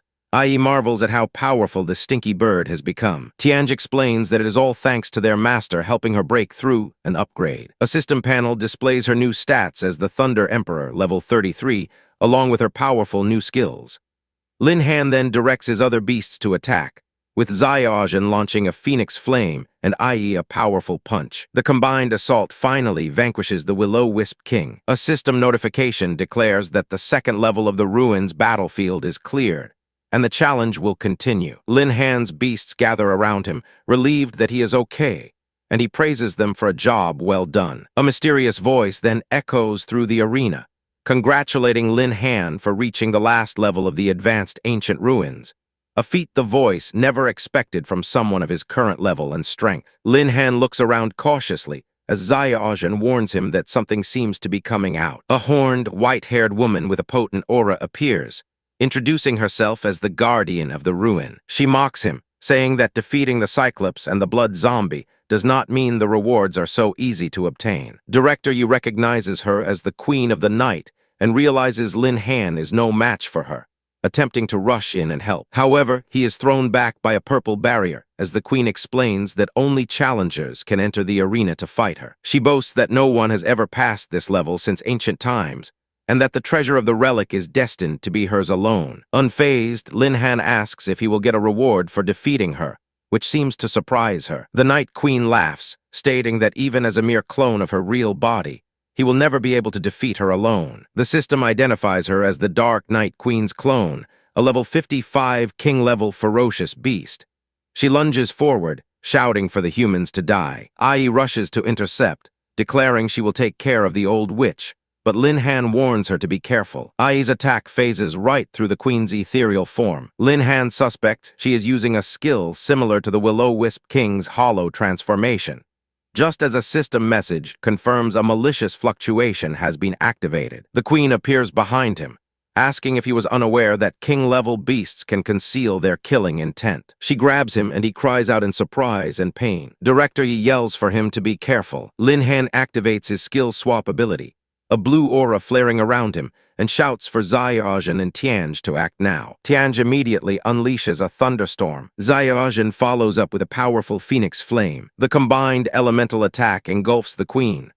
Lin Han appears behind her while she's distracted, telling her she was too careless. She admits she underestimated him, but insists he cannot defeat her so easily. She casts a spell called Chains of Dark Night, sending purple chains that bind Tianj and Xiaojin. They both cry out in pain as they are captured. Lin Han is shocked to find that he cannot even summon his beasts back into his taming space. The queen uses a shadow strike, attacking the chained Tianj and Xiaojin, who cry out in agony. She then turns her attack on Lin Han, but he manages to summon a black tortoise shield just in time to block the blow. The powerful attack shatters the shield. The queen taunts him, noting that his shield isn't a real god weapon and could only resist her attack once. Realizing the clone is too difficult to handle with conventional methods, Lin Han decides there is no longer any need for him to hide his true power. He activates his skill fusion ability and commands his beasts to fuse. They respond affirmatively. His 3 beasts merge into a single, formidable warrior clad in blue and gold armor,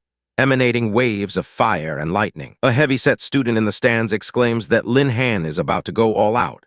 Director Yi and his colleague watch in awe, admitting they cannot even begin to gauge his current strength and wonder if he truly has what it takes to fight the Dark Night Queen's clone. The Night Queen senses the fused warrior's incredible power, but scoffs that he is only human and that his end is destined to be today, unleashing a soul-devouring decision attack that summons a swarm of demonic bats. The fused warrior questions if this is the true strength of a king-level beast. He then challenges the queen to try his own trick. He combines Phoenix Flame and Thunderstorm into a massive blast of fiery lightning and fires it at the oncoming swarm and the queen herself. The queen looks on in shock at the immense power of the attack. The fused warrior coughs amidst the fiery aftermath of his attack. The queen reappears, looking damaged, and asks how he could possess such magical powers. The warrior notes that she is not dead yet and resolves to give her a quick death. Activating skill copy and frenzy, he prepares for another assault.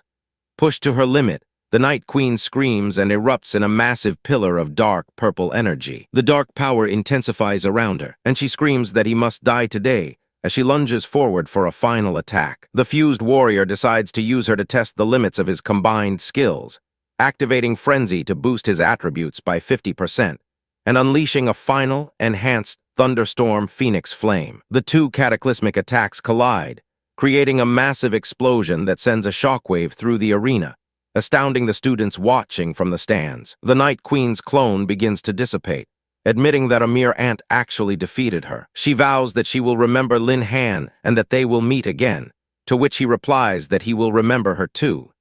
The fusion separates, and his 3 companions celebrate their victory, with one remarking how awesome it felt to be one with their master. They crowd around Lin Han, who thanks them for their hard work and tells them to get some rest. A system notification confirms that the Dark Night Queen's clone has been killed, and the 3rd level of the ruins battlefield has been cleared, ending the challenge. The onlooking students erupt in cheers, calling Lin Han their god. The military instructors agree that the academy must give Lin Han a great reward for clearing the ruins. Lin Han receives several system notifications: 2,000 beast taming points for clearing the final level, 5,000 beast control points for completing the mission, and the ruins treasure, a breakthrough card. He holds the glowing card, wondering if this is the level-clearing reward. Suddenly, everyone is teleported out of the ruins and back to the Gray Wind Plateau. The other students express their relief at being alive and loudly blame Zhao Feng for getting them into that mess. One of them asks Lin Han if he got the treasure, and he confirms that he did, describing it as a crummy old card. Director Yi immediately shouts that it's not a crappy card, but the legendary top-grade item, a breakthrough card. He explains that it has no usage restrictions and can be used on any class or ferocious beast, increasing a beast's racial level by 1. If used by a human, it doubles their attribute growth, making them far stronger than their peers.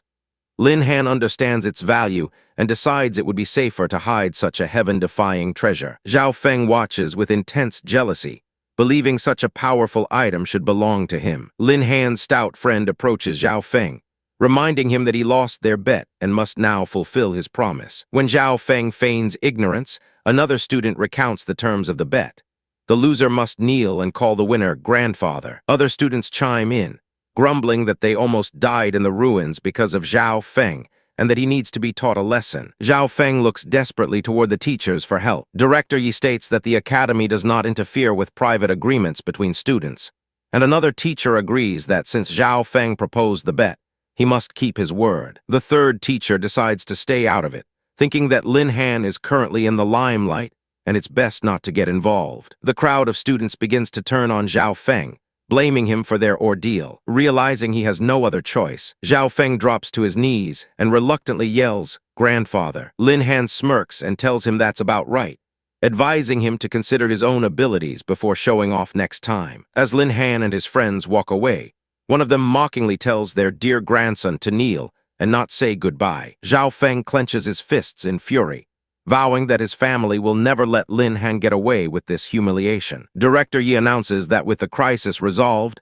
the competition will continue, calling the next contestants to the stage. Zhu Ting from Class 4 and Lu Renjia from Class 3 face off with swords. Zhu Ting easily dispatches her opponent, sending him flying out of the ring. The director declares that all contestants from Class 3 have been eliminated, making Class 4 the winner. The students from Class 4 erupt in celebration, cheering for Zhu Ting's performance. Back at the military academy, Lin Han's classmates celebrate their victory and make plans for a big meal. Lin Han, however, looks troubled, worrying that Director Yi must have seen his ferocious beast during the battle and is going to question him about it. Just then, Director Yi calls out his name, but before he can respond, a woman with short white hair grabs him by the ear, scolding him.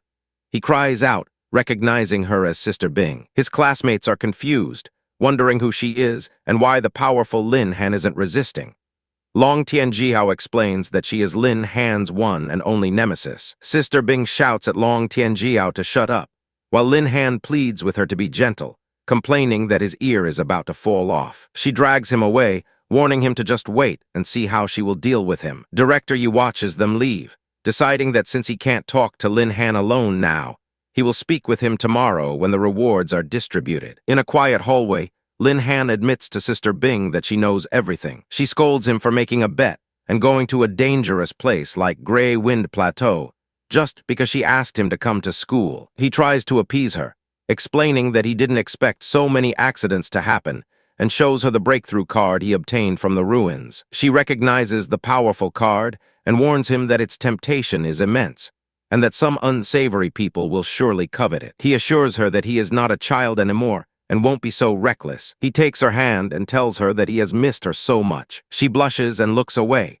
a rare display of vulnerability that leaves him unsure of what to say next. She then pulls him into a hug, calling him a little idiot, just like he always was. She pulls back, saying she just stopped by to see if he was okay. As she walks away, she reminds him to keep the breakthrough card a secret, because possessing a great treasure is a crime in itself, and also tells him to think of her. The next day, Lin Han is summoned to Director Yi's office. The director confirms that he has received his bonus points from the competition, and then informs him that, due to his outstanding performance in the ruins, the Academy's top management has decided to reward him with a level 40 ferocious beast. Lin Han thanks the Academy for its generosity. Director Yi presents him with a wooden box with the words, "Recommended by Baba" on it. When Lin Han opens it, he finds only what appears to be a piece of grass, leaving him puzzled. He finds it strange, as Director Yi does not seem like a stingy person, and suspects there is something unusual about the plant. The grass-like creature in the box begins to twist. Lin Han's companion recognizes it as a double-leaf cordyceps,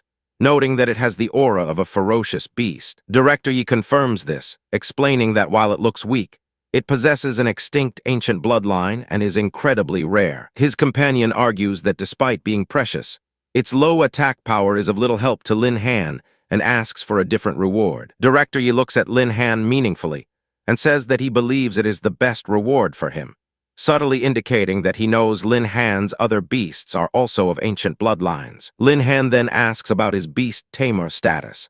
Director Yi reassures him, repeating his earlier promise that as long as Lin Han does not harm the Empire's interests, The academy will not concern itself with the types of beasts he uses. Lin Han thanks him, realizing that the director knew about his secret all along but chose not to reveal it. Later, at the academy's back mountain, Lin Han decides to use the new creature to bind his fourth beast. A system panel shows the stats of the diplocoriacy.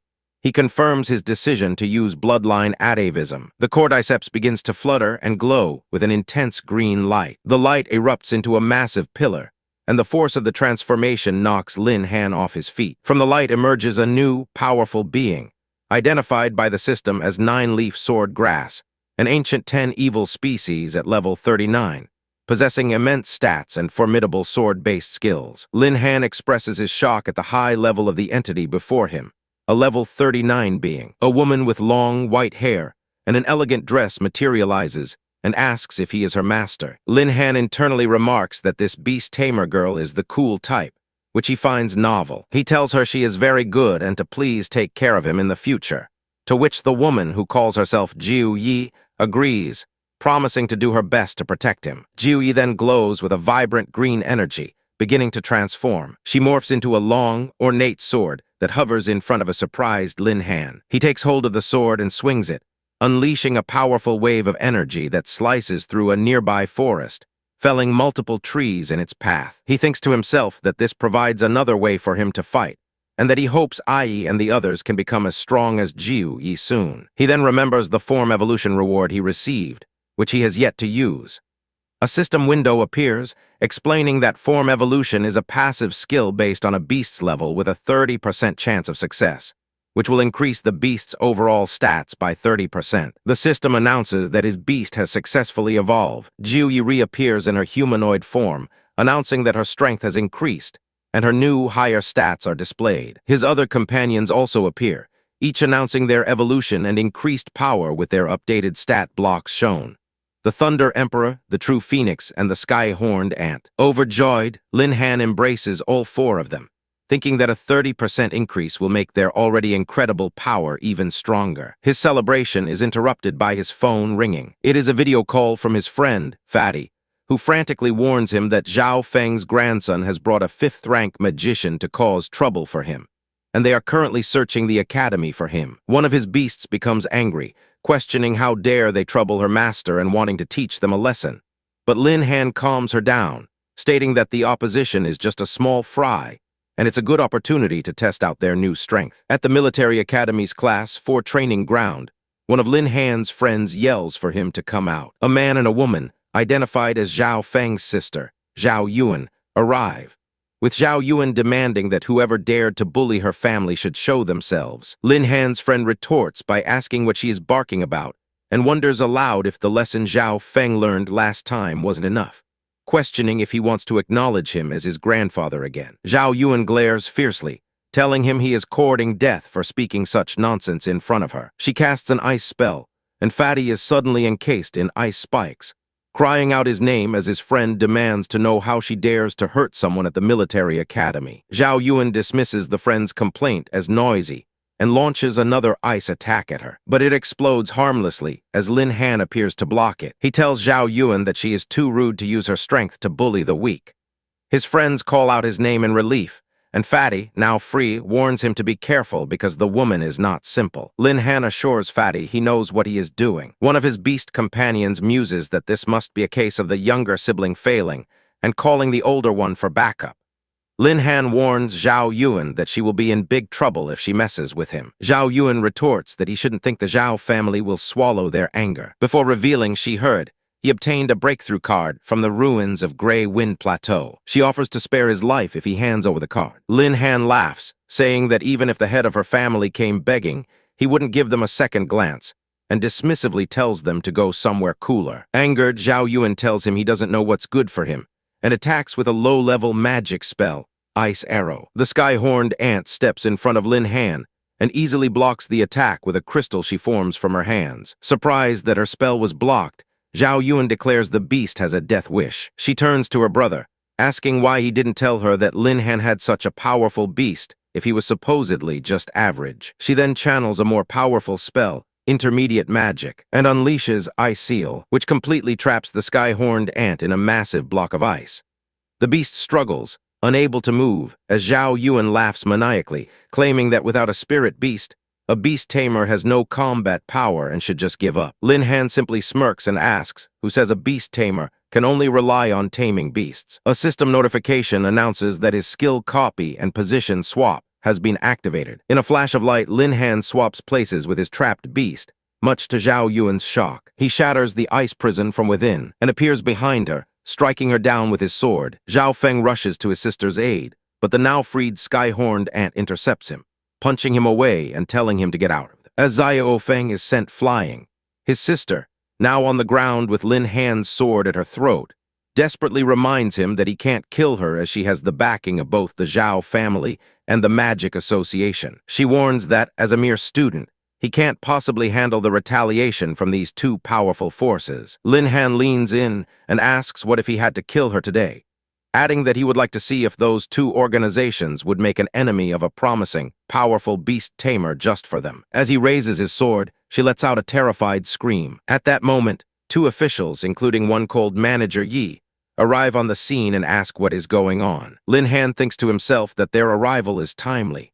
Zhao Yuan immediately starts crying, claiming Lin Han was trying to kill them. However, Lin Han's friend steps forward and explains to Manager Yi that it was Zhao Feng who started everything by bringing outsiders to cause trouble, and that many other classmates can testify to this. A group of students confirms the story, stating that Lin Han did nothing wrong and was forced to fight back. Zhao Yuan refutes their claims, accusing them of slander and fabricating a story where she only came to argue with Lin Han after hearing her brother was bullied, only for Lin Han to attack them without provocation and break her weapon. She tearfully claims that if the teachers hadn't arrived, she, a weak woman, would have been killed. Fatty scoffs at her act, pointing out that he almost became an ice sculpture before Lin Han arrived. Lin Han silently notes her methods of twisting the truth are just like her brother's. Manager Yi asks Lin Han for his side of the story. Zhao Yuan smirks, thinking that with no surveillance, she can maintain her lie, and the academy will side with her due to her family's influence. Lin Han, however,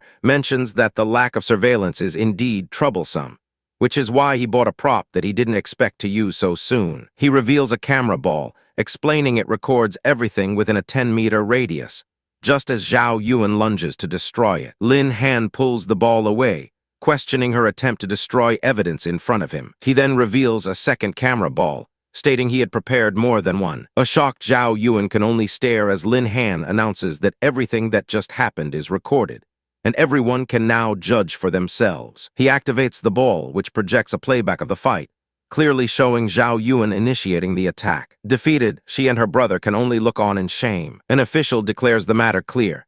They caused the trouble and then falsely accused Lin Han. Zhao Yuan desperately tries to argue that Lin Han isn't innocent either, claiming his arrogance provoked her, and demands compensation for her damaged diamond-grade weapon. She then threatens Director Yi, demanding he fire Lin Han immediately or face the wrath of the Zhao family and the Magic Association. Director Yi's demeanor turns cold, and he asks when it became the Zhao family's turn to call the shots at the military academy. He stands imposingly and states that even her father wouldn't dare to come here and give orders. He continues by saying Lin Han did nothing wrong, as students of the academy are expected to fight back when bullied. When Zhao Yuan brings up the Magic Association, Director Yi reveals he is an old friend of its president and scolds her for smearing the association's name by bullying students. Zhao Yuan is stunned into silence. Director Yi then revokes Zhao Feng's position as class monitor and places him on probation for bringing outsiders to cause trouble. The siblings collapse in despair as Director Yi warns that this is the fate for anyone who causes trouble at the academy,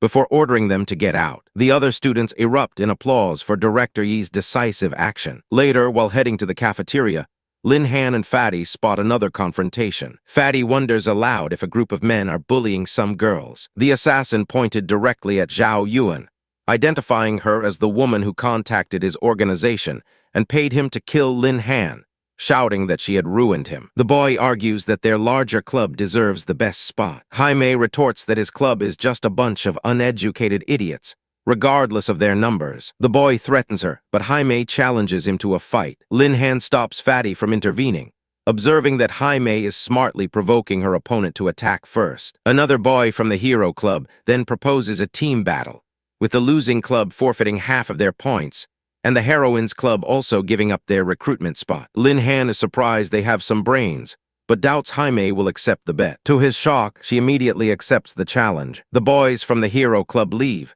telling her not to cry when she loses. The other girls tell Jaime she was too impulsive, as they are too few to win and cannot afford to lose their points. Jaime acknowledges their small numbers and the fact that only she and Zhu Ting are particularly strong, and decides they must find powerful outside help, her gaze falling upon Lin Han. Sensing he's about to be roped into something, Lin Han tries to sneak away, but his friends catch him and plead for his help, explaining that the club will be finished if they lose the team battle. They explain they didn't tell him they joined the Heroines Club because Jaime used to be on Zhao Feng's team, but she has since quit and apologized. They beg for his help again. Lin Han hesitates, saying it would violate academy rules for him, a non-member, to participate. Jaime then approaches and declares that if he can defeat the Hero Club for them, she will be at his disposal from now on. Lin Han realizes his friends are desperate because Nian Wai and Zhu Ting are members, and they will be bullied if the club loses.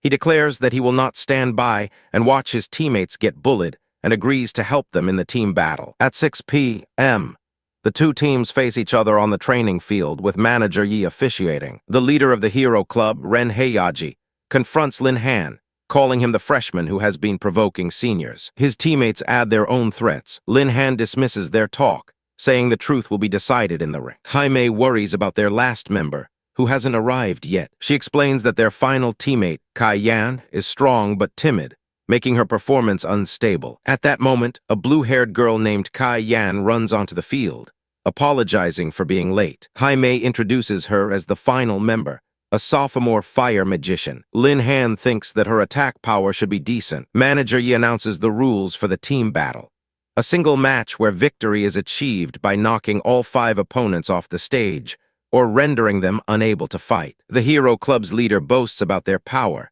but Lin Han warns him not to brag too much. Kai Yan nervously expresses her fear of being the team's weak point to Lin Han. He reassures her, saying that if Jaime believes in her strength, then he does too, and tells her to just do her best. Encouraged, Kai Yan vows to try her best. With both teams ready, Manager Yi officially begins the battle. Lin Han immediately gives orders. Zhu Ting for close combat, Nianwei on the flank, and Jaime and Kai Yan for long-range attacks, while he handles the rest. The opposing leader tells his teammates to handle the girls, while he takes on Lin Han. As the teams clash, various spells are exchanged, with Kai Yan launching fire magic to counter an ice spell. Lin Han observes that the girls are fighting well together for the first time. His opponent, Ren Heiyaji, charges at him, wanting to see how strong a beast tamer truly is. Lin Han responds by summoning his 9-leaf sword. Ren Heiyaji is enraged that Lin Han isn't even summoning a beast, taking it as a sign of disrespect. Lin Han smirks, telling his opponent that provoking him was the worst decision he could have made. Ren Heiyaji attacks, yelling for Lin Han to go to hell. Jiu Yi's voice tells Lin Han that the man's sword moves are weak, and she will point out his flaws. Following her guidance, Lin Han easily parries the attack, nearly disarming Ren Heiyaji, who is shocked by the force. As they duel, Lin Han uses the opportunity to practice his sword moves. Meanwhile, the girls continue their fight. Jaime wonders why Lin Han is holding back his beast, but Nian Wai correctly guesses he is practicing. The girls resolve to fight harder and not rely solely on him. An enemy mage prepares a large spell, declaring it's Olo. He casts a field skill, Blizzard, trapping the girls in a swirling vortex of ice and wind. Just as they are struggling, Kai Yan unleashes a massive ring of fire, which instantly melts the blizzard. Jaime praises her, but an opponent takes the opportunity to attack the distracted Kai Yan. However, his strike is blocked by a giant shield conjured by another one of the girls, who invokes a Knight's Oath to protect her companions. The remaining opponents charge their defensive position. Seeing that his teammates have reached their limit, Lin Han decides to get serious. His opponent is confused, realizing Lin Han hadn't been using his full strength. Jiu tells her master that the grass sword technique is powerful enough to end the battle with a single blow, and Lin Han agrees to use it. He unleashes the technique, a vast, sweeping wave of green sword energy. His opponent stares in disbelief at the immense power, finding it impossible. Lin Han simply states that with him, nothing is impossible. The attack engulfs Ren Heiyaji and sweeps across the entire field, knocking down all the members of the Hero Club. The remaining members can only watch in shock as their boss is defeated. Lin Han stands over his kneeling opponent, stating that he'll end it there to avoid being punished for hitting too hard. His teammates celebrate his victory, acknowledging that without him, they would have surely lost the battle. The red-haired man, furious at the prospect of losing to a freshman, shouted for his allies to stop holding back, revealing a vial of Berserker, a substance banned by the military academy for its ability to rapidly increase a person's physical limits and combat power by 50%. He quickly consumed the illicit drug. Lin Han's eyes widened as he recognized the substance, just as the red-haired man screamed, unleashing a powerful red aura that enveloped him and his teammates. He questioned how they suddenly became so much stronger, then warned his companions to be careful, realizing the enemy had used illegal drugs. From the sidelines, a military official expressed his shock, noting that the people from the Hero Club had actually used a berserker. He immediately declared the duel over and commanded both sides to cease fighting at once. However, the red-haired man, now consumed by a dark red aura, replied that the medicine had already taken effect, and it was too late to stop. He ordered his powered-up team to follow him and target the weakest opponent first. The blue-haired girl, backing away in fear, pleaded with them to stay back before creating a massive ring of fire around herself, while another girl launched an ice attack called 3 Feet of Ice at an incoming attacker. The fire and ice attacks clashed violently, erupting in a blinding explosion of energy. The blue-haired girl cried out in pain from the blast, yelling for someone to help, as Ai flew in to intervene, announcing her arrival to her master. Lin Han activated a skill, and Ai moved with blinding speed to intercept the attack. She casually deflected the incoming energy blast, remarking that it was a simple matter to handle, before activating her frenzy skill. She charged at an opponent, telling the bully to get away from the girls. The blue-haired girl, relieved, thanked Lin Han for saving her from being pierced, but he simply told her it was nothing. Lin Han rallied his team, reminding them that their opponents were cheating with potions, and urging them to unleash their most powerful moves without reservation. The archer agreed enthusiastically, stating her dislike for them as she unleashed a powerful armor-piercing arrow. Two of the opponents combined their strength to summon a giant shield, successfully blocking the arrow. The arrow's force, however, was too great, shattering the shield and sending the men flying backward. Suddenly, 2 more girls appeared behind the remaining opponents, with one gleefully announcing she had found their flaw, leaving the men stunned by their sudden appearance. With the remaining opponents knocked unconscious, the girls celebrated, exclaiming that they had finally solved the problem. The red-haired leader, enraged, called out the names of his fallen comrades. He glared venomously at Lin Han, furiously blaming him for his club's defeat, and swearing that the women of the Heroine Club could never have one without him. He then lunged towards Lin Han, screaming that he would make him pay the price. Lin Han calmly faced the charge, a glowing sword materializing in his hand, as he remarked that it seemed he would have to teach his opponent a lesson. He activated his grass character sword technique, enveloping himself and his blade in a swirling green aura. With a single powerful slash, he sent a massive wave of green sword energy hurtling towards his opponent, who could only stare in shock. The attack struck with overwhelming force, sending the man flying through the air. The energy wave continued, slamming into a distant building and leaving a massive crater, as the spectators gasped in amazement at Lin Han's incredible strength. Lin Han stood calmly on the field, the sole victor, with his defeated opponent lying motionless in the distance. The military official raised his arm and formally declared the Heroine Club the winner of the duel,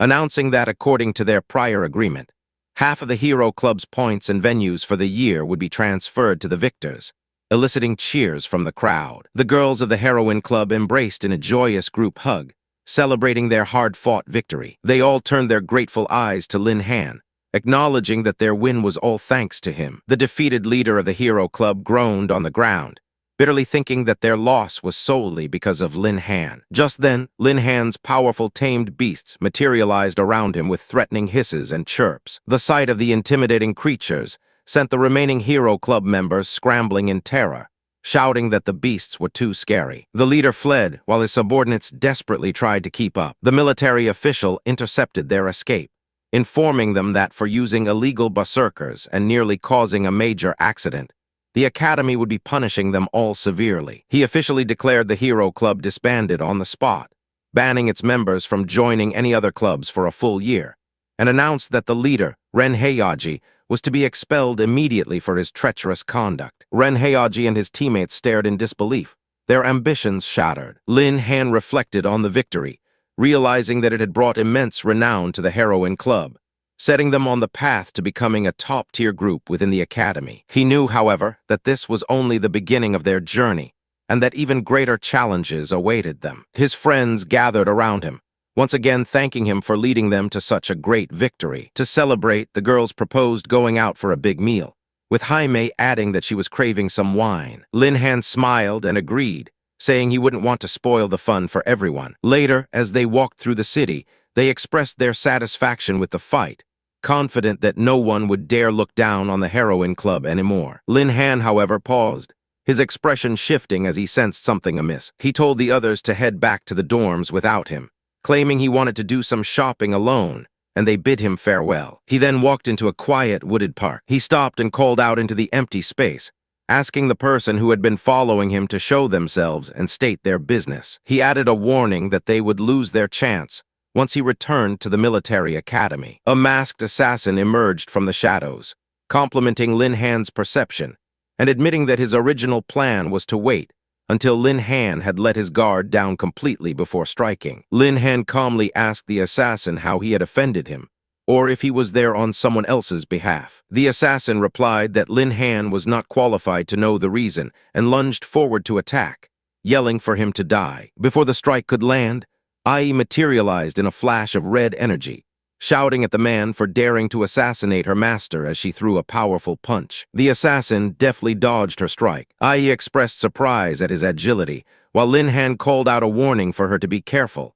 But the assassin scoffed, questioning if they truly believed a mere beast could stop a professional killer like him. He declared with certainty that Lin Han would die that day. Lin Han activated his lightning wings, soaring into the air to evade an attack. The assassin was stunned, demanding to know how a beast tamer was capable of flight. Lin Han coolly replied, asking who said a beast tamer couldn't have other skills, before instructing Ai to catch their opponent. Ai lunged once more, but the assassin blocked her punch with a grunt. From the sky, the assassin threw a glowing purple chain, revealing it to be a diamond-level item called the Dragon Binding Rope, and complimented Lin Han for being capable enough to force him to use it. The chain shot through the air and wrapped tightly around Lin Han's ankle, yanking him out of the sky. Ai cried out and rushed to help her master. As she neared the chain, however, a powerful magical force repelled her, causing her to scream in agony. She recoiled, confused about what was happening. The assassin explained that the Dragon Binding Rope's extraordinary power not only binds a target instantly, but also suppresses all surrounding strength, rendering even the most powerful foes helpless once ensnared. The rope then slammed Lin Han violently into the ground below. Bound and helpless, Lin Han asked his attacker to at least tell him who he had offended so that he could die with some understanding. The assassin stated that regulations forbade him from disclosing client information, but he offered a piece of advice for Lin Han's next life: not to offend women. Lin Han's eyes widened in realization, deducing that the only woman he had recently angered was Zhao Yuan, the eldest daughter of the Zhao family. Just as the assassin moved in for the kill, Lin Han called out for Tian Ji, and a powerful surge of energy shattered the Dragon Binding Rope as another of his tamed beasts materialized. Tian Ji declared that if the assassin wanted to kill her master, he would have to get through her first. With his other beasts reappearing, Lin Han explained to the stunned assassin that his tamed beasts were among the 10 great fiends of antiquity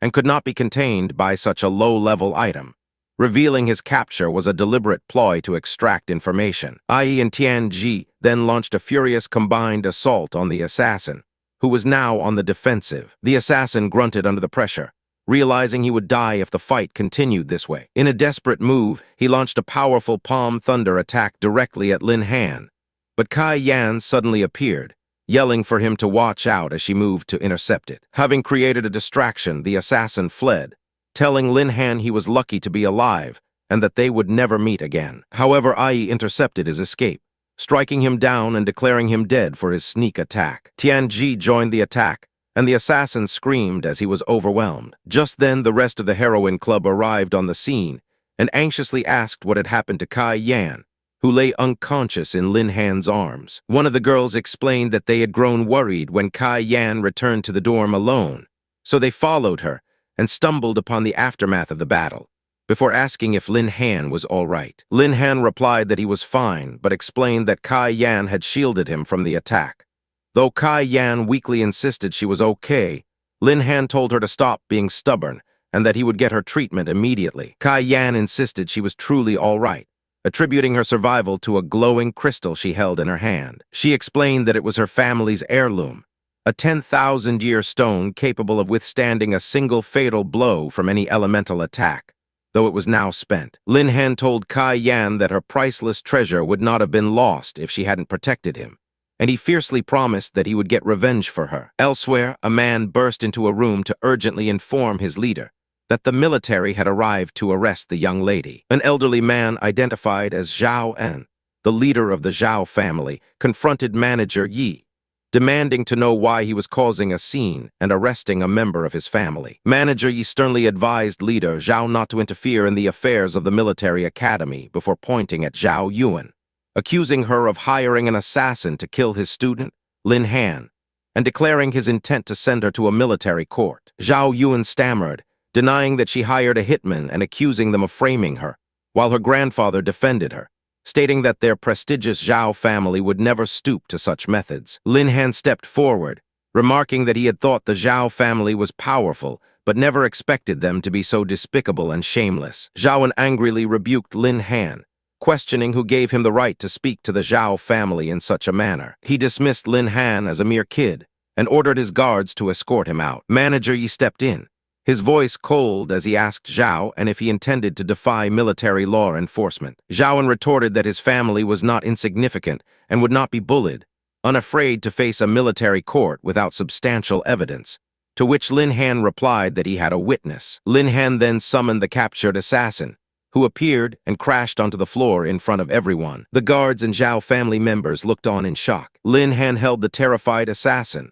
offering him a chance to live in exchange for revealing who had hired him. He threatened that refusal would mean becoming a permanent sparring partner for his beasts, a threat which immediately convinced the assassin to confess. The assassin pointed directly at Zhao Yuan, identifying her as the woman who contacted his organization and paid him to kill Lin Han, shouting that she had ruined him. Zhao Yuan stared in pure horror, her crime exposed. Manager Yi told her that, with nothing left to say, she should simply wait for her summons from the military court. Zhao Yuan frantically pleaded with her grandfather to save her, crying that she didn't want to go to a military court. Lin Han observed the scene, correctly predicting that Zhao En's protective nature would compel him to continue defending his granddaughter despite the evidence. Forced by her grandfather, Zhao Yuan knelt and apologized to Lin Han, admitting her mistake in hiring someone to kill him and begging him not to hold it against her. Zhao En then turned to manager Yi, asking him as a favor to let the matter be resolved peacefully. The old man added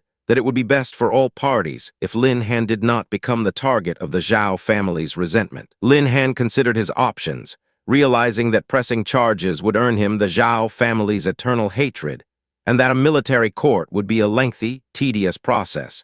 So he decided it would be more practical to extort them for compensation. He spoke up, saying that he didn't necessarily need the Zhao family to save face. He explained that his friend, Kai Yan, had sacrificed her family's precious heirloom, a protective charm, to save his life. He sighed, stating that he had to repay this significant favor. He then looked at Zhao En, demanding compensation for the losses incurred. He described the heirloom as a priceless family treasure, feigning doubt that the Zhao family could afford to compensate for it, which prompted Zhao Yuan to foolishly boast that their family's vault was overflowing with treasures. Zhao En immediately slapped his granddaughter, calling her a bastard and an idiot for her outburst, while Lin Han internally celebrated, thinking that he was about to become rich. Lin Han then asked with a smile if leader Zhao would go back on his word. With a forced smile, Zhao En reluctantly agreed to let them into the vault. Inside, Lin Han helped himself to a massive pile of gold, jewels, and other treasures. As they left, manager Yi asked Lin Han why he needed so much gold and silver. Lin Han lamented that he was just a poor student who needed money for everything, from food and clothing to daily necessities. He continued that the main problem was his 4 gold-devouring beasts, which required a vast amount of resources to upgrade. Manager Yi suggested that if he was truly short on money, he could earn bounties by joining the mercenary guild. Following his advice, They soon arrived at the bustling mercenary plaza. One of Lin Han's friends marveled at the lively atmosphere of the plaza. Manager Yi explained that the guild posts numerous bounty missions, which mercenaries can complete for rewards, and Lin Han recalled his advice that it was a great place to earn money. However, upon trying to register, Lin Han was told that freshmen were not allowed, a rule he immediately questioned as disrespectful. The woman at the registration desk explained that this rule was to prevent inexperienced freshmen from taking on missions they couldn't handle and getting themselves killed by monsters. Another student stormed off in a huff, declaring the guild and its rules to be stupid. Unfazed, Lin Han introduced himself as a freshman from the military academy and stated his intention to register, prompting the registrar to begin repeating the rule she had just stated. He calmly interrupted her, asking her not to rush and to first examine the letter of introduction he presented. The woman took the letter, her expression one of annoyed skepticism. Her eyes widened in shock as she recognized the seal belonging to Yi Taking, the director of the military academy. Immediately changing her demeanor, she informed him that she would process his paperwork right away, to which Lin Han smiled in acknowledgement. Just then his friends arrived, calling out his name. The large young man announced that they were there to register as mercenaries and undertake missions together with him. The group enthusiastically discussed forming a team to take on missions together, agreeing they could watch out for one another in dangerous situations. They decided to form the Night Watch Squad, with the motto to never abandon and never give up. They sealed their pact by putting their hands together in a show of unity. The registrar watched them with a smirk, scoffing at what she called a bunch of overconfident brats, and told them that the guild was no place for newbies to play house. The larger boy retorted that strength isn't determined by age, and confidently stated that their Night Watch Squad would successfully complete the guild's missions. He then told the auntie not to look down on them. Infuriated at being called auntie, the woman lunged forward to strike him, calling him a rude brat who deserved a good scolding for his impertinence. Before her hand could connect, Lin Han swiftly caught her wrist, stopping the blow. He remarked on her short temper, and she expressed surprise that he could block her attack, acknowledging that his strength was far greater than that of an average freshman, before offering them a chance to prove their worth. She proposed a match, stating that if they won, she would register their entire team, but if they lost, they would have to leave immediately, including Lin Han, whom she accused of getting in through connections. Lin Han confidently accepted the bet on behalf of the Night Watch Squad. The challenge moved to the mercenary arena, where a crowd gathered, gossiping about the freshmen who were bold enough to challenge Lina, the registrar. Lina announced that she would fight all four of them at once to avoid any accusations of bullying. The large boy took offense, stating that she was clearly looking down on them. Lin Han stopped his friend, pointing out that a 4-on-1 victory wouldn't be honorable. He then stepped forward, informing Lina that he could handle her by himself. Lina called him arrogant and declared she would show him the true power of a summoner as a large magical circle appeared at her feet. She summoned several large, menacing orcs from the circle. The summoned orcs stood ready for battle, growling fiercely. Lin Han commented with interest that he had unexpectedly run into a summoner, a profession he considered similar to his own as a beast tamer, and had long wanted to witness in action. Lina boasted that beast tamers were insignificant, as they could only tame a few beasts while summoners could call upon thousands of troops, though she added that her 5 orcs were more than enough to deal with a kid like him. At her command to teach him a lesson,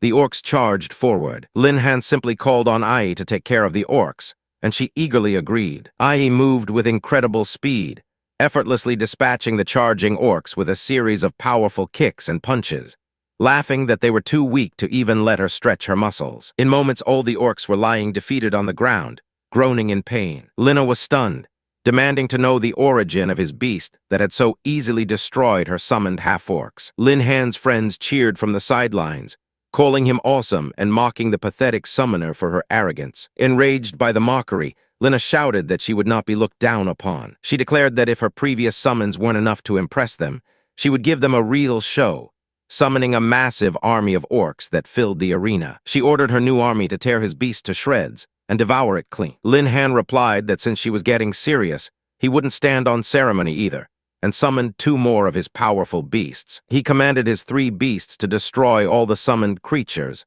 and they flew into action. Ai engaged an orc, taunting it by asking if its head was harder than her fist before delivering a crushing blow. Tianji unleashed a torrent of lightning, declaring that the arrogant orcs were courting death by challenging her. The combined elemental attacks of his beasts tore through the orc army, incinerating and electrocuting them in droves. The final beast unleashed a wave of holy fire to purify the remaining monsters, causing Lina to cry out in despair for her defeated orcs. In an instant, Lin Han appeared behind her, tapping her on the shoulder with the flat of his blade. He casually asked her if she was now ready to admit defeat to him, the beast tamer she had looked down upon. Lina collapsed to her knees in defeat, muttering in disbelief that such a powerful freshman could possibly exist. The last of her magical energy faded, and the remnants of her summoned army dissolved into purple smoke. His friends rushed onto the field, cheering that they had proven freshmen weren't weak, and asked if she would now register them as mercenaries. Lina agreed,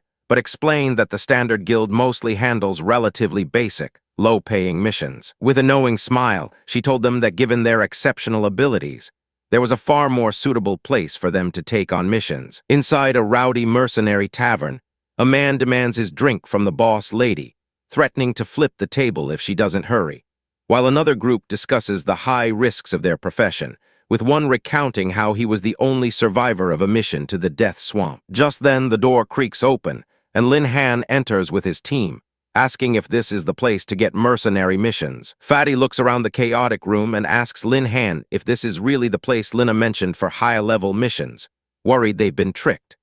A woman with long red hair, Mary, approaches and introduces herself as the owner, complimenting them on becoming mercenaries so young. However, she advises them against taking the dangerous missions available there, suggesting they start with simpler ones to practice.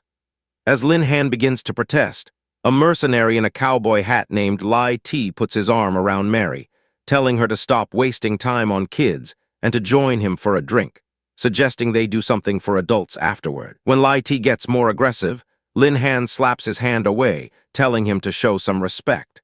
Enraged, Lai T calls Lin Han an ignorant kid for meddling and orders his men to kill him. Mary quickly steps between them, warning Lai T that if he causes more trouble, he'll be banned from the tavern. Lai T scoffs and leaves, but not before warning Lin Han not to mess with him.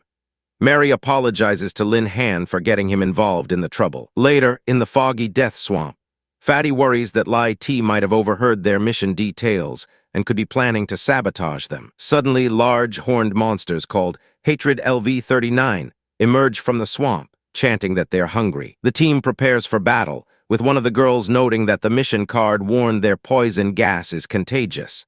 Fatty struggles against their tough hides, but the other girl, her spear glowing, declares them mere carcasses before she charges in. The pink-haired girl casts a spell to increase her attack speed, and a winged woman named Ai appears to help, unleashing a powerful energy blast that obliterates the monsters. With the creatures defeated, Lin Han reassures Fatty, who is complaining about his dulled blade, promising to get him a better weapon after they collect their reward. Lin Han then wonders why Lai T's group hasn't appeared, suspecting an ambush. Elsewhere, Lai T and his men are indeed hiding, with Lai T vowing to make Lin Han pay for the earlier embarrassment. Their ambush is cut short when a monstrous tree with glowing red eyes, the Golden Tree God, suddenly ensnares them with vines. As his men are violently thrown around, Lai T desperately plans to lure the monster towards Lin Han's group.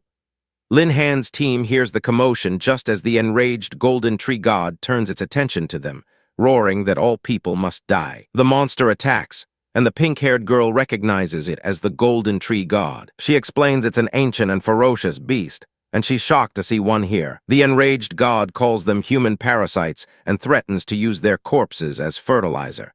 A system notification then alerts Lin Han to an epic mission: defeat the demonized Golden Tree God for a reward of 5,000 beast taming points. Lin Han tells his team to fall back, entrusting the fight to Ai, who tells her master to leave the big tree to her. Ai flies towards the monster, dodging a barrage of vines, but finds them too numerous and tangled to get close. Before Lin Han can react, vines shoot out and capture his 3 teammates. Fatty cries out to Brother Han, his knife knocked from his hand. In response, Lin Han summons his 9-leaf sword Grass, unleashing a flash of light that severs the vines and frees his friends. The Golden Tree God recoils in pain. Lin Han stands before the beast, furious that it hurt his teammates, and vows to strip it of every last branch and leaf. The monster unleashes a powerful psychological scream, causing the team to clutch their heads in pain. Realizing he must end it quickly, Lin Han activates a skill swap with his grass sword technique. He unleashes a massive barrage of wooden projectiles that bombard the creature. The golden tree god suddenly stops, its red eyes fading, and it murmurs that it feels like it's waking from a nightmare that has lasted for hundreds of years. Lin Han realizes it has regained its senses and tells the tree god it had been corrupted by the poisonous gas of the swamp. The tree god confirms this, explaining it came to the swamp 400 years ago to escape the world but was contaminated. As a reward for freeing its mind, and with its life force fading, the tree god offers Lin Han its heartwood as a gift before dissolving into golden light, leaving behind a magnificent star-level weapon, the golden wood sword. Fatty is amazed by their luck, but Lin Han offers the new sword to him, since his own was damaged. As they prepare to leave, Lin Han notices Lai T's group has vanished, figuring they ran away when the situation turned dangerous. Back at the tavern, Lin Han's group reports their success to a disbelieving Mary, with Fatty proudly showing off the golden wood sword. Their celebration is interrupted by a condescending voice calling them ignorant bumpkins for bragging about their luck. A group of heavily armored mercenaries, the armored demon hunter squad led by Wang Kai, enters the tavern. Mary quietly warns Lin Han that they are a top squad known for their arrogance. It is revealed that Lai T had already spoken to Wang Kai, twisting the story to make it seem like Lin Han's team had simply stumbled upon the sword after a monster did all the work. Believing them to be weak, Wang Kai issues a gladiator challenge for the sword. Despite Mary's warning that Wang Kai is powerful and his armor has never been breached, Lin Han shocks everyone by accepting the challenge. In the arena, the crowd murmurs about Wang Kai's undefeated reputation. Wang Kai orders his 4 female guards to dispatch the arrogant newbies. Fatty, now wielding the golden wood sword, easily knocks 2 of the guards aside, marveling at the sword's power. The other 2 girls from Lin Han's team quickly defeat the remaining 2 guards, with the pink-haired girl reminding her opponent that distraction is a major taboo in a fight. Wang Kai then steps in, boasting that his family's heirloom armor is no ordinary weapon. The golden wood sword proves ineffective against his armor, and he kicks Fatty to the ground. Just as Wang Kai is about to deliver a finishing blow, Lin Han intervenes, summoning his 9-leaf sword grass. Wang Kai laughs, asking what a broken sword can do when a golden one failed. But his laughter turns to screams as Lin Han's sword shatters his prized armor. Without his armor, Wang Kai is helpless.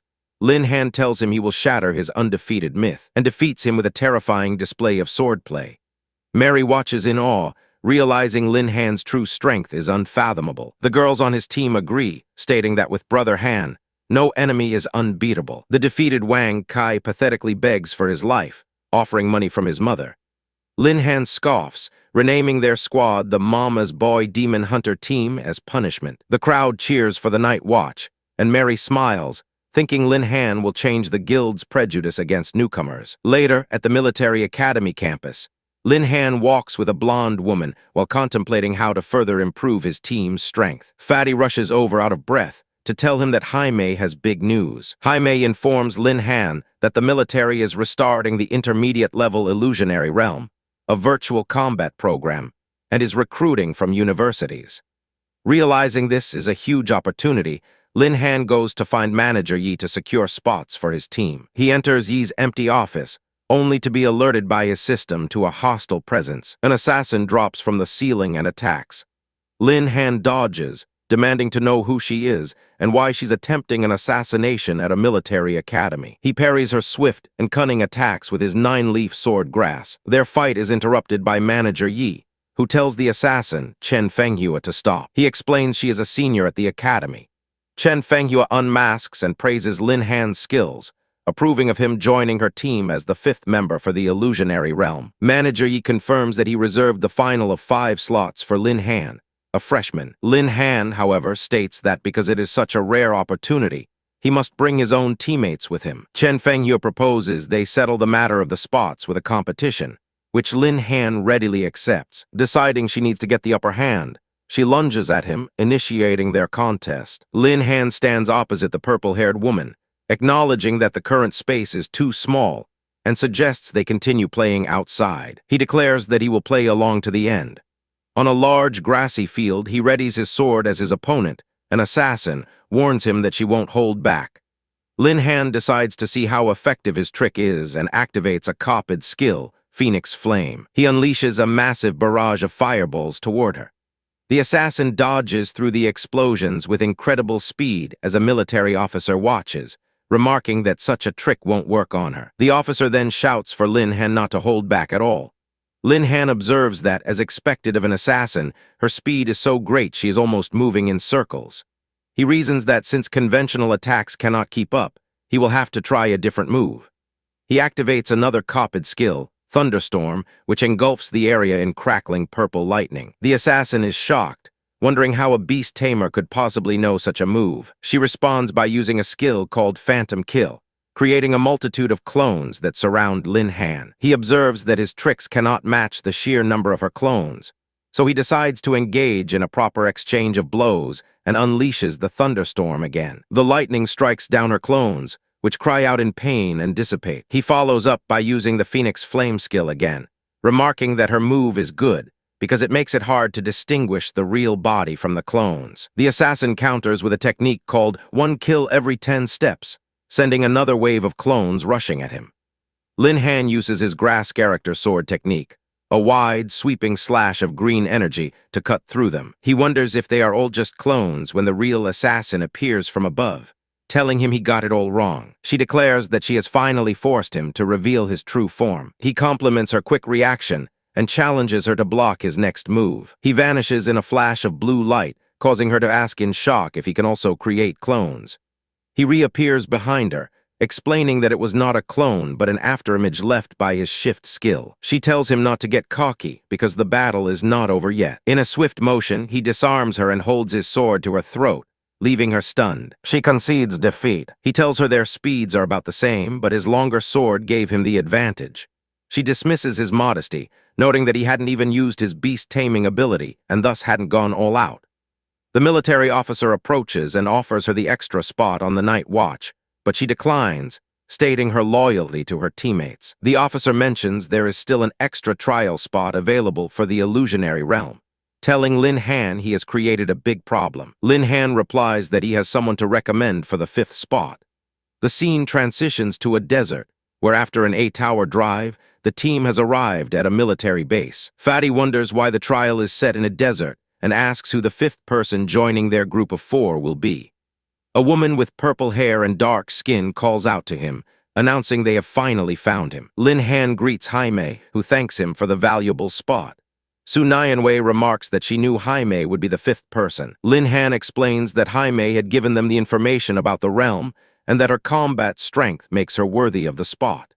Fatty expresses his amazement at the high-tech military facility. A scientist welcomes them to the intermediate illusory realm trial, explaining it consists of 3 rounds, with the first being a solo dungeon trial. As they prepare to enter, Lin Han encourages his night watch squad to represent the military academy well.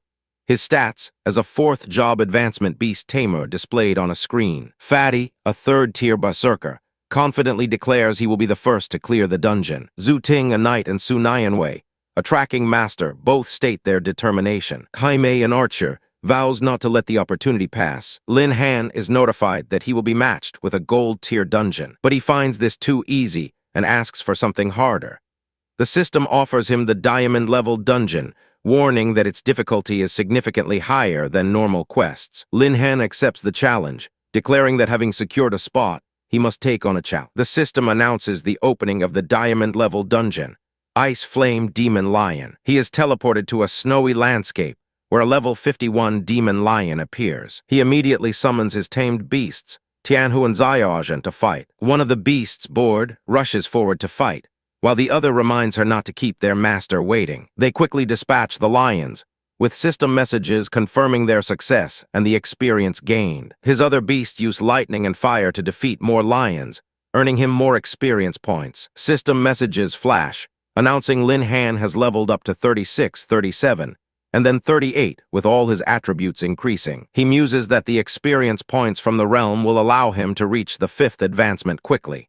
His beasts celebrate their easy victory. Lin Han thinks to himself that even the diamond-level dungeons are too easy. An announcement confirms the 5 semi-finalists, Lin Han, Zhu Ting, Jaime, Luoxiang, and Bai Tianyi. Lin Han realizes it was not going to be that simple, as a massive level 61 Ice Flame Lion King appears. The system then announces that Lin Han has been randomly selected to advance directly to the finals, and instructs his 3 beasts to handle the smaller lions while he takes on the king himself, summoning his 9-leaf sword Grass. The formidable aura of the Lion King impresses him, and he finds the creature's mix of ice and fire interesting. After his beasts finish off the lesser lions, they wonder if they should help their master. But one confidently states that the master has never failed, and the powerful Lion King is no match for him. Lin Han charges forward, shouting for the beast to take his attack. He clashes with the Lion King's ice flame breath, declaring that his 9-leaf sword is far superior. The combined attack results in a massive, colorful explosion that annihilates the boss. A system notification congratulates him on completing the trial in a record time of 10 minutes and 20 seconds, rewarding him with spiritual armor before his consciousness is withdrawn. In a high-tech control room, a female officer reports to He Chen, the chief of the general staff, that Lin Han cleared a diamond-level dungeon and has the best combat stats of all participants. He Chen, intrigued, requests Lin Han's information and orders the qualifiers to be teleported to the arena for the second round, wondering what surprises the young man has in store. Back in the virtual space, Lin Han's room transforms, and he sends his beasts back to their taming space, ready for the next round. He materializes in a new waiting area, reflecting that the first round eliminated 90% of the participants, proving the realm's difficulty. His friends greet him, and he learns that Su Nianwei was eliminated due to her support class being ill-suited for a solo dungeon. He comforts her, saying the experience was valuable. Fatty asks what monsters Lin Han faced, but before he can answer, the first round rankings appear. Lin Han is ranked first for clearing a diamond-level dungeon, shocking the other contestants who know it is 10 times harder than the gold level. His teammates praise him, and he promises to lead them to new heights. Nearby, 2 other contestants, Luoxiang and Bai Tianyi, watch them with contempt. Luoxiang and Bai Tianyi, the only ones to advance from their respective academies, plot together. They agree that they must prevent the military academy from stealing the limelight by joining forces to take down Lin Han. They shake hands, sealing their temporary alliance. An announcement marks the beginning of the second round, the arena battle, explaining that the 10 contestants will compete in pairs until only 5 remain. Fatty daydreams about getting a lucky ticket to the finals, but Zhu Ting reminds him he has to win his preliminary match first. The 2 rivals agree that they must try to wear down Lin Han's stamina in the first fight to give his subsequent opponents an advantage. The matchups are announced. Lin Han will face Sa Jiao Jiao, while Fatty is pitted against Luoxiang. A girl with light blue hair named Sa Jiao Jiao from Yunmei Academy introduces herself to Lin Han. She acts demurely, claiming she was lucky to pass the first round and asks him to be gentle. Lin Han agrees, but is suspicious of her intentions. As the competition begins, she attacks with a whip, which he easily dodges. He notes the whip's power and decides to use his advantage in close combat, activating a swiftness skill. She retorts that close combat is not exclusively his advantage, and her whip transforms into a green energy snake. He dodges again, calling it a nice surprise move but still too slow. He quickly strikes her down, knocking her to the ground. He tells her that her tricks are useless and she should admit defeat. She begins to cry, claiming she knew she could not win but needed the championship scholarship money for her father's medical treatment. Lin Han, thinking her acting is cliched, tells her he can't just hand over the win.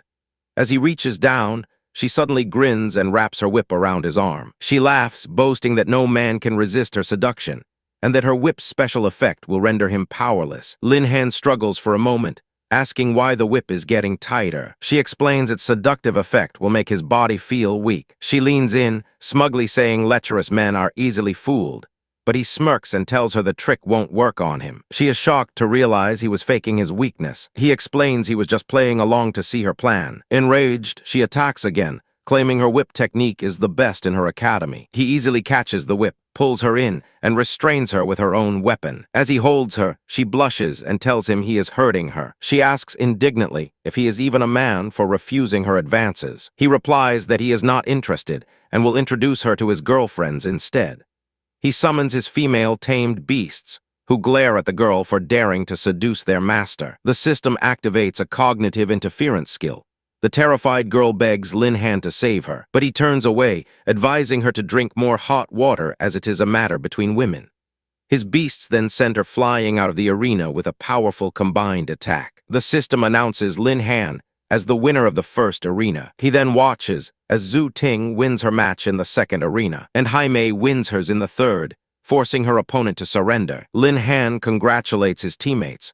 They then notice that Fatty is in a desperate fight against his opponent, Liu Oxeng. Liu Oxeng cruelly taunts Fatty, calling him a fat pig, and effortlessly dodging his attacks. He mocks Fatty's technique as slow and clumsy, before striking him with a powerful blast of energy, sending him flying. Liu Oxeng continues to beat Fatty relentlessly, telling him not to give up so easily. Lin Han realizes that Liu Oxeng is torturing Fatty as a ploy to provoke him. The girls scream for Fatty to give up, but Liu Oxeng prevents him from falling, continuing the assault. Liu Oxeng tells Lin Han it's a tragedy he's stuck with such a terrible teammate, and offers to get rid of this piece of trash for him. As he prepares a final blow, Lin Han yells for him to stop, but Liu Oxeng ignores him and unleashes a final, powerful blast, severely injuring Fatty. His friends rush to Fatty's side, as the narration explains that defeated players are teleported out, ending their pain. Before disappearing, Fatty begs Lin Han to avenge him. Lin Han clenches his fists, promising to make Liu Oxeng pay tenfold for what he did. An announcement confirms the 5 semi-finalists: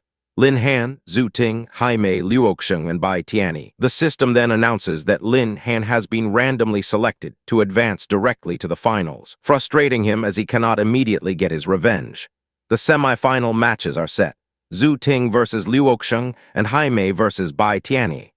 Zhu Ting volunteers to face Liu Oxeng first for her team. In the first semi-final match, Zhu Ting faces Liu Oxeng. She knows he is exceptionally strong and decides to go on an all-out offensive from the start. She attacks with her spear, but Liu Oxeng dodges every single one of her thrusts with ease, calling her attacks too weak. Lin Han watches with concern, noting that while her marksmanship is exquisite, it poses little threat to their opponent. Liu Oxeng declares he will show her real kung fu, gathering blue energy in his hands and unleashing a devastating blast that defeats her instantly. Liu Oxeng is declared the winner, as Zhu Ting is teleported out of the arena. The second semi-final begins between Jaime and Bai Tianyi. Lin Han warns her that Bai Tianyi is as strong as Liu Oxeng, but she is confident her long-range advantage will be enough. She fires an energy arrow at him, but he easily blocks it with a shield, calling the attack weak. She unleashes a volley of arrows, challenging him to hide, but he leaps into the air, reminding her that he is a mage, not just a ranged fighter. He lands and erects a powerful wind-riding shield to block her attacks. He declares he will show her what real ranged attacks are,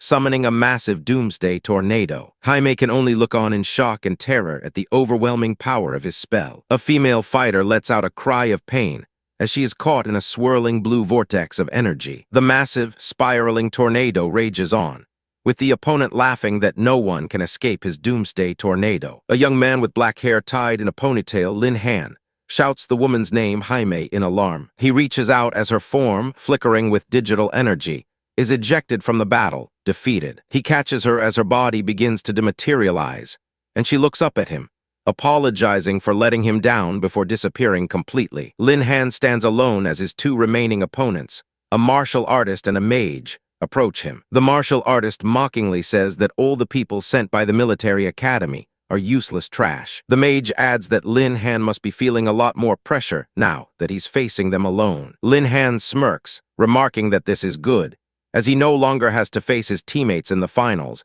and can finally unleash his true potential. He then boldly proposes that the 3 of them engage in a free-for-all, with the last one standing being the ultimate winner. The other 2 are shocked by his suggestion. The martial artist tells him he's spouting nonsense, and that the rules of the illusionary realm are not for him to change at will. Lin Han grins, explaining that the realm exists for participants to challenge their limits, and he points out that he already completed a diamond-level dungeon, which was a level above his own, proving the designers never intended to limit the participants. Elsewhere, a man in a dark, high-collared uniform comments that this Lin Han is the only one who saw through his original intention in designing the realm, and is indeed a talented person. He instructs his subordinate, a red-haired woman in a white uniform, to tell the contestants that he will approve Lin Han's proposal as long as no one objects. The 2 opponents quickly agree, eager to start the fight before Lin Han can back out. The martial artist asks his partner if they should stick to the original plan of taking out Lin Han first,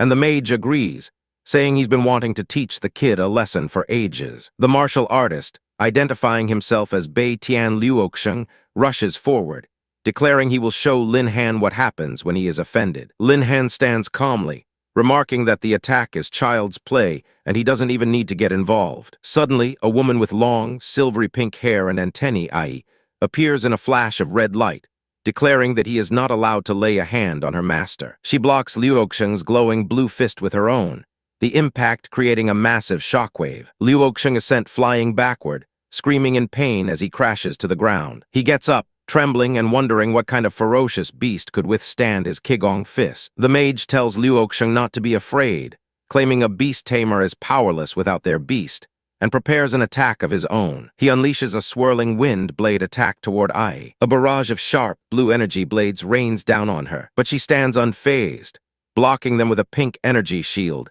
and commenting that the small amount of wind is barely enough to cool her down. She then tells the mage it's time for him to experience the power of her fist. Seeing Ai distracted, Luoxiang tells Lin Han that without his beast protecting him, he's just an ordinary person and charges in for an attack, shouting for him to go to hell. Lin Han smirks, saying his perception is worthy of his fate, as a red aura surrounds his fist, and a system message announces a skill copy of Giant Force. He tells Luoxiang that even with a handicap, he still can't win as their fists collide in a burst of red and blue energy. A massive explosion of red energy erupts from the point of impact, sending Luoxiang flying back as he screams that this is impossible. Lin Han lands gracefully while Luoxiang stumbles backward, questioning if Lin Han is truly a beast tamer. Ai pursues the downed Luoxiang, but the mage intercepts her, telling her to stop right there. The mage shouts to Luoxiang, asking him to help hold off the monster while he unleashes his ultimate attack to take down Lin Han. Luoxiang agrees, gathering his energy and vowing that the beast will watch him channel his inner energy into its body. A powerful blue aura surrounds him as his muscles bulge.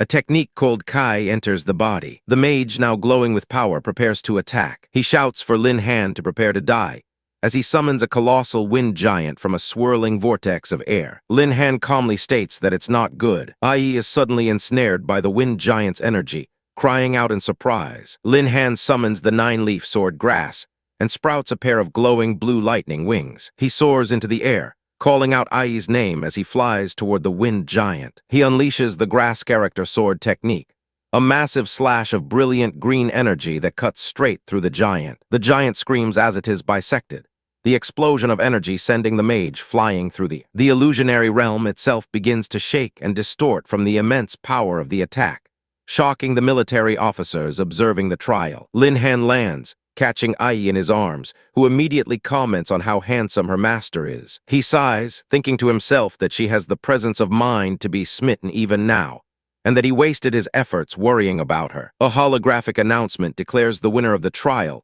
to be the military academy's Lin Han. He smiles, telling Ai to go back and get a good night's sleep. After exiting the simulation pod, Lin Han stretches, relieved that it's finally over. His friends rush over to congratulate him on winning the championship. A bearded man in a lab coat approaches, also congratulating Lin Han and presenting him with the prize for the trial. He explains that one prize is a spatial ring that can store an unlimited amount of items, and the other is a rare skill book for the art of invisibility. Lin Han is thrilled, realizing the ring will solve all his storage problems. The man then presents him with an invitation letter from He Chen, the chief of the general staff, to participate in the military selection assessment in 6 months. Lin Han holds the letter, contemplating the military selection process. His teammates congratulate him again, pointing out that an invitation from the military is a rare opportunity. Lin Han notices one of his teammates, Nianwei, looks unhappy and asks her what's wrong. She shyly admits she's upset because she performed terribly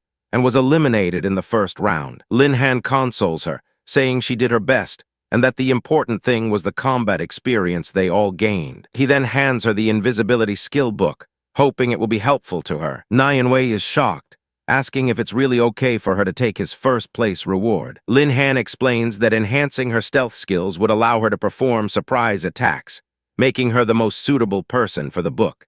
and he tells her to focus on improving as the team's support. Nyanwei gratefully accepts, promising to work even harder in the future. The next day in Yi Taking's office, Lin Han overhears Director Yi on the phone, angrily refusing to let him transfer to another academy. Director Yi explains to a confused Lin Han that the video of his squad's battle has gone viral, and over a dozen universities are trying to recruit him. Lin Han jokes, asking if the director is planning to sell him for a good price. Director Yi notes his lack of enthusiasm, and Lin Han admits he just wants to study quietly without so much attention. The director knowingly asks if it's because he doesn't want others to target his 10 ancient ferocious beasts. Lin Han looks awkward as the director tells him that since he's already in the public eye, he should let loose and show his fangs so everyone knows he's not to be trifled with. Lin Han agrees, realizing that instead of fearing others, he should strengthen himself so that even if people know he possesses the ancient beasts, they will hesitate to approach him because of his immense power. That night in the forest,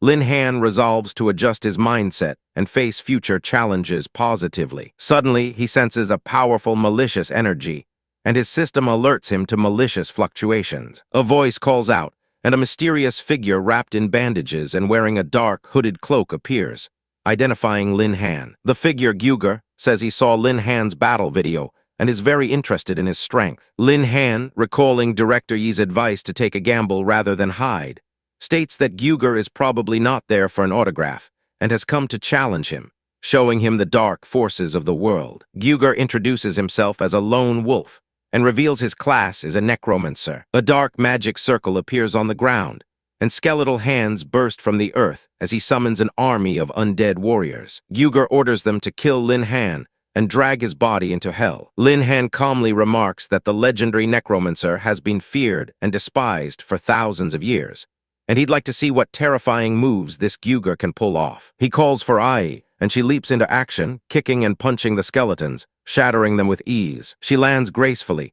commenting that the undead creatures are all show and no substance. Lin Han stands among the defeated skeletons and mockingly asks if this is what a necromancer is like, saying it's as funny as their teeth. Enraged, Gyuger vows to tear him to pieces and uses his power to reassemble the shattered skeletons. Ai expresses surprise at how tough the resurrected skeletons are. Gyuger laughs, gloating about the power of necromancers, but Lin Han says he is wrong. He senses a familiar dark aura from the skeletons and asks Gyuger about its source. Gyuger proudly proclaims it's the death aura unique to the dark infected, explaining that he actively sought infection in exchange for the dark power to manipulate undead demons. Lin Han questions if sacrificing one's body and dignity for power is truly worthwhile, but Gyuger retorts that power is everything in this world. Gyuger orders his dead spirits to drag Lin Han to hell, but Lin Han calls for another of his beasts. He tells Ai to wait and summons Xiao Zhen, explaining that they must use fire to send the undead skeletons to their final rest. Xiao Zhen appears, a beautiful woman wreathed in flames, and hurls fire at the skeletons, incinerating them instantly. Gyuger is stunned, realizing Lin Han possesses 2 of the 10 ancient beasts at the same time. He becomes hateful and summons a dark tyrant, offering half his soul as a price to kill the human. A massive, demonic axe lands in the center of a swirling green portal, and from it emerges a hulking, muscular minotaur with an axe, identified as Hell Minotaur Lugo. Xiao Zhen attacks with a phoenix flame, but the Minotaur dismisses it as child's play, swatting the fire away with a swing of its axe. It then throws a chain that wraps around Xiao Zhen, capturing her. Lin Han orders Ai to help, and she flies towards the Minotaur, telling it to let go of Xiao Zhen. The Minotaur simply swats her away, sending her crashing into the trees. Angered, Lin Han summons another beast, Tianji, who appears as a winged woman wielding lightning. Tianji unleashes a massive thunderstorm on the Minotaur, electrocuting it. Lin Han then uses his sword to free Xiao Zhen from the chains. The Minotaur, panting heavily, is advised by the fading spirit of Gyuger to run away. But the Minotaur roars in defiance, refusing to lose to a mere brat. It grabs Gyuger's spirit by the throat, who asks what it's doing. The Minotaur demands the rest of Gyuger's soul to help defeat the human. Despite Gyuger's pleas for his life, the Minotaur consumes the last of his soul, absorbing its dark energy and letting out a powerful roar as it transforms. Lin Han senses the incredibly powerful dark energy emanating from the transformed beast. Seeing no other choice, he tells his beasts to combine. They merge with him in a brilliant flash of multicolored light, forming a suit of blue and gold armor wreathed in fire and lightning. Lin Han notes his improved stats, but decides he can't fight the powered-up monster head-on. He easily dodges the Minotaur's attacks, calling it too slow, and taunts it. The Minotaur wildly swings its axe, but Lin Han easily evades, calling it a silly cow. The Minotaur grows frustrated with the annoying flies and unleashes powerful red beams from its eyes. The beams chase Lin Han, who is forced to block them with his sword. He is caught in the onslaught, realizing that if this continues, the entire military academy will be razed to the ground. Deciding to make it quick, he resolves to let the demon taste the power of an ancient beast. He gathers his energy, his beasts appearing behind him in spiritual form, and unleashes a final, devastating attack, shouting for the demon to go to hell. The Minotaur roars back that Lin Han is the one who deserves to go to hell, just as the massive wave of multicolored energy completely engulfs it. A blue light emanates from a sword, as a voice declares that the hulking, green-skinned Minotaur is at its last gasp. The Minotaur groans, struggling against the glowing sword, dark energy swirling around it as it pants with exhaustion. A black aura begins to coalesce around Lin Han's arm, and he realizes with alarm that this new power feels even scarier than before. Determined, he thinks that he cannot let the creature succeed in whatever it is trying to do. He unleashes his grass character sword technique, a blinding blue energy striking the Minotaur, which looks on in shock. The creature laments how it could possibly be defeated by mere humans, as beams of light pierce its body. It screams in agony as the energy consumes it, disintegrating into a massive explosion of light and power. As the light fades, Lin Han stands amidst the dissipating energy, wondering if the battle is finally over. He sighs, thankful that the situation is resolved as the last vestiges of the creature's energy fade away. He then notices a purple card on the ground, questioning what it is. He exclaims in surprise upon realizing it's a relic card, which a system message identifies as Hell's Grip, an epic-level relic activation card that must be entered within 3 days, and can only be done solo due to its high difficulty. As he looks up, a voice calls his name, and he sees an officer named Manager Yi arriving with a squad of armed soldiers. Lin Han asks Manager Yi what brings him here as well. Manager Yi explains that the commotion almost leveled the entire military academy, so he had to come and see what happened for himself. Lin Han apologizes sheepishly, explaining that a troublemaker named Gogol, a skilled necromancer, had appeared, so he just swung at him a bit. Hearing this, Manager Yi expresses his concern, identifying the man as a possible member of the Abyss Alliance, a fanatical and vengeful organization of evil groups. Lin Han then casually shows Manager Yi the card he got by accident. Manager Yi stares in shock, asking if it's an extremely rare and precious relic card, realizing Lin Han is now in big trouble. He warns Lin Han that with the relic card in his possession, the Abyss Alliance will certainly not let the matter go, and that he will increase security, advising Lin Han to stay within the academy. Lin Han, however, muses that it's better to face a threat head-on than to hide, a sentiment that alarms Manager Yi. The manager insists Lin Han doesn't understand the seriousness of the situation, calling the Alliance members lunatics who will stop at nothing to get the card. Lin Han calmly reminds Manager Yi of his own past advice,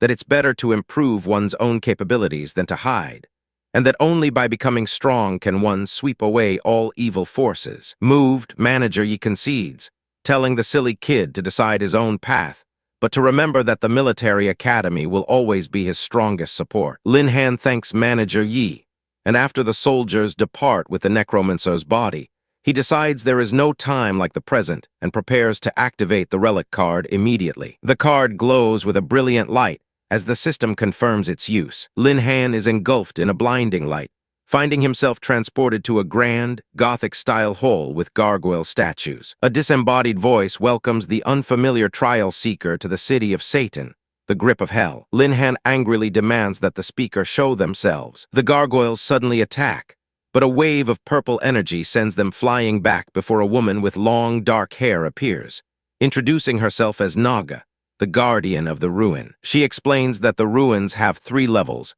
and successfully passing them will grant him the treasures within, but failure means he will stay forever as her puppet. She announces that the first hurdle, Hell's Grip Level 1, is now open, and her stone golems will give him a proper welcome. As the gargoyles charge, a system quest appears, rewarding 5,000 beast taming points for each level cleared. A pink-haired girl, Ai, emerges and declares that no one will hurt her master, claiming one punch is enough to finish them off. She unleashes a powerful punch that vaporizes a golem in a fiery explosion. However, the destroyed golems remains reformed into multiple smaller versions. Lin Han observes that the stones multiply when broken and tells another of his beasts, the fiery Xiao Zhen, to help. Xiao Zhen unleashes a torrent of fire, commanding the little things to turn to ashes. Ai yells at her not to point the fire at her, but then realizes with surprise that the flames don't burn her at all. Naga, floating above, comments that Lin Han and his beasts are quite strong,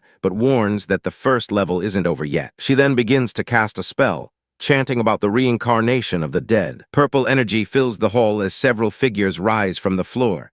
A knight in full armor, an elf, and a swordsman. Naga explains that these are the puppets of past failures, all top performers in their lifetimes, and she challenges Lin Han to defeat them all. Lin Han grimly states that no one wants to be manipulated after death and resolves to eliminate the poor puppets to free them. Xiao Zhen's fire attack is blocked by the elf puppet, shocking her. Ai engages the swordsman, but finds his weapon so hard her fist can't even shatter it. Meanwhile, Lin Han clashes swords with the knight puppet, noting its incredible speed, but confidently stating his grass sword technique won't lose. He finds the knight tireless and realizes he'll be at a disadvantage if the fight drags on. He dodges a swing and tells the knight it's a pity he's already dead, or he would have been a great sparring partner, before delivering a decisive blow that shatters the puppet's armor. His attack is partially blocked, and he remarks that the knight is skilled at both offense and defense. Dodging another strike, he sees an opening and unleashes a protective sword aura, declaring he will settle the score with his grass character sword technique. The powerful green energy slices through the knight, destroying it completely. Lin Han turns to see his beasts finishing off the other puppets, with Ai punching the swordsman to pieces, and Xiao Zhen incinerating the elf with a giant fireball. With the puppets defeated, Lin Han remarks that everything was resolved smoothly. Just as his beasts praise his strength, he is startled by a new threat. A swarm of giant poisonous insects, identified by the system as emperor dragonflies and ghost spiders, suddenly appears. He expresses his surprise at their sudden appearance. Ai and Xiao Zhen volunteer to take care of the insects on the ground. Ai tears through the spiders, finding them utterly vulnerable, while Xiao Zhen burns the dragonflies in a fiery inferno. Lin Han notices there are too many to eliminate quickly and tells his beasts to let him do it, unleashing a voodoo thorn attack that impales the insects on massive crystal spikes. As the insects are wiped out, Ai smugly comments that the old hag, Naga, should now be able to help their master clear the game. Enraged at being called an old hag, Naga vows they will face the consequences of angering her, and releases a small, glowing spider, stating that this next little one will give them trouble. Lin Han senses something fishy about the creature, and warns his team not to underestimate it. He casts another voodoo sting, but the small spider survives the attack. Ai declares she will take care of the last insect with one punch, but as her fist lands, the spider burrows into the corpse of a larger one. Xiao Zhen tries to burn it, but the spider leaps out of the fire and into another corpse. Ai wonders if her eyes are playing tricks on her, as the creature seems to be getting big. Lin Han realizes that each time it leaps out of a corpse, it grows larger. The spider continues to consume the dead insects, rapidly transforming into a massive ghost king spider, now at level 60. Lin Han expresses his disbelief at how the tiny thing grew into a huge monster, while his beasts look on with disgust. The giant spider attacks,